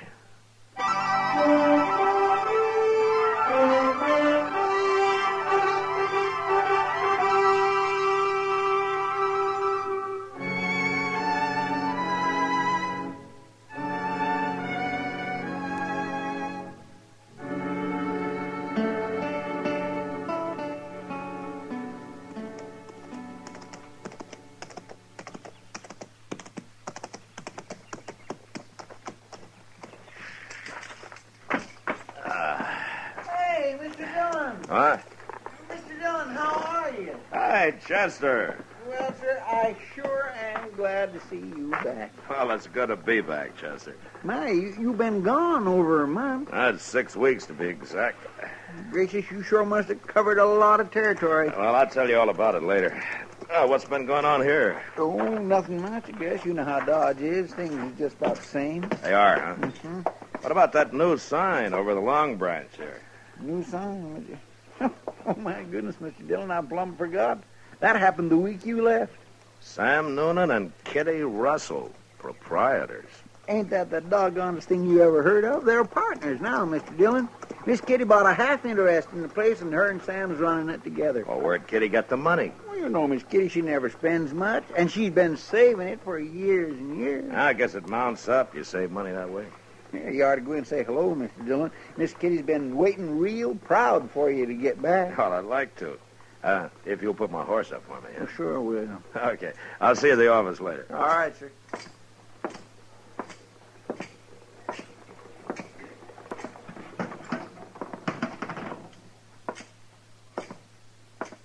Hello, Sam. Well, Marshal Dillon, when'd you get back? Just now. Saw your new sign outside, and I came in to see if the price of whiskey had gone up. Well, Marshal, the price of whiskey went down at the Long Branch. What? Yeah. First thing Kitty talked me into. Well, knowing you, that must have taken some talking. Well, you know, she was right. We're making more money than ever. I sure got to hand it to her. Ah, good. And where is she? Well, she went to her room, Marshal.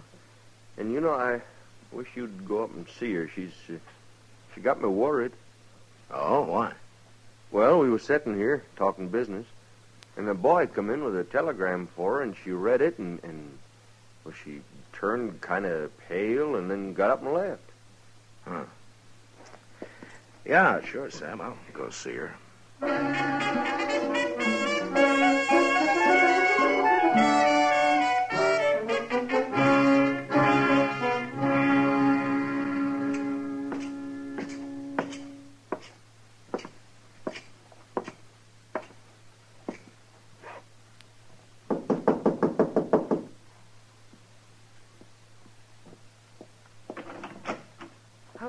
Matt. Hello, Kitty. Oh, come in. Thank you. I just got back. I thought I'd come around and congratulate you. Oh, well, thanks. Kitty. Huh? Sam told me about the telegram. If there's anything I can do to help. Oh, Matt, you got it all wrong. Sam, too. It's not bad news. Oh? Well, I'm glad to hear that. It's my father, Matt. What? My father, Wayne Russell. He's coming here to Dodge tomorrow. Well, I thought your father was lost. Well, he has been. I've never even seen him. He left my mother in New Orleans a few months after I was born. Yeah, I know. He was a gambler, Matt. He worked the riverboats. Mother always said he was a very charming man. Funny thing is, she never held it against him, his deserting her. She just accepted it as the way he was. In a strange sort of way, she was proud of him. Well, how do you feel about him, Kitty? Same as my mother, I guess. He's coming tomorrow, you say, huh? Matt, will you go to the depot with me to meet him? Like I say, I'm real happy about it. I feel kind of scared.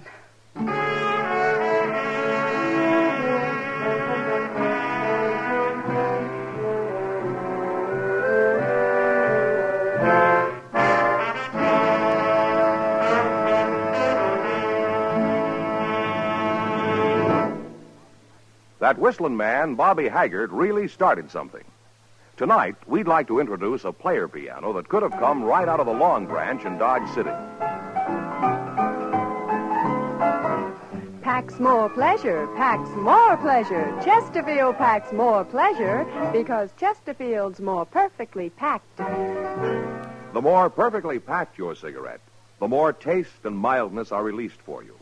Chesterfield, made by exclusive Accuray, has an open, easy draw that unlocks all the pleasure of fine tobaccos. Now, Accuray ensures an even distribution of tobacco from one end of your Chesterfield to the other. Chesterfield is firm and pleasing to the lips, mild, yet deeply satisfying. Chesterfield packs more pleasure because Chesterfield's more perfectly packed. To the touch, to the taste, Chesterfield packs more pleasure because it's more perfectly packed. By Chesterfield, mild, yet they satisfy the most.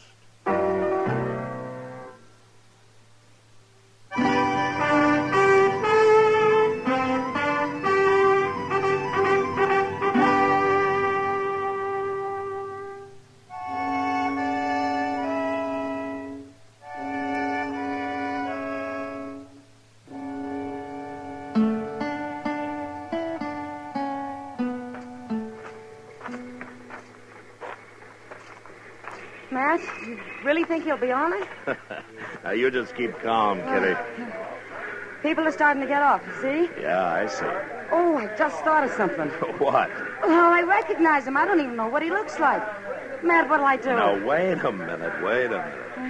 Ah, here comes Chester with somebody now. Oh, you think that's him? Well, he's about the right age. Yeah. Gray hair. He's dressed mighty fancy. What'll I say to him? Maybe it isn't him at all. Easy now, kid. Well, I found him, Miss Kitty. He come right up to me and asked if I knew you. Now, can you imagine that? So you're Kitty. Hello. Ah, you're beautiful. I knew you'd be beautiful. Thank you. I know how you feel, child. But we'll get acquainted. We're going to be great friends, Kitty. Well, sure. I mean, of course. Oh, well, this is Marshal Dillon. Welcome to Dodge, Mr. Russell. Thank you, Marshal. It's a pleasure to know you. Kitty, I want to meet all your friends, and I've an idea. Yeah? I'd like to give a dinner tonight. I trust there's a restaurant here that could accommodate us. Oh, there sure is, Mr. Russell, and that is a fine idea. Delmonico's, that's the best. We could go there right now and tell them to get started cooking. Chester. Well, I'm only trying to help. Well, that'd be pretty expensive, wouldn't it? Kitty, my child, expense doesn't matter. I own a very prosperous freighting business in New Orleans now. I've had it for some time. Well, that's wonderful. Will you invite your friends for me, Kitty? Yeah, if you want. And about how many shall I tell them to expect? Well, Chester and Matt and Doc Adams and... Oh, I don't know. Well, ain't you going to ask Sam, Miss Kitty? After all, he's your partner now. A partner? What partner, Kitty? Oh, it's nothing. Nothing? Why, Mr. Russell, she's half owner of the Goinest Saloon in Dodge, that's all. Is this true, Kitty? Well, it's really Sam Noonan's place. But you're associated with him in the saloon business? An unmarried woman has to make a living. I'm making a good one. Of course. Well, we'll talk about all this later, Kitty. But tonight we'll celebrate, shall we say, 8 o'clock at Delmonico's. I'll see you there, too, Marshal? Aye, certainly, sir. I'll take you over to the hotel, Mr. Russell. Well, thank you, Chester. Very kind of you to put yourself out this way. Well, Kitty, So that's my father, huh? he's quite a gentleman, isn't he? Matt, Yeah. I need a drink.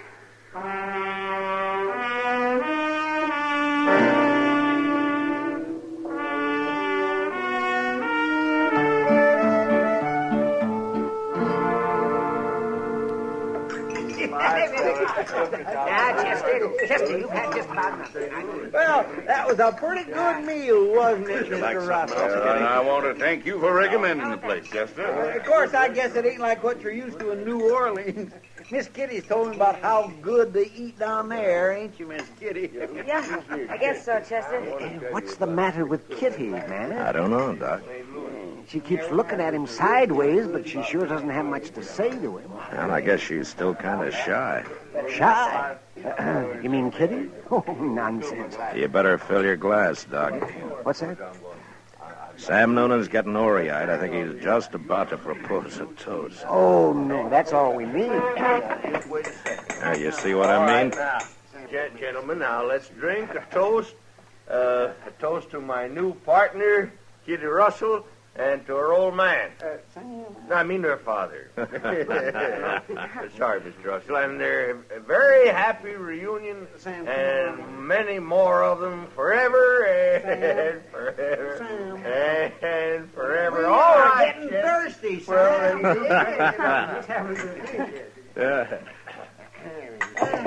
Thank you, gentlemen. Thank you. This is the happiest day of my life. Here's to you, Kitty, and to the Russells, the proud Russells. Oh, hooray. Oh, hooray for everybody. Oh, my, you better lock Chester and Sam in the same cell tonight, man. Yeah, that's a pretty good idea. Well, I'm afraid I gotta go now. Oh, come, Kitty, the evening just started. Yeah, well, it started at the Long Branch, too. I'm in business, remember? Yes, I know. I don't think Sam's going to be much help tonight. I'd better get down there and take over. Kitty, I ain't going to be no help at all. Well, don't you worry, Sam. You stay and have a good time. Kitty, you can't go out there on the street this time of night. Well, I'll go with her, Mr. Russell. Well, she must leave. I'll stop in later and say good night, Kitty. Good night, sir. Good night. Doc, keep an eye on those two, will you? Now, doggone it, Sam, you shouldn't be drinking all that. Now, give me some. That was a pretty nice party, huh? Yeah, fine. Well, what is it, Kitty? Because he disapproves of your being in the saloon business? You'll get used to it, Matt. Maybe I got to get used to having a father, that's all. You haven't made him feel very welcome. I haven't decided yet whether he's welcome or not. Well, I didn't mean to interfere, Kitty. It's no business of mine. Yep. I understand, Matt. We'll see soon enough.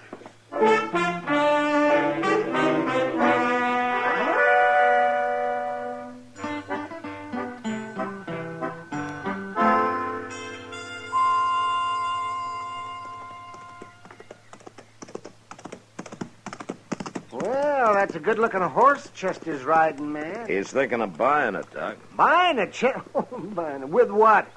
That horse will be as old as Methuselah before he closes the deal. Well, that could be. Yeah.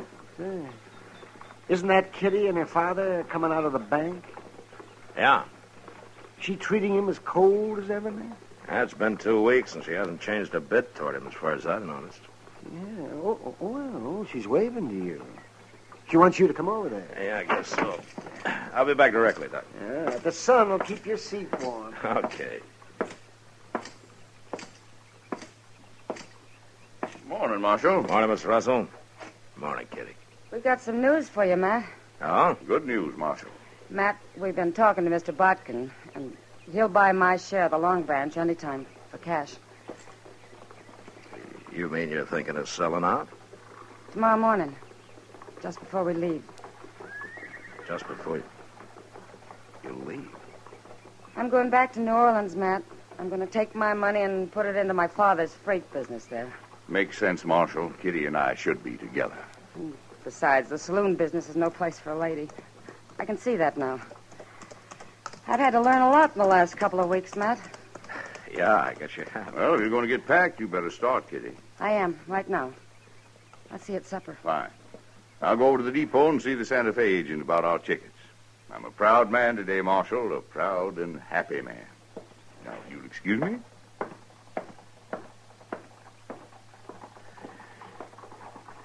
Kitty. Yes, Matt? Whose idea was this? You're selling out and all. Well, he likes to think it was both of ours. But I'll have to give him the credit, Matt. He's been talking about it one way or another for 2 whole weeks now. He's awful smart. He can convince anybody of anything. yeah, I guess he can. What is it, Matt? Don't you like him? It doesn't matter whether I like him or not, Kitty. No. No, I guess it doesn't. But, I sure don't trust him, Kitty. Now we're getting somewhere. What? I'm going to need your help, Matt. I don't trust him either.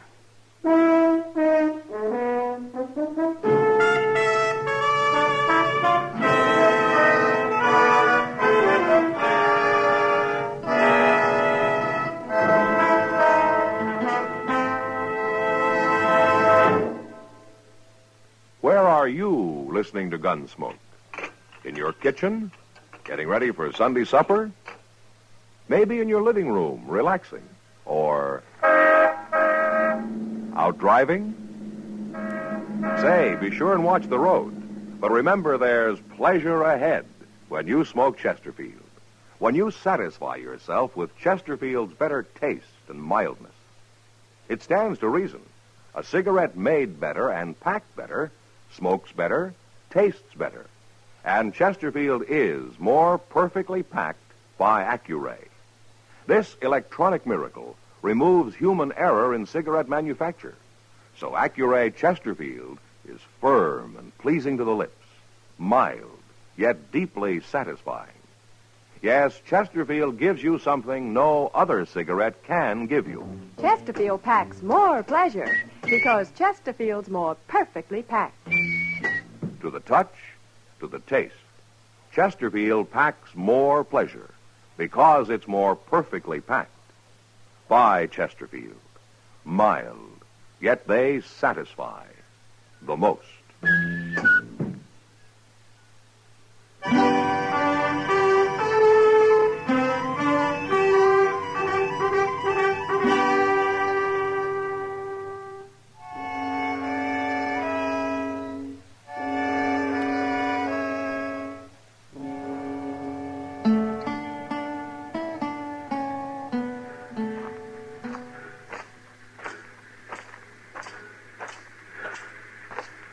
Morning, Mr. Russell. Morning, Marshal. Well, I see the train's ready. Where's Kitty? She insisted on meeting me here. She wanted to do her business at the bank alone for some reason. Well, maybe it's because this is the last time she'll be doing any business on her own. I hope so. No woman should be in business anyway. Yeah, especially Kitty. She, trusts people too much. They take advantage of her. Not anymore, I can assure you. I only hope she gets here with that money. Well, nobody's likely to hold a woman up in broad daylight, Mr. Russell. But they would at night, eh? Oh, there are some men who'll do anything for a dollar. Day or night. Yes. Ah, there she comes. I told you she'd be all right. Nobody'd bother Kitty anyway. She's awful well-liked around here, Mr. Russell.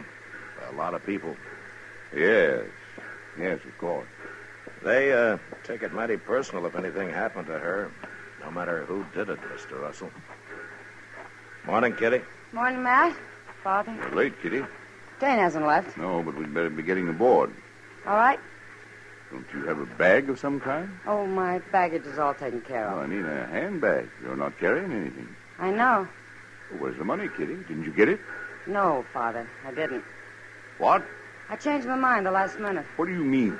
I decided to leave it here in the Long Branch with Sam Noonan. It's a good investment. I can always come back for it. Now, look here, Kitty. I'm deciding things for you Well, from we'll now talk on. about it on the train. Come No, on. no, we're not leaving till you get that money. Which is it you want, Father? Me or the money? There isn't a question of that.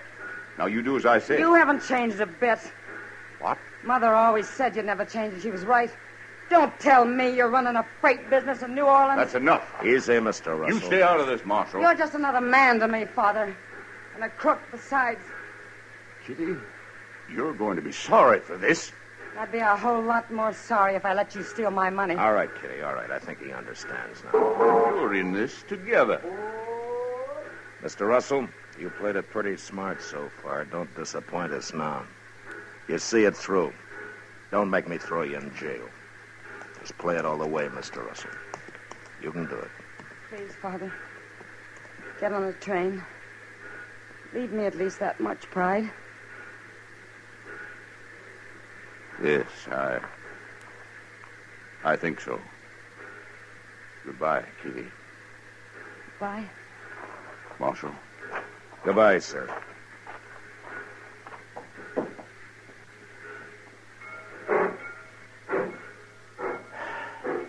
Well, he did it, Kitty. You were right. Sure he did. You bet he did.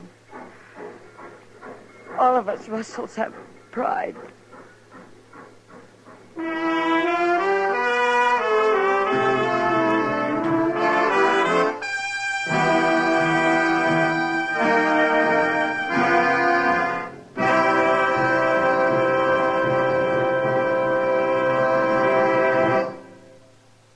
In a moment, our star, William Conrad. Dad, a great guy. Chesterfield, a great gift. Get them together next Sunday, the 17th, Father's Day. You'll be giving Dad the gift that packs more pleasure. Remember, Dad prefers Chesterfield because they're mild, yet they satisfy the most. So don't forget Chesterfields by the carton for Father's Day. You know, on the frontier, when a man was courting a woman, he usually had the good wishes of everyone. But next week, because of some marriage talk, 2 men nearly died. And that was the West. Good night. Gunsmoke, produced and directed by Norman McDonald, stars William Conrad as Matt Dillon, U.S. Marshal. Our story was specially written for Gunsmoke by John Meston, with music composed by Rex Corey. Sound patterns by Tom Hanley and Bill James. Featured in the cast were John McIntyre and Lawrence Dobkin. Parley Bear is Chester, Howard McNear is Doc, and Georgia Ellis is Kitty.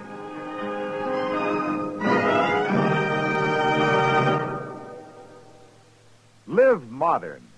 Smoke L&M. Live modern. Change to L&M. Yes, have an L&M. No other cigarette you can buy, plain or filter, gives you the full, exciting flavor you get through the pure white L&M Miracle Tip. Through the modern Miracle Tip, L&M tastes richer, smokes cleaner, draws easier. So light up, free up, let your taste come alive. Live modern. Smoke L&M. Join us again next week for another specially transcribed story as Matt Dillon, U.S. Marshal, fights to bring law and order out of the wild violence of the West in Gunsmoke.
Gunsmoke, brought to you by Chesterfield. Chesterfield packs more pleasure because it's more perfectly packed, thanks to Accuray. They satisfy the most. Around Dodge City and in the territory on West, there's just one way to handle the killers and the spoilers, and that's with a U.S. Marshal and the smell of gun smoke.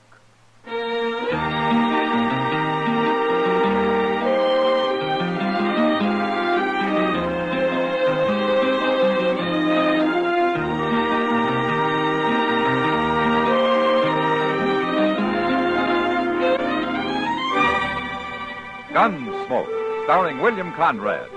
The transcribed story of the violence that moved west with young America. And the story of a man who moved with it. I'm that man, Matt Dillon, United States Marshal. The first man they look for and the last they want to meet. It's a chancy job, and it makes a man watchful and a little lonely.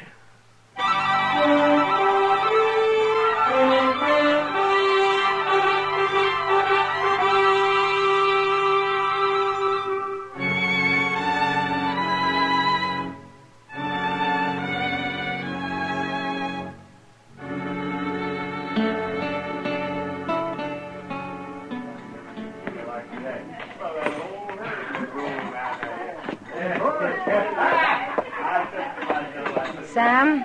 Kitty, what'll you have? I'm going out to Delmonico's for something to eat. If Marshal Dillon comes in, tell him to wait, will you? I'll send him on to Delmonico's. No, he's to wait here. It's Doc who's trying to find him. Oh. You look tired, Sam. I ought to. I've been tending bar for 12 hours steady. Well, what happened to the help you hired last night? You had the wrong idea, Kitty. Huh? I'm in business to sell whiskey, not to give it away to anybody who needs a drink and can't pay for it. Is that what he was doing? Was till I caught him at it. Hello, Kitty. Sam. Oh, Marshal. Matt, you're to stay right here at the bar. What? I promised Doc if you came in, I'd keep you here. He's been looking all over town for you. Oh, I thought Doc was delivering a baby down on Salt Creek. Well, he got back about a half hour ago. Oh, what does he want me for? It's about some trouble with a man and his wife called Tebbs. Tebbs? Well, not where he delivered the baby. This was in a sod hut about a mile above the crossing. Ah, well, what about him? Here he comes. He'll tell you. Here he is, Doc. Oh, fine. So you're a good girl, Kitty. Yes, you are. You're a good girl. I might never have found him. What's all this about these Tebbs people, Doc? Well, they're having trouble, Matt. Oh, what kind of trouble? Well, I stopped by to say hello and get acquainted, and, well, you know. Oh, sure. But the woman, she didn't act like she wanted anybody around. And then I heard the man yell at me from inside. She tried to stop me, but I went in anyways. He was lying in a bed, Matt, with a bad knife wound in his leg. Oh? Yes. It's festered and it's given him a fever, and I don't think he can walk with it. Did he say what happened? Well, he claimed it was an accident, but he was holding a 6-gun under that blanket, Matt. Well, what for? For his wife. He's scared to death of her. I think she knifed him, and I think she's waiting for a chance to finish him off. You better get down there, Matt. Maybe too late already.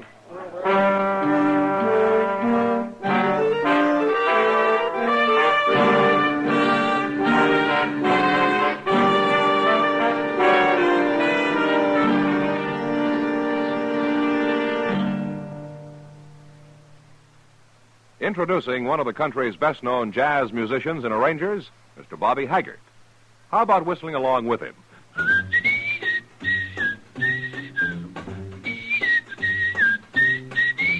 Packs more pleasure, packs more pleasure. Chesterfield packs more pleasure because Chesterfield's more perfectly packed.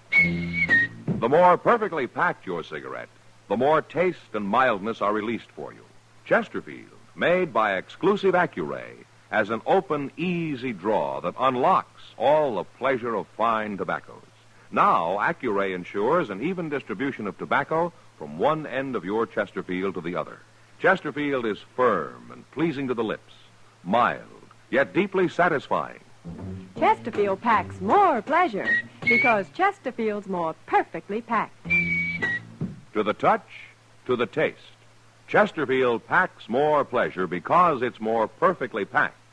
By Chesterfield, mild, yet they satisfy the most.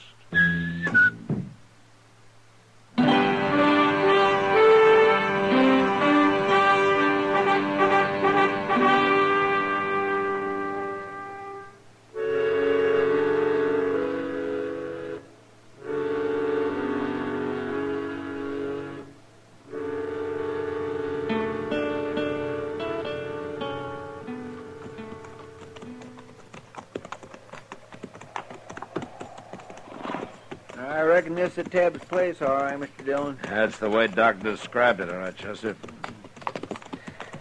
Including the wife out there hoeing in the dirt. She's letting on she don't see us. Yeah.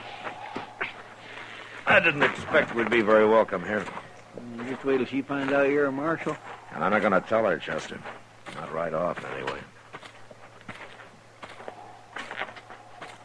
Hello, ma'am. Hello. We were looking for a drink of water. Crick's over yonder.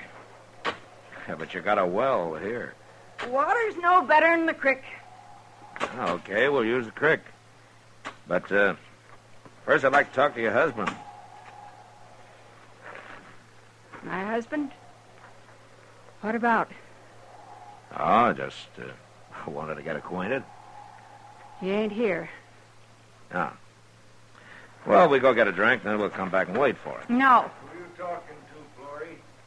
Who's out there? Nobody. Now you stay quiet. He's feeling poorly, mister. I don't want nobody bothering him. Well, we won't bother him. You stay out of there. Well, then I'm coming too. You better wait outside, Chester. Yes, sir. That hut can't hold more than 3 people anyway. Hello. Oh, I knew I heard somebody. Your wife says that you're sick, Ted. I told you to leave him alone. I told you not to be troubling him. Well, I'm only being neighborly, ma'am. If he's sick, maybe I can help. So you're a neighbor, mister? Well, my partner and I are planning a homestead nearby. As soon as we can decide on a good piece of land. Now, you get it staked out, then you come see us, mister. Everything will be fine then. Now, Florrie, don't be that way. Me being sick and her having to do all the chores makes her kind of edgy, mister. And being up nights, that's what's hardest on her. I ain't complaining. Yeah, I know, Florrie, but I can tell. Mister, I got an idea. Said you wanted to help. Sure. Anything I can do. Be willing to sit up with me tonight? No, Ben. You need some rest, Florrie. You see, I got a fever, mister. I get to tossing in my sleep. I throw off a blanket, all like that. You don't look like you've been sleeping at all. Huh. Will you do it, mister? Sit up with me? No. No, he ain't going to sit up with you. Oh, why not, ma'am? I don't mind. 'Cause I ain't going to sleep in here with no stranger about, that's why. Oh. Well, I didn't think she would. Look, I'll tell you what.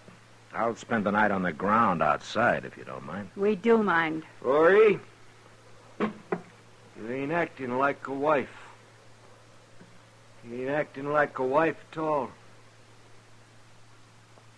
You can stay, mister. No, fine, good. Wait a minute, mister. Yeah, what? I was just wondering if maybe tomorrow, if you'd be willing. I ought to get into Dodge and see the doc. There's a wagon outside. No, you don't. Oh, shut up. Well, sure we'll take you in, mister. We'll be glad to.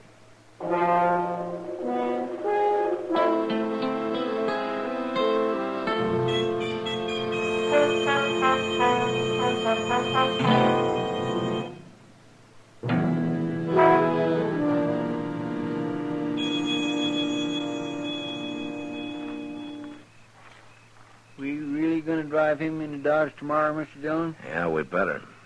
Well, why don't she want him to go? Well, I guess Doc was right, Chester. She put a knife in him, and now she's trying to finish him off.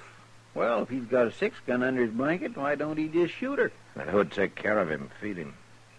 He's getting more fever every day, and he can hardly walk anyway.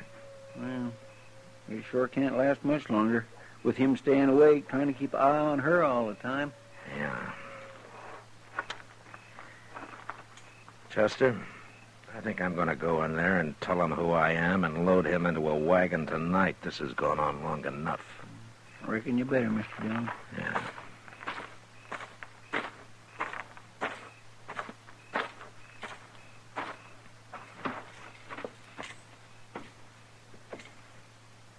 Where's your wife?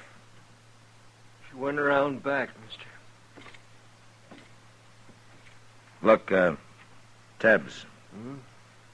I'm going to take you into Dodge tonight. You are? Oh, that'll be fine. Oh, except for Florida. You want to tell me what's going on here? What do you mean? I'm not a homesteader, Tibbs. I'm a U.S. Marshal. Huh? That's right. And I'm going to take you into Dodge, Flory or no Flory. You need sleep and you need care. Oh, well... Now, you can tell me your story when you want to. No. There's no story. I just got hurt a little, is all. Here, look here, Marshal. You got to understand, Flory. She don't mean what she says. She gets all riled up over nothing. Well, you know how women are. What are you trying to say, Tibbs? Well, I'm fine right here. And Flory, she's a good nurse, Marshal. You mean you don't want to go to Dodge? Oh, shucks, I'll be up and around in a couple of days. Don't you worry about me. All right. But I'll be back.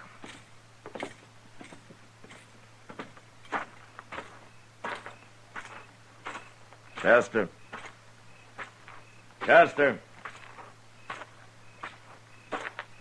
Get your hands up and turn around, Marshal. She's got a shotgun, Mr. Dillon. And I'll use it, too. She was listening at the window. Now my hands are up, Flory. I'm taking your gun. She got my gun, too, Mr. Dillon. You're making a bad mistake, Flory. I won't have you nor nobody else meddling where you don't belong. Now get your horses and ride out of here. All right. But we'll be back. I'm going to be sitting right by that door, Marshal. First thing I see or hear gets a load of buckshot. It won't be us, Flory. But we'll be close enough to hear if you do shoot somebody.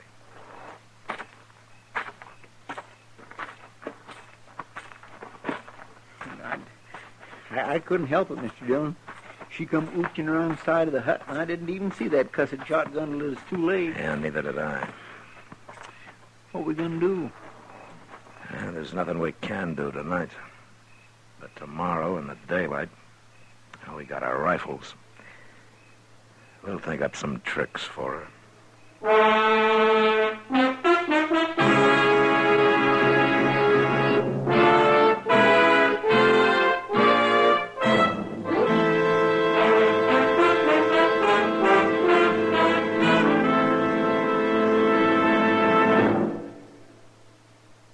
Where are you listening to Gunsmoke? In your favorite easy chair? Or out driving? Oh, there you are. In the kitchen. Say, you want to make whatever you're doing more enjoyable? Have a Chesterfield. Enjoy Chesterfield's better taste and mildness. You see, Chesterfield packs more pleasure because it's more perfectly packed. A more perfectly packed cigarette gives you an open, easy draw that unlocks all the better taste and mildness of fine tobaccos. And Chesterfield, made by exclusive Accuray, is more perfectly packed, with an even distribution of tobacco from one end of your Chesterfield to the other. Firm and pleasing to the lips, mild, yet deeply satisfying. Remember, to the touch, to the taste. Chesterfield packs more pleasure because Chesterfield's more perfectly packed. Buy Chesterfield. Mild, yet they satisfy the most.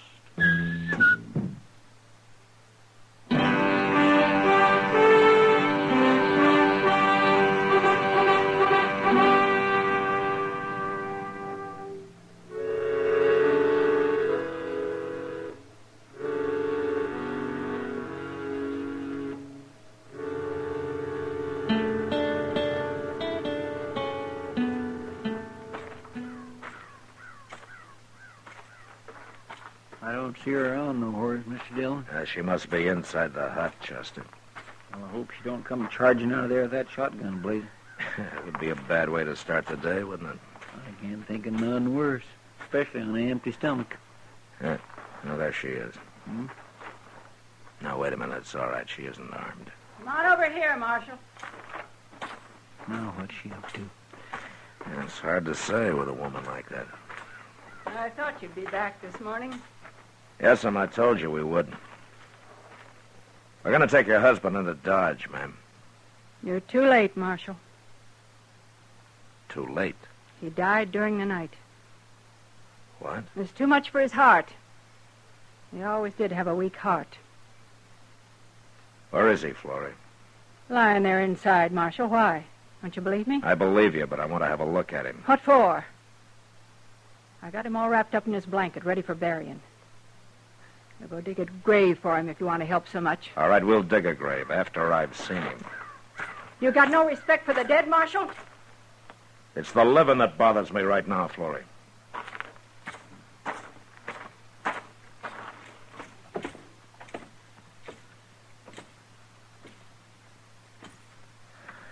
going to have a look at him now, Florrie. You're no better than a coyote, Marshal. You don't have to watch. Oh, go ahead. I don't care.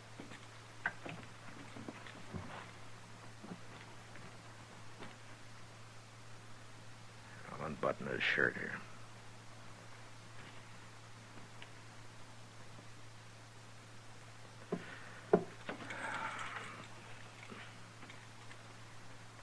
All right, what did you use, Florrie? Use? For what? I might have known he couldn't stay awake forever. He fell asleep and you stabbed him in the heart with a needle or something. That doesn't show much, does it? All right, I'll tell you. Don't matter none anyway. I killed him. Why would you want to kill your husband, Florrie? My husband? He wasn't my husband. He killed my husband, Marshal. We never seen him before. He rode by here and started trouble. Over me it was. My husband pulled a knife, but he shot him. And I swore I'd kill him for it, and I did. Why didn't you explain all this to Doc Adams when he was out here? Or to me last night? And let you take him and hang him? I had to kill him myself, Marshal. It's a promise I made my husband while he was dying. And I'm going to have to arrest you. You can't do nothing to me for this. You murdered a man, Florrie. You're wrong, Marshal. You just admitted it. Well, I ain't doing no more talking. You take care of him, and we'll go into Dodge. But I won't be in jail long, you'll see.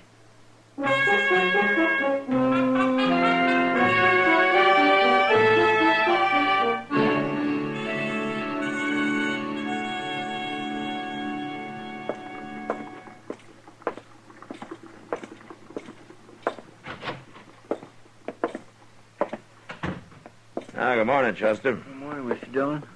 What you got there? That's a mail. Oh, did you pick it up? Yeah, I picked it up. I was down there anyway. How's Florrie?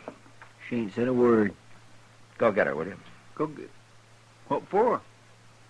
She was right, Chester. I can't keep her in jail. But, Mr. Dillon, we just can't get her, offer will you? Yes, sir.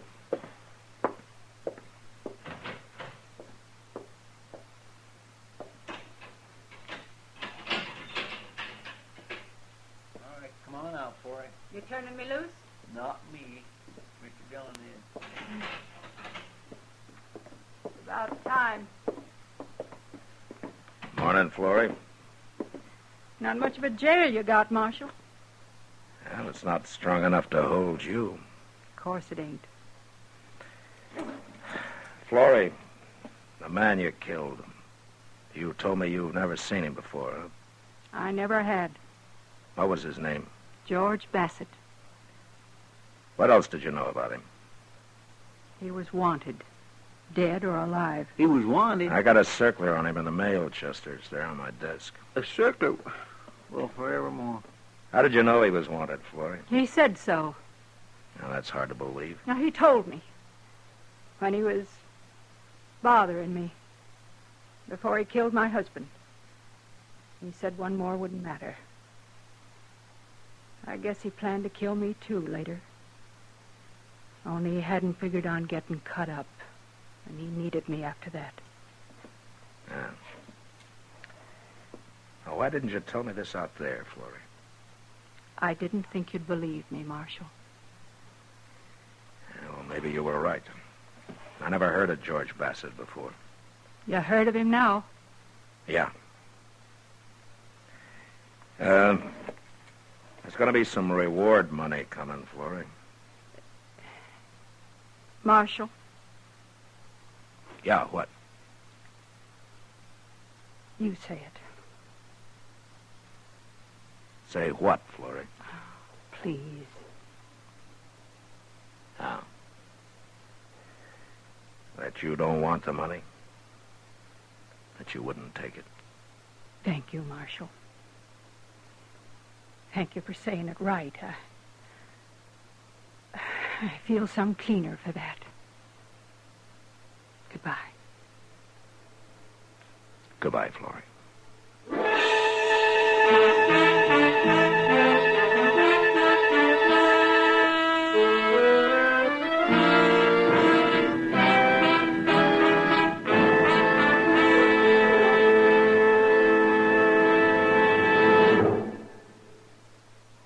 In a moment, our star, William Conrad. Chesterfield packs more pleasure because Chesterfield's more perfectly packed. Chesterfield, made by exclusive Accuray, packs more pleasure because it's more perfectly packed. Unlocks all the pleasure of fine tobaccos. Chesterfield packs more pleasure because Chesterfield's more perfectly packed. Firm and pleasing to the lips. Chesterfield. Mild. Yet they satisfy the most. You know, on the frontier, almost anybody who had a few dollars could open a bank of his own. And by the same token, anybody who had a gun could try to rob it. And next week, a man does. And that was the West. Good night.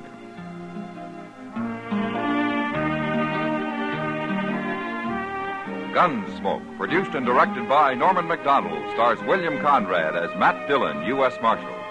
Our story was specially written for Gunsmoke by John Meston, with music composed and conducted by Rex Corey.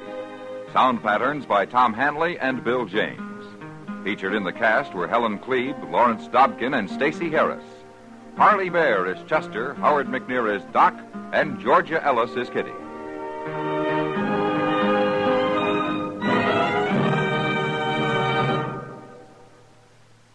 Smokers, this is it. L&M filters. So good to your taste, so quick on the draw.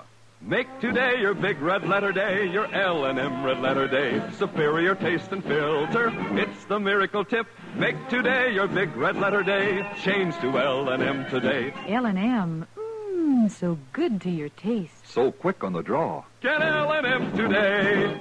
Relax with L&M. So good to your taste, so quick on the draw.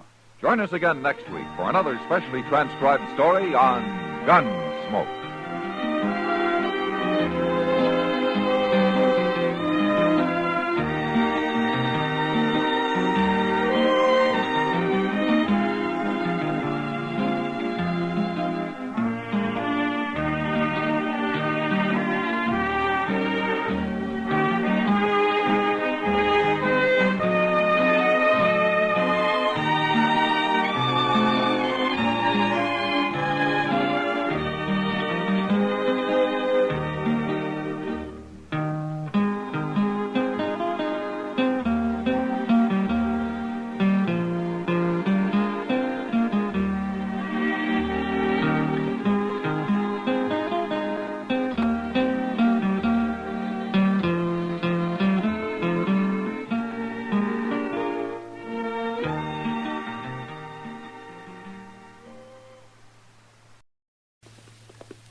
City and in the territory on west, there's just one way to handle the killers and the spoilers, and that's with the U.S. Marshal and the smell of Gunsmoke.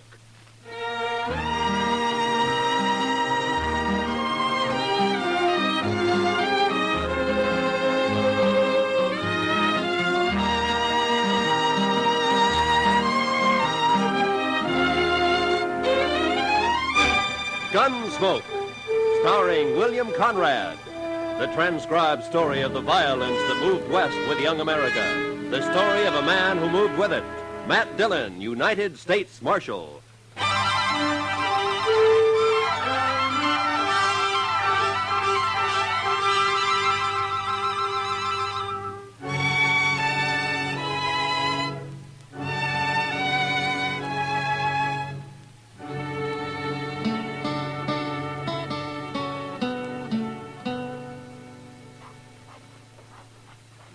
goodness, Mr. Dillon, come over here at the window and take a look at this fella. I'm busy, Chester. Yes, sir, I know, but you just gotta.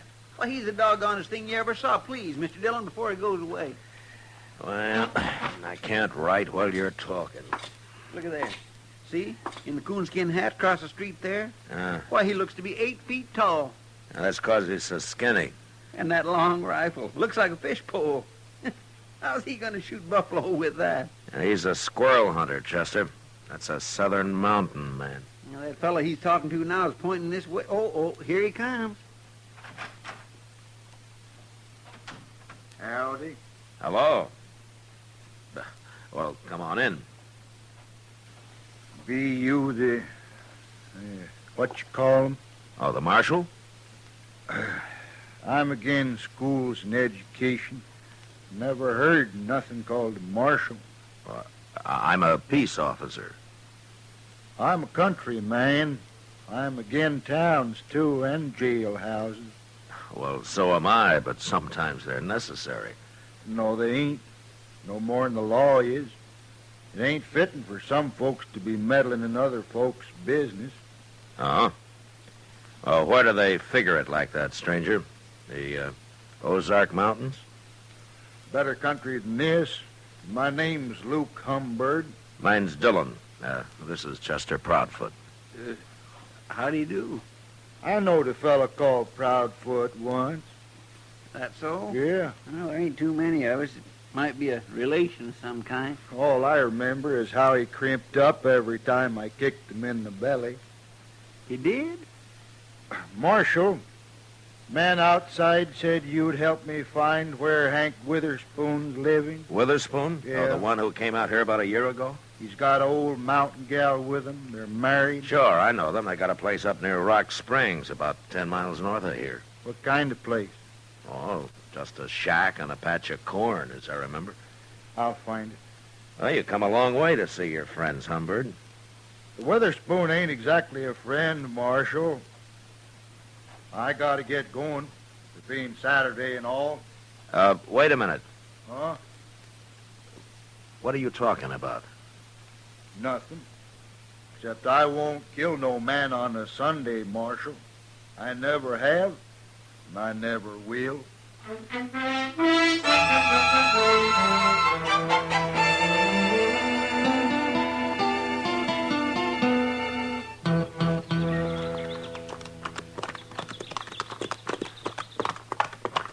You think Humbird meant what he said, Mr. Dillon? He's too mountain simple to lie, Chester. Yes, sir. Hey, look, there's Miss Witherspoon now, out in the corn patch. Yeah, I guess it'd be polite to stop and say hello to her first. Come on.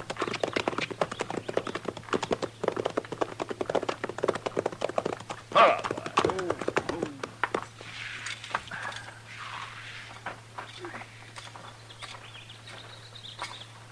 Hello, Miss Witherspoon. Howdy, Marshal. You too, Chester. Sorry, ma'am. Poorly. Hank's done heeled it into Dodge, Marshal. Don't you know today's Saturday? Oh, what's Saturday got to do with it? Every Saturday Hank's in Dodge. He don't come back till Sunday night. Well, that's funny. I don't recall seeing him in town much. He's got his ways, Hank has. He goes to town, but he ain't too sociable. I see. Miss Witherspoon, do you and Hank know a man called Luke Humbird? Humbird. Don't say his name round us, Marshal. Oh, there's trouble between you? Trouble. Marshal, Hank's the only Witherspoon left, and Luke's the only Humbird. Both families been whittled down to just them two. Oh, a feud, huh? Their grandpa started it. Now there's only one man left on each side. Well, don't you think it's gone far enough? Hank or Humbird. Either one of them could call it off, only they're both too muley for that.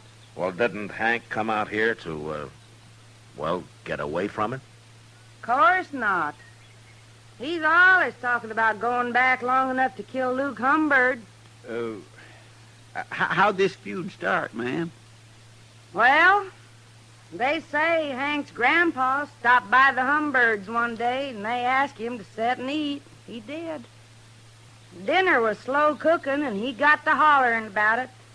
Sat there pounding on the table with his knife just a faunching and as slavering for his victuals until Luke Humbert's grandpa, he took offense and told women not to feed him at all. He went off mad. They've been feuding ever since. Well, forever. You mean they're still fighting over that? Of course they are. Where'd you see Luke Humbert? Oh, he was in Dodge asking about Hank. That's bad, Marshal. Hank don't even know he's around. Well, that's why I came out here. Hank ought to be told. He's better shot than Humbert any day. Look, Miss Witherspoon, the law doesn't recognize a feud as justification for murder. If one of them kills the other, he's going to hang for it. I never heard tell of no such law, Marshal. You're making that up. No, it's true, Miss Witherspoon. I've warned Humbert, and I'm going to warn Hank. They'll shoot you. You start meddling. These people just don't understand nothing, Mr. Dillon. I'm worried about Hank. He'll be drunk soon as it's dark. Oh, well, I'll find him. Goodbye, ma'am. You better find him, Marshal. He'll get killed, sure, if you don't. Yeah. Come on, Chester.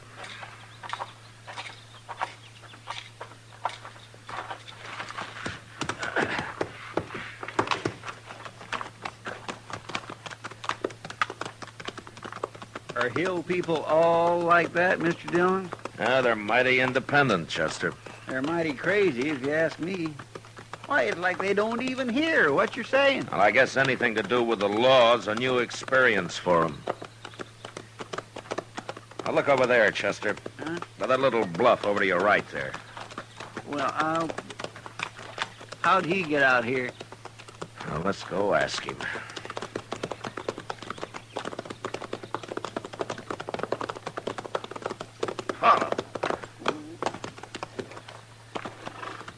Hello, Humbert. That Witherspoon's place, Marshal? You don't care whether you hang or not, do you? For shooting a Witherspoon? For shooting anybody. Marshal, you're getting downright contrary. Humbert, why don't you take that squirrel rifle and go on back home? 'Cause it ain't no squirrel rifle, that's why. This here is a human rifle, Marshal. Oh, there's no use even talking to him, Mr. Dillon. Where's your horse, Humbert? How did you get out here, anyway? I come afoot. I don't need no horse to travel by. You mean you walked all the way from the Ozarks? 'Tain't far. When they's Witherspoon a-waiting at the end of it. Maybe I ought to just throw you in jail for a while. Well, then nobody get killed, Marshal. At least not till I got out again. But you're being awful meddlesome. I gotta get closer to that house. So long. Now, don't worry. I don't aim to shoot his old lady. Mr. Dillon? Yeah. Maybe it'd be better if you just let them shoot each other and have done with it. Don't tempt me, Chester. Well, let's go find Witherspoon.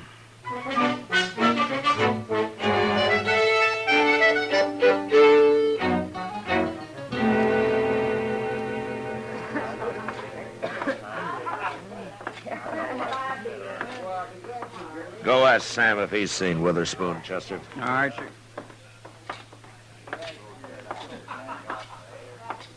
Hello, Matt. How are you, Kitty? Well, things have been pretty quiet around here for Saturday night. Well, I'm not complaining about it. The Santa Fe agent told me there's a big Texas herd due to be shipped out of here in a couple of days. Well, those boys will liven things up for you. For you, too, I expect. Where you been, Matt? It's pretty near midnight. Kitty, I've been trying to stop a feud. A feud? Yeah. What kind of feud? An old one. There's only one man left on each side. It's been a long time since I've heard of a feud around Dodge. Well, this one kind of got transplanted from the Ozarks. Oh. Say, don't tell me that crazy Hank Witherspoon's mixed up in it. I've been trying to find him all evening. You know where he hides out? I bet you $1 he's right out back, Matt. What? Regular as clockwork. Every Saturday night he comes in carrying a long rifle and buys a bottle of corn from Sam and takes it out back and drinks it.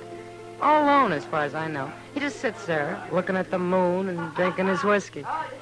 Never causes any trouble, huh? Oh, no wonder I never see him around. Mr. Dillon? Yeah, I know, Chester. Kitty just told me. Go see if he's there. Bring him in, will you? Yes, sir. Who's he feuding with, Matt? Fellow by the name of Luke Humbird. I never heard of him. He just arrived today. On foot. On foot? Yeah, he's all legs, Kitty. A real traveling man. Well, if he's anything like as weird as Hank Witherspoon, you've got a problem on your hands. Yeah, I know. Well, here he is, Mr. Dillon. I made him leave his rifle outside. Hello, Hank. What do you want with me, Marshal? I don't like it all cooped up in here. Hank, Luke Humbird is looking for you. Birds and the Witherspoons been looking for each other nigh on to 40 years, Marshal. They most all got found. How drunk are you, Hank? Marshal, my old woman won't allow no drinking on the place, so I gotta come into town every Saturday. Hank Witherspoon? It's Humbird, Mr. Dillon. I got you caught like a bear up a tree, Hank. But...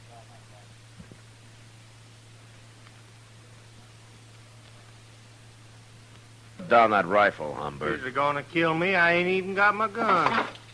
Put it down, I said. Get out of the way, Marshal.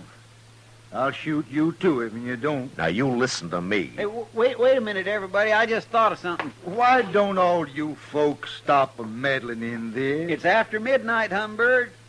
What? It's Sunday. Sunday? Oh, no. Yeah, he's right, Humbird. Well, of all the gall-blamed luck. Now I'll have to put off killing you, Hank. I won't shoot a man on Sunday. Even a Witherspoon. Well, of course you won't. Hey, Luke, you sure travel a long ways. Well, I got tired waiting for you to come back home. I was figuring coming back this summer for a spell. Alone. I know. I seen your old lady scratching around in that corn patch. She said she ain't never going back, hard as it is here. Oh, well, fellers can make a crop here sometimes, Luke. Yeah. But it's a hard fight with a short stick. You got no hogs out there. Where are your hogs, Hank? I'll be getting some. Oh. Hey, Luke, I'll tell you something. What? I got me a little jug out back. It's most empty now, but we could maybe buy us another one and set out there for a spell and kind of get soured on the cob. Well, might as well. We can't do no shooting till Monday. Where do we buy this whiskey? I'll show you. Feller over here, he sells it. You'll have to lend me some money, Hank. Sure. I didn't bring none with me. Well, if that don't beat all. Matt, why don't you put them in a cage and send them back where they came from? I'd like to, Kitty. People here are getting quite a kick out of this. Yeah, I know. Those two hillbillies are making me look like a fool, and I don't know what to do about it. Handling them's about as easy as trying to stop it from raining. Well, I'm going to bed.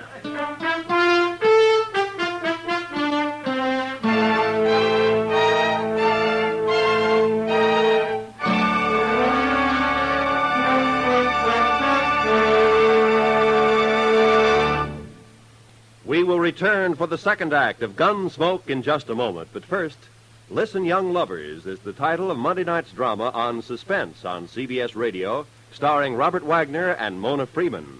Don't miss Suspense and one of its greatest productions, Listen, Young Lovers, on most of the Stars Address stations Monday night. Now, the second act of Gunsmoke.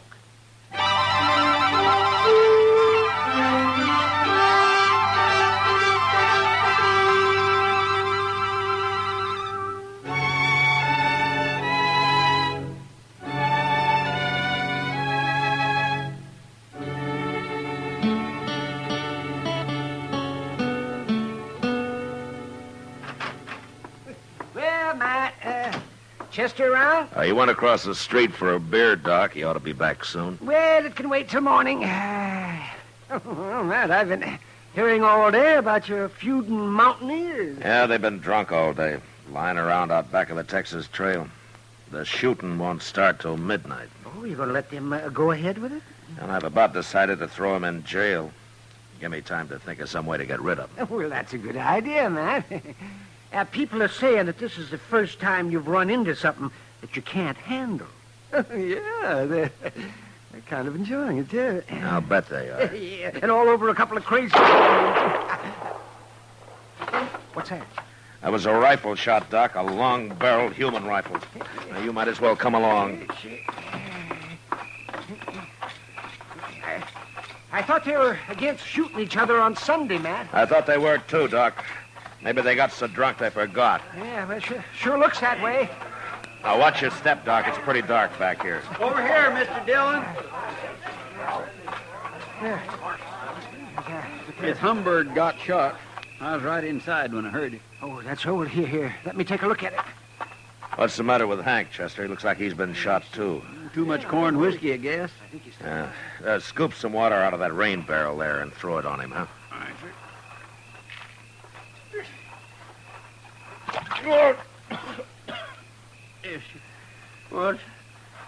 What's that you're doing now, Lou? Give him some more, Chester. Okay. Oh! Hey, now, stop that, I tell you. You're making me all wet. Say, Matt, this man over here is still alive. Let's get him over to my office. Give Doc a hand there, a couple of you men, huh? Luke, huh? Where at's my rifle? I got your rifle right here, Hank. Did you shoot him, Hank? Well, sure. I was aiming to, I guess. How could you shoot him if you were passed out? Well, I don't know, Marshal. We got pretty drunk. I thought neither of you'd shoot a man on Sunday. Well, no, of course not. Why did you, then? You mean it's still Sunday? Hank, I don't believe you did this. Marshal, you quit messing around. I'll shoot you next. Chester. Yes, sir. Throw him in jail. I'm going to take a look around. Jail? I ain't going to jail. Come on, get moving, Hank. No. Come on, I'll poke this rifle right through you. Quit that. Well, then start walking. If you put me in jail, I'll just bust right out again. Oh, no, you won't. Not if I have to break your leg to keep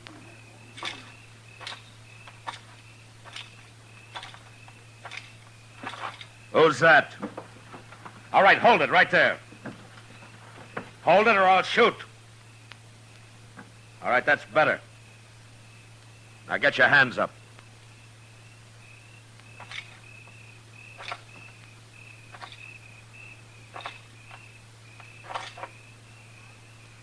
Well, I'll be... I ain't armed, Marshal. Put your hands down, Miss Witherspoon. What are you chasing me for? I'm a woman, Marshal. Come along, ma'am. I'll put you in the same cell with your husband.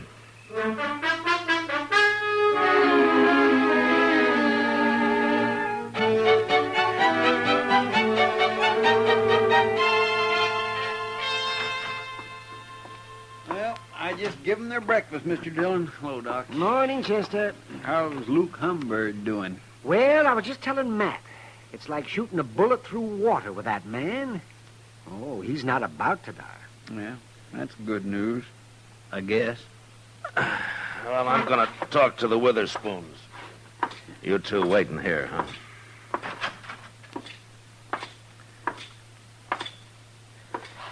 Morning, Hank. Ma'am. Morning, Marshal. You come on out to our place someday, Marshal. I'll cook you a better breakfast than you give us here. Thanks, ma'am. But it might be a long time before you go home. I've been trying to explain things to Hank, Marshal. Oh? He's still arguing he shot Luke Humbird. But even he don't believe it. You're admitting that you did? Of course I did. You know it. Hank is too drunk. Humbird's all right. He's going to live. But you'll still have to stand trial for attempted murder, Miss Witherspoon. Judge ain't gonna do nothing to a woman. What'd you go do it for anyways? Feuding is a man's job. I got to thinking, that's why. Worrying. About what? About you being too drunk to fight come Monday. And when I seen you laying around out back there, I knowed I was right, so I took your rifle and shot him. Don't you know if you'd killed Humbird and I hadn't caught you, Hank would hang for this? You're still saying that, Marshal. Oh, don't pay him no mind, woman. Hey, Marshal, when you gonna let me out of here? So you can go shoot Luke Humbird? No, you're staying here, Hank. You can't keep him locked up, Marshal. Yes, I can. No. It's all a mistake. I didn't have to shoot Luke at all. What? Well, the reason they got so drunk was they were celebrating. Celebrating what? They decided to call the feud off, Marshal. Both of them at the same time. Luke Humberg's going to come out, go to work for Hank, and he's going to live on the place. They got it all figured out. They's too drunk to tell me.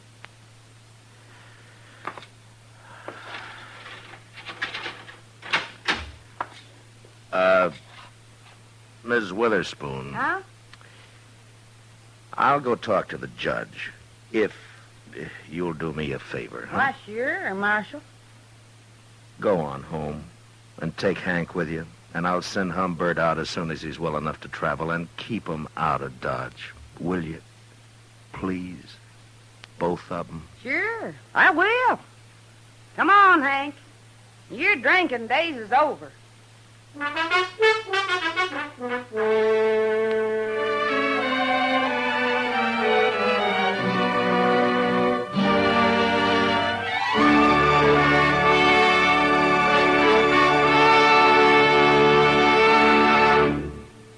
Gunsmoke, transcribed under the direction of Norman MacDonald, stars William Conrad as Matt Dillon, U.S. Marshal. Tonight's story was specially written for Gunsmoke by John Meston, with music composed and conducted by Rex Corey. Featured in the cast were Virginia Gregg, John Daner, and Lawrence Dobkin. Parley Bear as Chester, Howard McNear as Doc, and Georgia Ellis as Kitty. Join us again next week as Matt Dillon, U.S. Marshal, fights to bring law and order out of the wild violence of the West in Gunsmoke.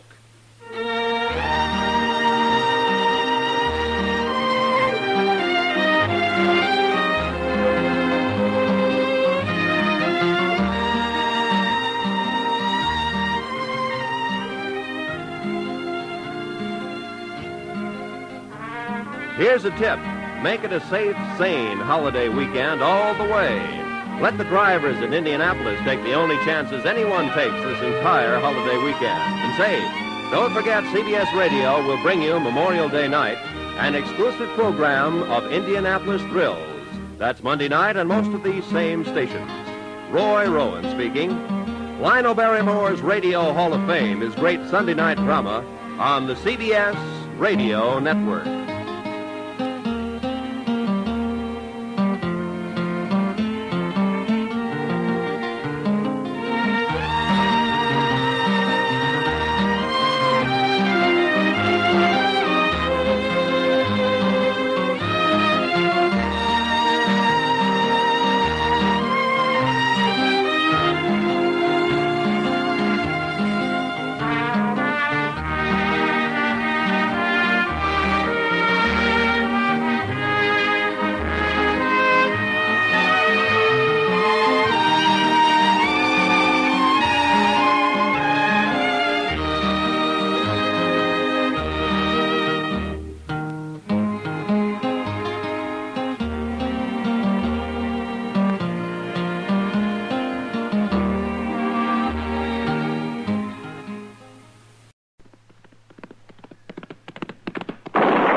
Gunsmoke. Brought to you by L&M, the modern cigarette that lets you get full, exciting flavor through the modern miracle of the pure white miracle tip. Live modern. Smoke L&M.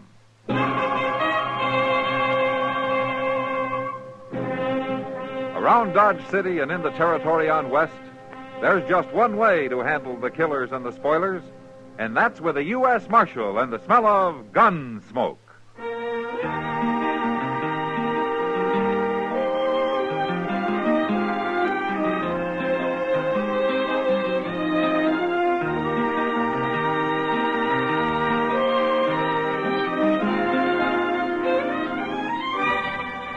Gunsmoke, starring William Conrad.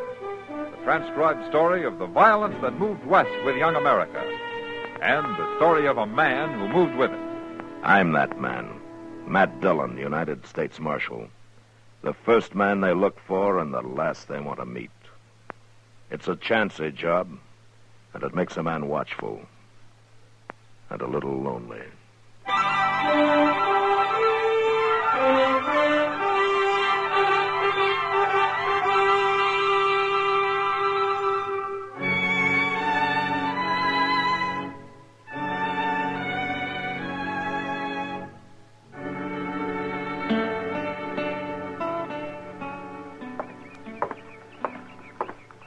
Them cussed smart alecks make me so mad.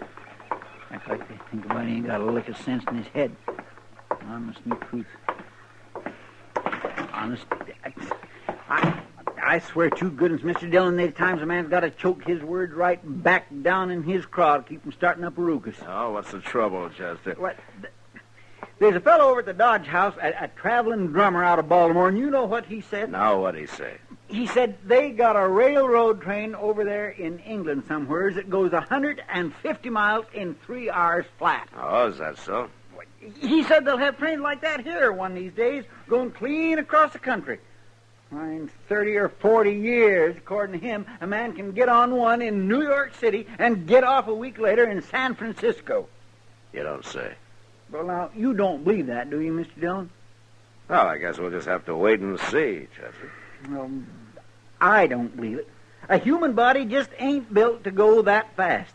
It'd get a man's innards all out of whack, choke him to death trying to breathe. Maybe. The good Lord wanted a man to go 50 miles an hour. He'd have put wheels on him. Well, yeah. Good morning, Matt. Chester. Oh, come on in, Doc. Oh, my, I just been at the livery stable, Matt.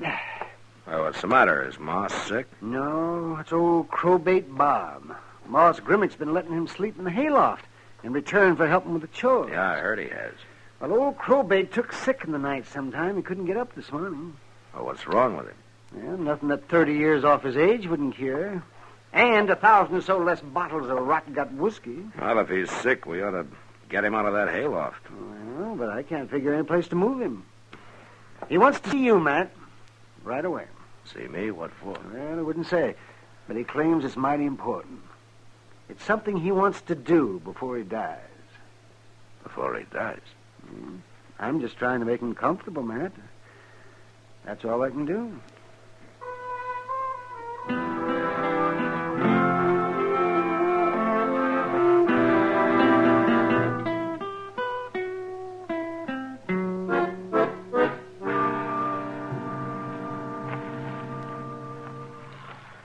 Well, as far as I'm concerned, Marshal, you're the only man in Dodge City that's worth a hoot and a holler.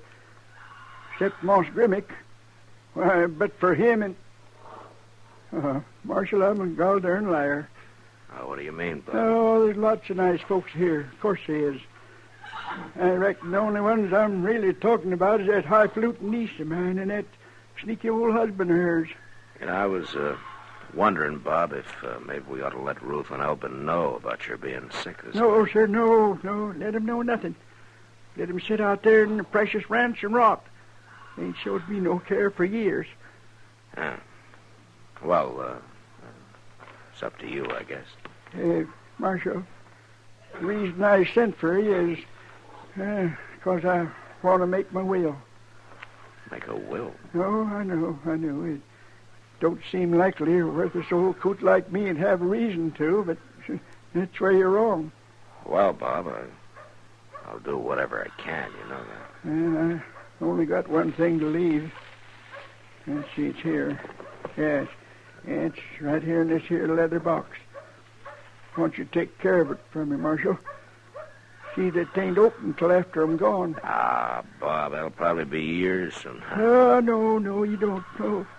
Doc's trying to fool me, too, but I know where I stand. All right, Bob, I'll take care of it for you.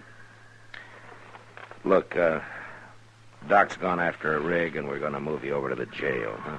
At least you'll be warm there, and there'll be somebody with you. And I'll write up a will of some kind, and you can sign it. Yeah, I'm much obliged to you, Marshal. That there box is mighty valuable. I want to be sure the right party gets it. Sure. Who does it go to, Bob? It goes to Miss Kitty. What? Kitty Russell? Yep. Yeah, she's a fine girl, Marshal. Just a gol-darned angel, that's what she is. Just a gol-darned angel.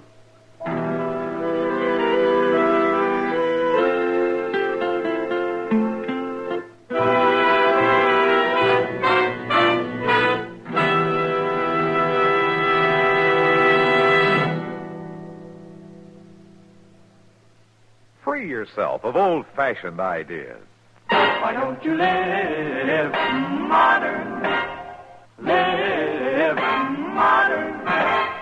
Live modern. Free up. Freshen up your taste. Smoke an L&M. Today, all over the country, more people are changing to L&M than to any other cigarette. And it's all because only L&M gives you full, exciting flavor through the pure white miracle tip. L&M draws easier, tastes richer, smokes cleaner. So free up, freshen up your taste, live modern, change to L&M. Make today your big red letter day and start to live the modern way. Live modern. Smoke an L&M.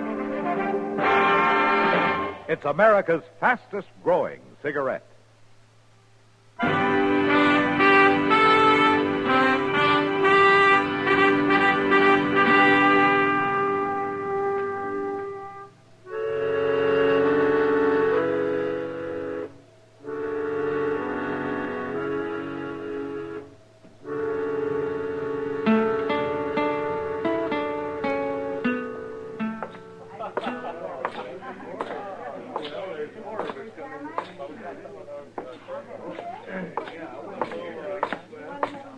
I've been looking for you, Matt. Hello, Kitty.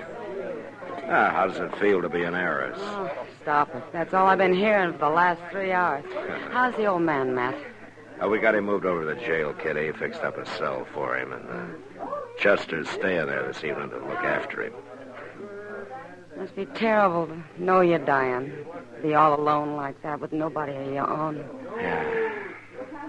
I asked him about sending for his niece, Ruth Gudler, and her husband, but he was dead set against that. And I don't blame him. Not the way they've treated him. Yeah. It seems like they might have done something for him. They could have found a place for him out there in the ranch. So he drank too much. Maybe he had a reason to drink. Yeah, maybe. Maybe he is worthless. But he never meant any harm to anyone. No. Probate's all right. I didn't know that you and him were so thick, though. I treated him like a human being, that's all. No. Good evening, Mac and Kitty. Hello, Doc. Well, Kitty, I hear you're about to inherit $1 million. That's foolishness, Doc. Old Bob never had 2 quarters to rub together. Never can tell now. Well, at least you get it, Kitty, whatever it is. Oh, I wish he hadn't done it, Matt. I didn't expect any payment. Payment for what? Nothing. Forget it. Mac, you mean you didn't know? Didn't know what, Doc, Doc? you keep quiet Where now. do you think Crowbait's been getting his meals? I suppose Moss, the delivery stable, was feeding him. Moss has been letting him sleep there is all. Doc, if you don't... Why, Kitty's been feeding him for the last 2 years. Kitty, is this true? All right. What of it? They waste enough food here in the Long Branch to feed 10 men like him. Didn't cost me anything. It was just... Oh, come on, let's have a drink.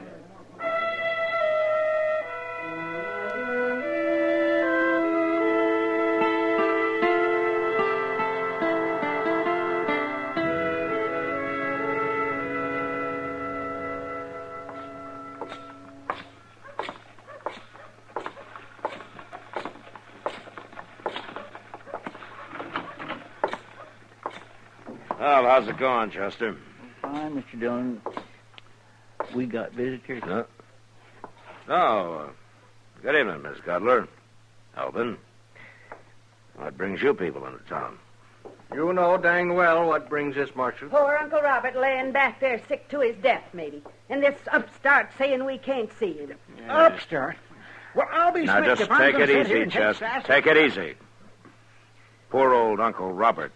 Would that be Crowbait Bob by any chance? Marshal, Now, you're insulting a dear relative of my wife. What a thing to call Uncle Robert. Why, we had no idea he was took down and ailing this way. No, I don't suppose you did, since you haven't spoken to him in the last 5 years. Well, that was just a family misunderstanding, Marshal. When one's own kin is took bad sick, a body'd be mighty heartless if they didn't let bygones be bygones. Yeah, sure. Why, I even brung him some nice chicken broth and baked him an egg custard pie. That's real thoughtful of you, Miss Gutter. You must have heard the rumors. Rumors? About him turning out to be wealthy. Why, we hadn't That heard dance a thing hall about... girl ain't getting 1 cent, Marshal. No, sir. We'll take her to court. Why don't you do that, Elvin, if you know some way of beating a legal will? Well, he was out of his mind. Doc and I'll say different. We demand to see him. Right this minute. I'm sorry. He left orders against it. Well, then take that food back to him and tell him who brung it. That'll change his mind. All right. Chester. Yes, sir. Take this back to the cell, will you? All right. He was asleep for a little while. Well, if he's asleep, just leave him. All right, sir. You be sure and tell him we brung it. Oh, I'll hire a brass band and tell the whole country tongue. Now, Marshal, you know that's a terrible thing. A woman like that to undermine a man's feeling for his own kinfolk. Look, Elvin, if you want to do something for him, why don't you pay off some of his bills around town? Pay off his bill. That's right. $10 or $15 to Moss Grimmick, 20 or so to Wilbur Jonas at the general store. Why don't he pay him himself if he's got Now, all wait that a minute, money? Ruth. You might just make him stop and think twice if we was to pay him off. Pay out good money on bills that worthless old shut coot up, rat- Ruth. All righty, Marshal. We won't bother you no longer. We'll be going now. Elvin, what are you Come talking on, about? Ruth. Good night, Marshal.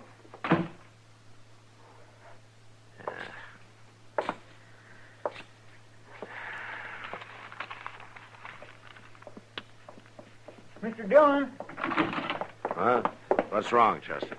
We better find Doc in a hurry, Mr. Dillon. That old man don't look too good.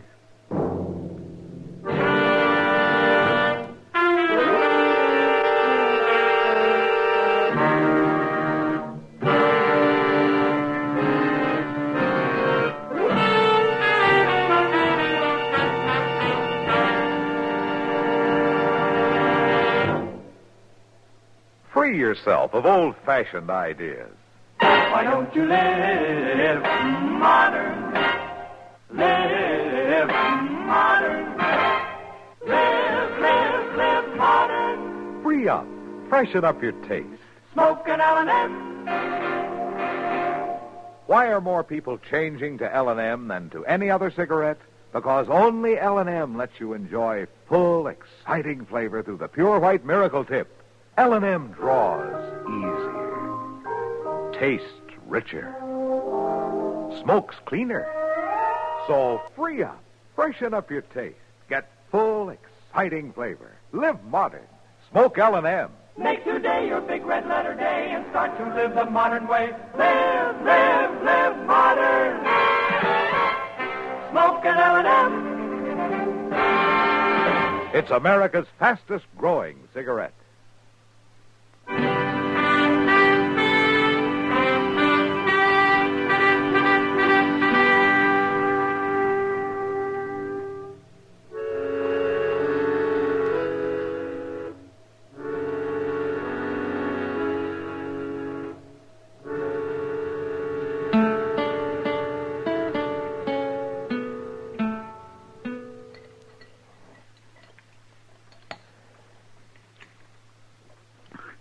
It's a mighty good pie, Mr. Dillon, even if old Miss Gudler did bake it. Yeah, it looks real good, Chester. Makes a man feel kind of funny eating it, though. No? Well, I reckon old Crowbait wouldn't want it to go to waste. No, I don't think he would. I wonder what is in that box, Mr. Dillon. I don't know. We'll find out as soon as Kitty comes over. Died in his sleep, Doc said. Peaceful as anything. Mm-hmm.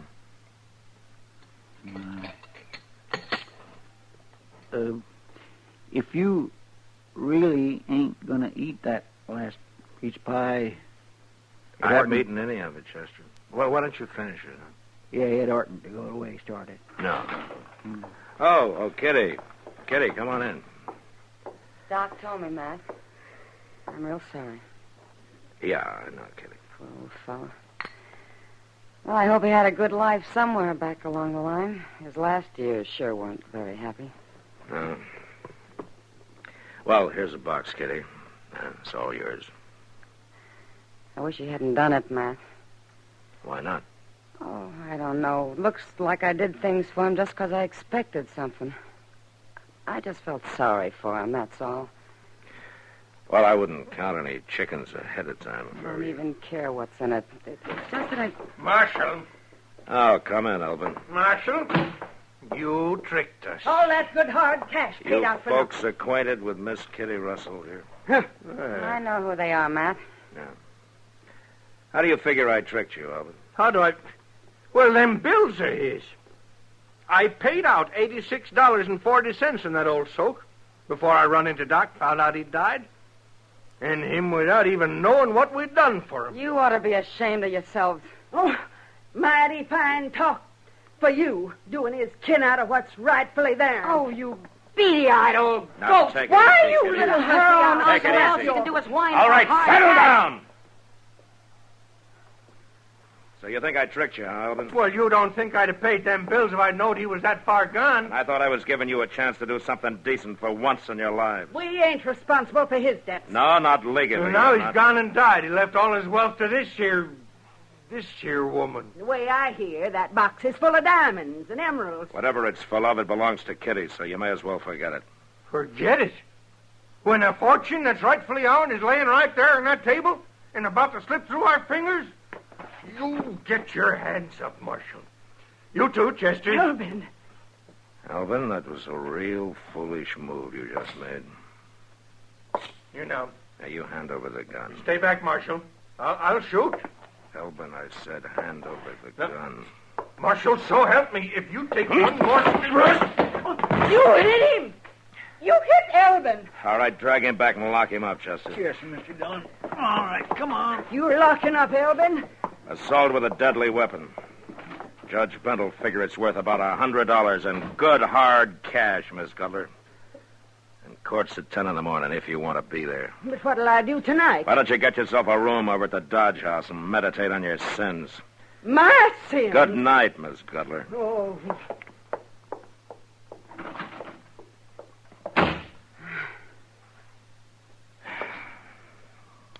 Well, now I suppose you want to take a look at your diamonds and emeralds, huh, Kitty? Can't we just burn it, Matt? Not even open it? Crowbait wouldn't have wanted you to do that. Yeah, I know. Anyhow, you got too much curiosity to do something like that, and you know it. Well, you win, Matt. Okay, let's see now. Yeah, I guess if we break the seal on the catch. There we go. Matt, it's full of banknotes. Yeah. Confederate banknotes, Kitty. Well, what do you know? You suppose he thought they might fight the war over again someday, Matt? Maybe. Now, wait a minute. There's something underneath it. Oh, what is it, Matt? It's an Army medal. Bravery in Action Field Citation. Awarded to Lieutenant Robert Danford Conroy. See, that was his name. For conspicuous heroism during the storming of Chapultepec Heights, September 13, 1847. Signed, General Winfield Scott, Commander-in-Chief, United States Expeditionary Forces in Mexico. Here's a silver dollar, Matt. Uh-huh. Well, at least that's worth something. Oh, look, It's a ribbon. silk hair bow. Tied to a curl. Lock of hair. Matt, I wonder who she was. Well, whoever it was, a long time ago. Medal, a curl, dollar. A box full of worthless paper. Story of a man's life, Matt. Yeah. And there have been worse stories. Well, I'll keep the curl and the medal. And you know something? What? We'll spend the dollar on a drink. right, Kitty. I think that'd please him.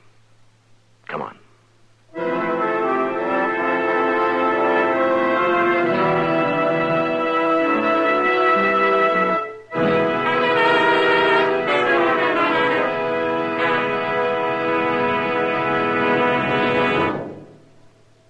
In a moment, our star, William Conrad. Every year in America, property losses through fire amount to around $800 million. And 90% of these fires are caused by human carelessness. We put a match to $720 million bills every 12 months unnecessarily.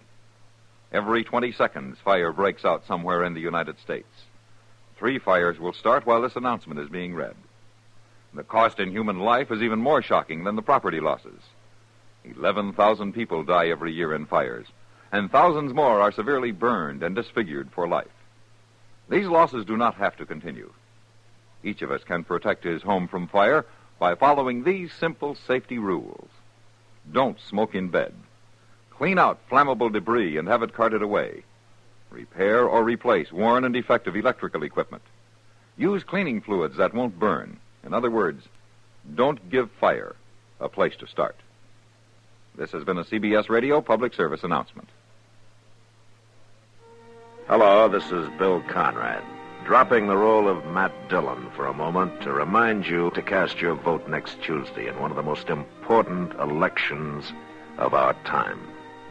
After you've voted, don't forget CBS Radio is going to be reporting to you over this station the election story with the most comprehensive coverage in broadcasting history. Be with us next Tuesday, won't you? After you've voted. Gunsmoke.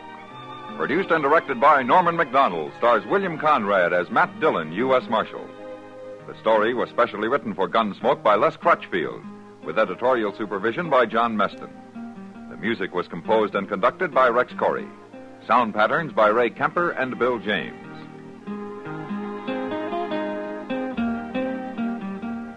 Join us again next week for another specially transcribed story on Gunsmoke.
Gunsmoke, brought to you by Chesterfield. To put a smile in your smoking, always buy Chesterfield. Made the modern way with Accuray. Around Dodge City and in the territory on West, there's just one way to handle the killers and the spoilers, and that's with a U.S. Marshal and the smell of Gunsmoke.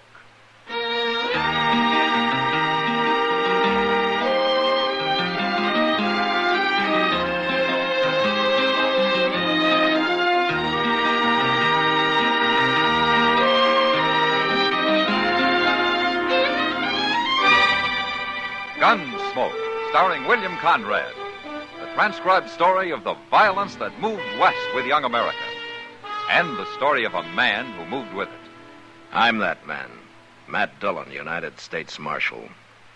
The first man they look for and the last they want to meet. It's a chancy job, and it makes a man watchful and a little lonely.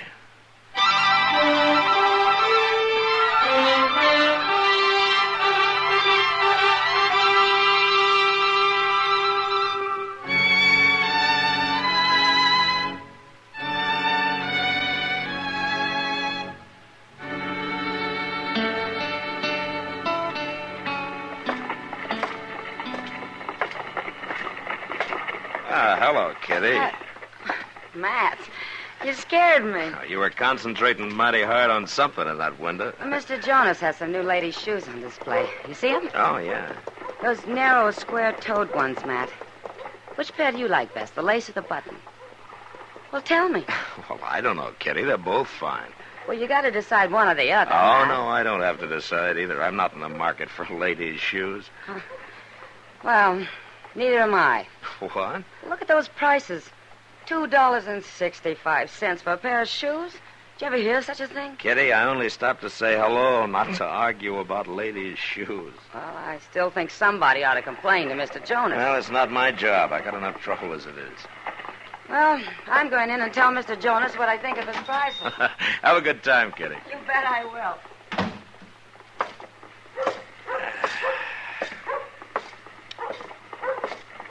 Mr. Dillon? Mr. Dillon? Hello, Chester. Mr. Dillon, this here is Mr. Trumbull. Huh? He come over to the office looking for you. How do you do? Marshal Dillon. You're a stranger here, Mr. Trumbull? First time in Dodge, Marshal. First time. Oh, well, what do you want to see me about? I want a badge, Marshal. I want you to make me a deputy. A deputy? Now, you look here, Mr. Never mind, Chester. Good. What do you want to be a deputy for, Mr. Trumbull? Well, I'm leading a party of immigrants up onto the South Fork of the Pawnee. Oh? I thought you were new to this part of the country. Well, I've got maps, Marshal. Good maps. Furnished me by the Santa Fe Railroad. You work for the railroad? No, sir. I work for these immigrants. It's like this, Marshal. I got some 10 families together, and I arranged to buy 5 sections of railroad land for them, about 30 miles northeast of here. I made all the legal arrangements, and I'm guiding them in. I see. What's that got to do with your wanting to be deputized? Well, I thought it might be a good idea, just in case there's any squabbling when we get there. You know, over who gets which land, that sort of thing. Uh-huh. Most parties draw straws before they ever see the land, Mr. Trumbull. Haven't yours? Well, yes. Sure, of course. Oh, then why should there be any trouble? Well, one of the men's having a little wife trouble, Marshal. You know how it is. Well, maybe I better ride out with you. No, that won't be necessary. Everything will probably work out fine. Yeah, sure.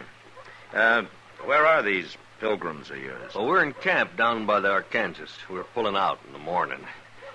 Well, I thank you anyway, Marshal. Goodbye, Chester. Goodbye.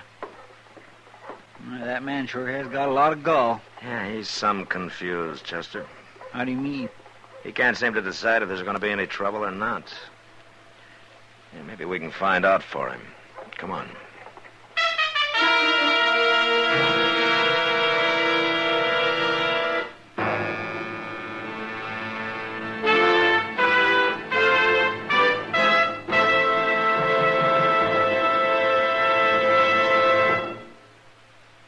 Stop, shop, for all your friends this year, this easy way. Give Chesterfields this year so bright and gay. Wrapped and ready, they're the best to buy. Cartons of Chesterfields, they satisfy. This Christmas, give everyone Chesterfields. Chesterfields are easy to give because they come ready to give in a bright red special holiday carton that's wrapped in its own colorful Christmas ribbon. Everyone enjoys Chesterfield's smoother, cooler smoking pleasure. So, to all your friends this year, say, Merry Christmas with cartons of Chesterfields. No wrapping, no tying. They're easy to give because they come ready to give. Chesterfields in the bright red special holiday carton. Wrapped and ready, they're the best to buy. Cartons of Chesterfields, they satisfy.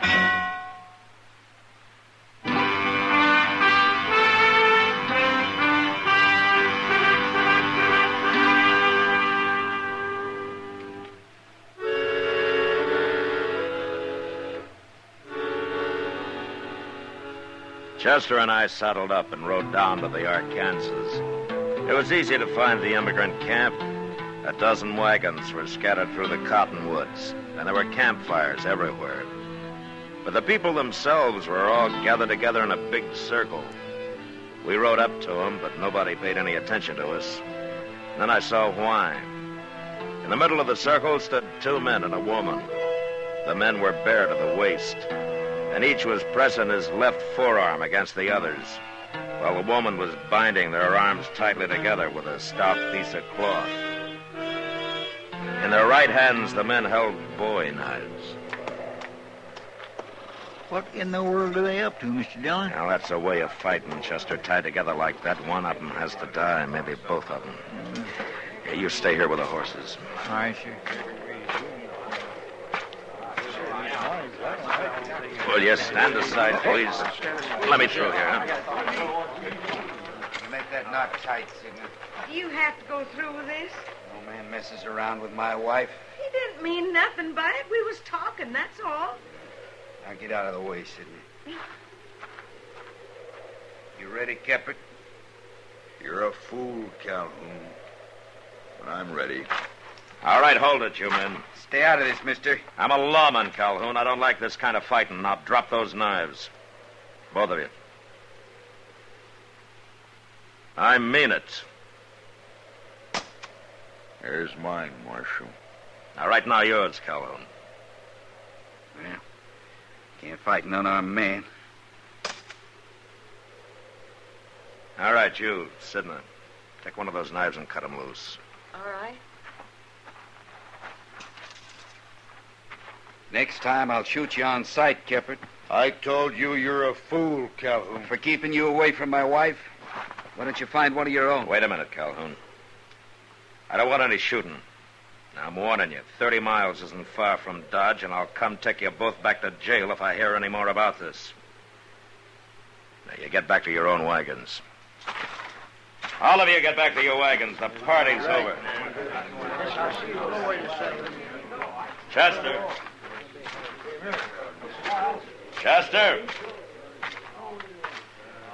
Yeah, now where did he go to? Chester! Yes, sir, I'm coming, Mr. Dillon. Oh, where have you been? Nowheres? Nowheres, huh? Well, I was only talking to a fellow over there. Huh? Now, that's Trumbull. Yes, sir. Now, what were you talking to him about? Nothing. I was just finishing a little talk we started the other day. It wasn't nothing important. Oh? Now, you hiding something, Chester? Why, what would I be hiding? I don't know. But I guess you'll tell me when you want to. Yes, sir. All right, let's get back to Dodge.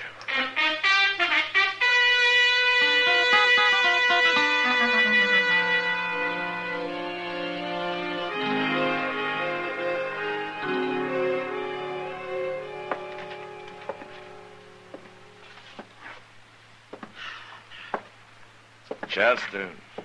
Yes, sir. If you have to pace the room like that, will you take your boots off? I'll sit down. 2 days of this is about all I can stand. Yes, sir. Oh, hello, Matt. Chester. Hello, Doc. Doc, I think I got a patient for you. Oh, well, now, you don't look sick to me. No, but I'm going to be if you don't find some way to calm Chester down. He hasn't been able to sit still for 2 days. He hasn't? Well, now, what's the trouble, Chester? Nothing, Doc. I feel fine. Well, then why can't you sit still?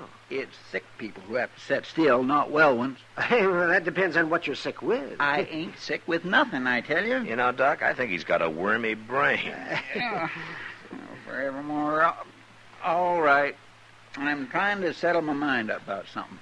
Now, are you satisfied? Are you? No. I ain't got the money. And I don't know where to get it. Well, money for what? For to pay Trumbull with. Do you owe Trumbull money, Chester? No, sir. Not yet. Not yet. Oh, all right, I'll tell you. But you both got to promise not to tell nobody else about it. Trumbull says if anybody heard, I'd probably get beat out. But you'd get beat out of what, Chester? Land. Free If land. it's free, what do you need money for? For Trumbull, to fix it up for me. Look, if I give him $50 for his trouble, he's got a way to arrange for the railroad to give me a half section of land.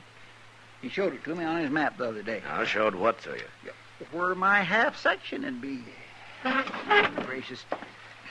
I'll show you the picture. That's good. Now, the South Fork of the Pawnee line's like this, on here. That's right, yes, it is. And these immigrants is about 5 sections laying right next to each other. Right about Wait here. a minute, Chester. Did you say right next to each other? Yes, sir, that's what Trumbull said. Now, my half section lays on the end here. Chester, come on. Come on. Ain't you interested in this? Yeah, interested enough to ride out there. And don't worry about your $50. You're not going to need it.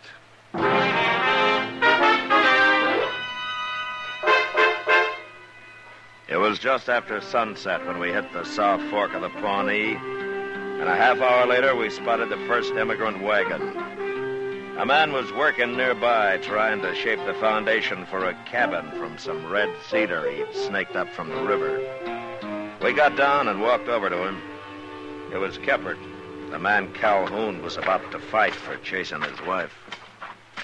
Hello, Marshal. Hello, Keppert. This is Chester Proudfoot. Glad to know you. Well, what are you doing out here, Marshal? There ain't been no trouble. Yeah, Keppert, I'm afraid there has been. What do you mean? Hey, look yonder. That fella coming sure is in a hurry, ain't he? It's Calhoun. He's got a rifle. I better get mine. No, you stand where you are, Keppert. But he might shoot me. You saw what he was like? You'll have to shoot me first. Keppert! Oh, now what's the trouble, Calhoun? I'm looking for my wife, Sidney. If she was here, you'd see her, wouldn't you? Maybe she's down by the river. You can look there, too, if you want. What's the marshal doing here? He was about to tell me. And then he can tell me, too. I came here to tell all of you, but I want to ask you something first. What? Do any of you have bills of sale from the railroad for this land you're on? No. No, not yet, Marshal. Trumbull just gave us a receipt and said the railroad would send us a bill of sale. Uh-huh. But you've already paid. Sure. Each man gave Trumbull $400 for a half section. And $25 on top of that for his services. That's right. What are you asking for, Marshal? I understand these sections lie right next to each other, huh? They do for a fact. What's wrong with that? Well, I guess you don't know it, but when the government granted land to the railroad, it only granted alternate sections. Every other one. So the railroad couldn't sell sections lying right next to each other, could it? No. No, it couldn't. Maybe that's why Trumbull hasn't given you any bills of sale. There aren't any. Why, he robbed us. Where is he now? I don't know. I ain't seen him since last night. Well, then I think we better start looking for him. Wait a minute. Yeah, what is it, Keppert? I got something to say. It's mostly to Calhoun. Oh, you two can settle your problems later. No, Marshal, we gotta settle them right now. You'll see why. Now listen to me, Calhoun. I ain't a man for much talking, especially about women. But the way things are, I gotta say it. Say what? Your wife, Sidney. I never went near her. Never once. Now, that's a lie. No, it's the truth. I hate to tell you this, Calhoun, but it was her that come after me. What? I told her not to. I told her to stay away. I even said I'd show her up for what she is if I had to, but I didn't do it. Not till now, I didn't. What are you saying? When did you see her last, Calhoun? At noon, when I come in from my dinner. Yeah. I saw her about 2 o'clock. Where? I was downriver about a mile, sitting quiet in a clump of elder, taking a little rest. Your wife rode by on the other bank. She was headed in the direction of Dodge. She was with a man. With a man? What man? Trumbull.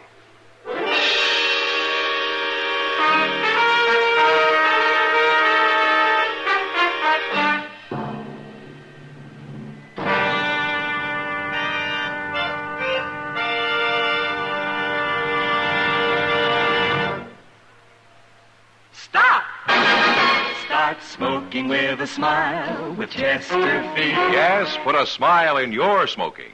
It's as easy as ABC. Because Chesterfields made with Accuray are A, always milder. B, better tasting.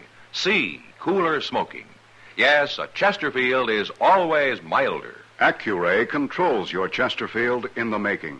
Gives it a more even distribution of fine tobaccos that burn more evenly, smoke much milder. A Chesterfield is better tasting. An Accuray Chesterfield draws more easily, lets you enjoy all the flavor. And the Chesterfield is cooler smoking. 14% more perfectly packed than cigarettes made without Accuray. You enjoy cooler smoking. No hot spots, no hard draw. So always buy Chesterfield. Put a smile in your smoke and just give 'em a try. Light up a Chesterfield. They satisfy.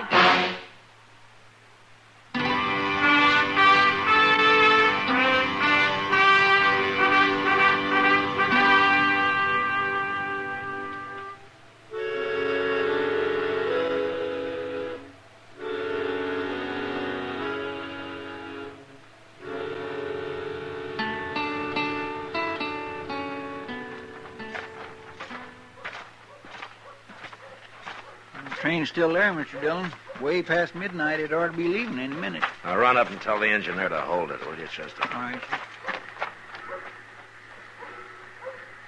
Marshal. Yeah? Look, coming out of the depot. It's Trumbull and my wife. Yeah. They don't see us. They ain't even looking this way. You let me take him, Marshal. No. He's rightfully No, mine. Calhoun. You might get excited and shoot him before he draws. I'll handle this. Now, you two stay back out of the light.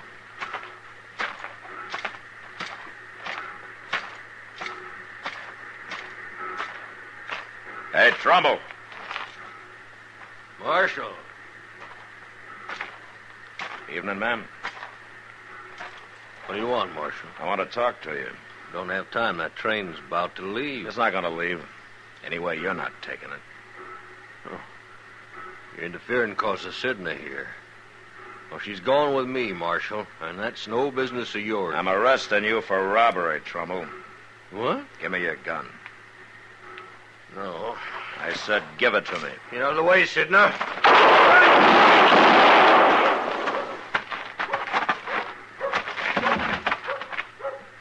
You killed him. You killed him. Jim! Is he dead, Marshal? Yeah. Keppard, see if he's got the money on him, huh? I sure will, Marshal. I didn't mean nothing, Jim. He made me go with him. It wasn't my fault. You believe me, don't you, Jim? I don't even want to talk to you. But it's true. I found it. Here it is, Marshal. Yeah. Should be over $4,000 there. Good. We'll count it later and give it back to everybody. Marshal. Yeah, what, Calhoun? I'd like mine now. Yeah, all right.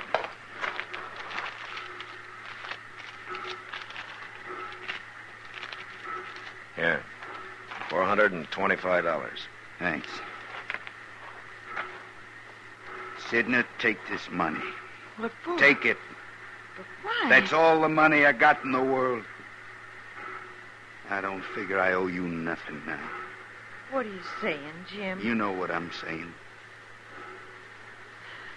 Yeah, sure. I know. So long, Jim. Goodbye. Calhoun. What, Kevin? I got some money coming back. I'll lend you half of it. After all I done to you? Well, can't blame me much for that. I've been a fool, Caput. You was right. No, that's over and done. But I can't take your money. That wouldn't be right, now would it, Marshal? Well, you can decide about that tomorrow, Calhoun. We'll ride out and bring those other people back into Dodge. What for? So they can file for government land at the land office here. Free land. Should have done that in the first place. You know, I know of a fine section north of here that I'd kind of like to file on myself. Why don't you? Well, one man couldn't handle it. It'd take two men to prove it up, you know. Two good men. I might show it to you sometime if you're interested.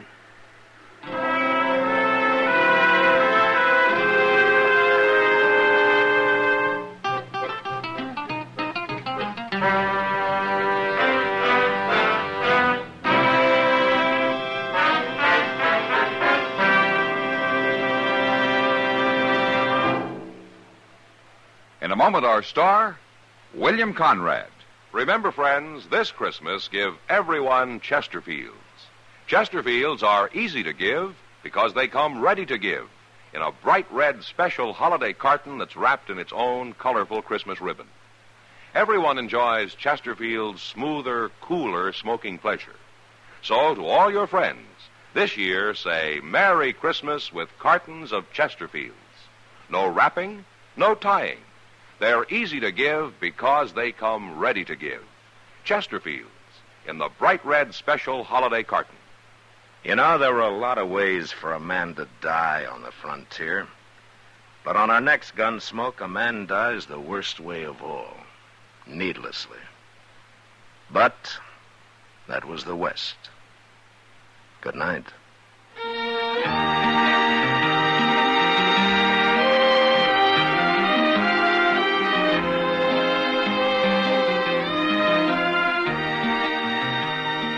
Gunsmoke, produced and directed by Norman Macdonald, stars William Conrad as Matt Dillon, U.S. Marshal. Our story was specially written for Gunsmoke by John Meston, with music composed and conducted by Rex Corey. Sound patterns by Tom Hanley and Bill James. Featured in the cast were Lawrence Dobkin, Vivi Janis, Vic Perrin, and John Daner. Harley Bear is Chester, Howard McNear is Doc, and Georgia Ellis is Kitty.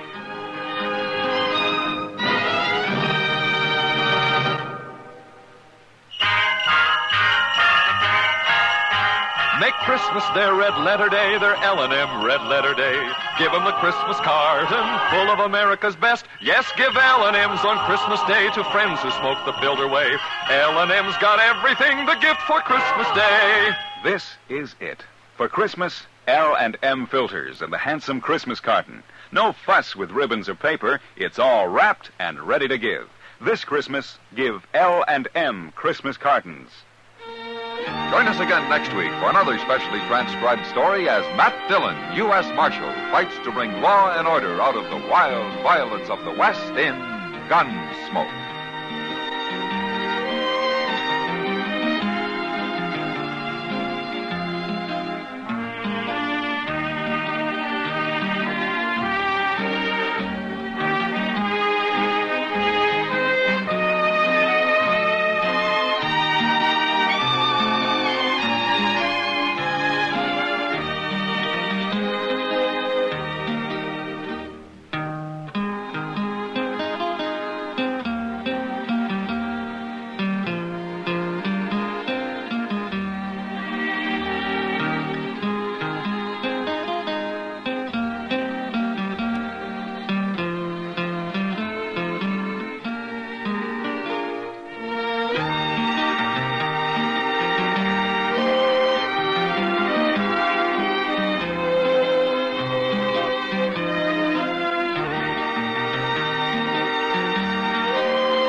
Tune in to nostalgia.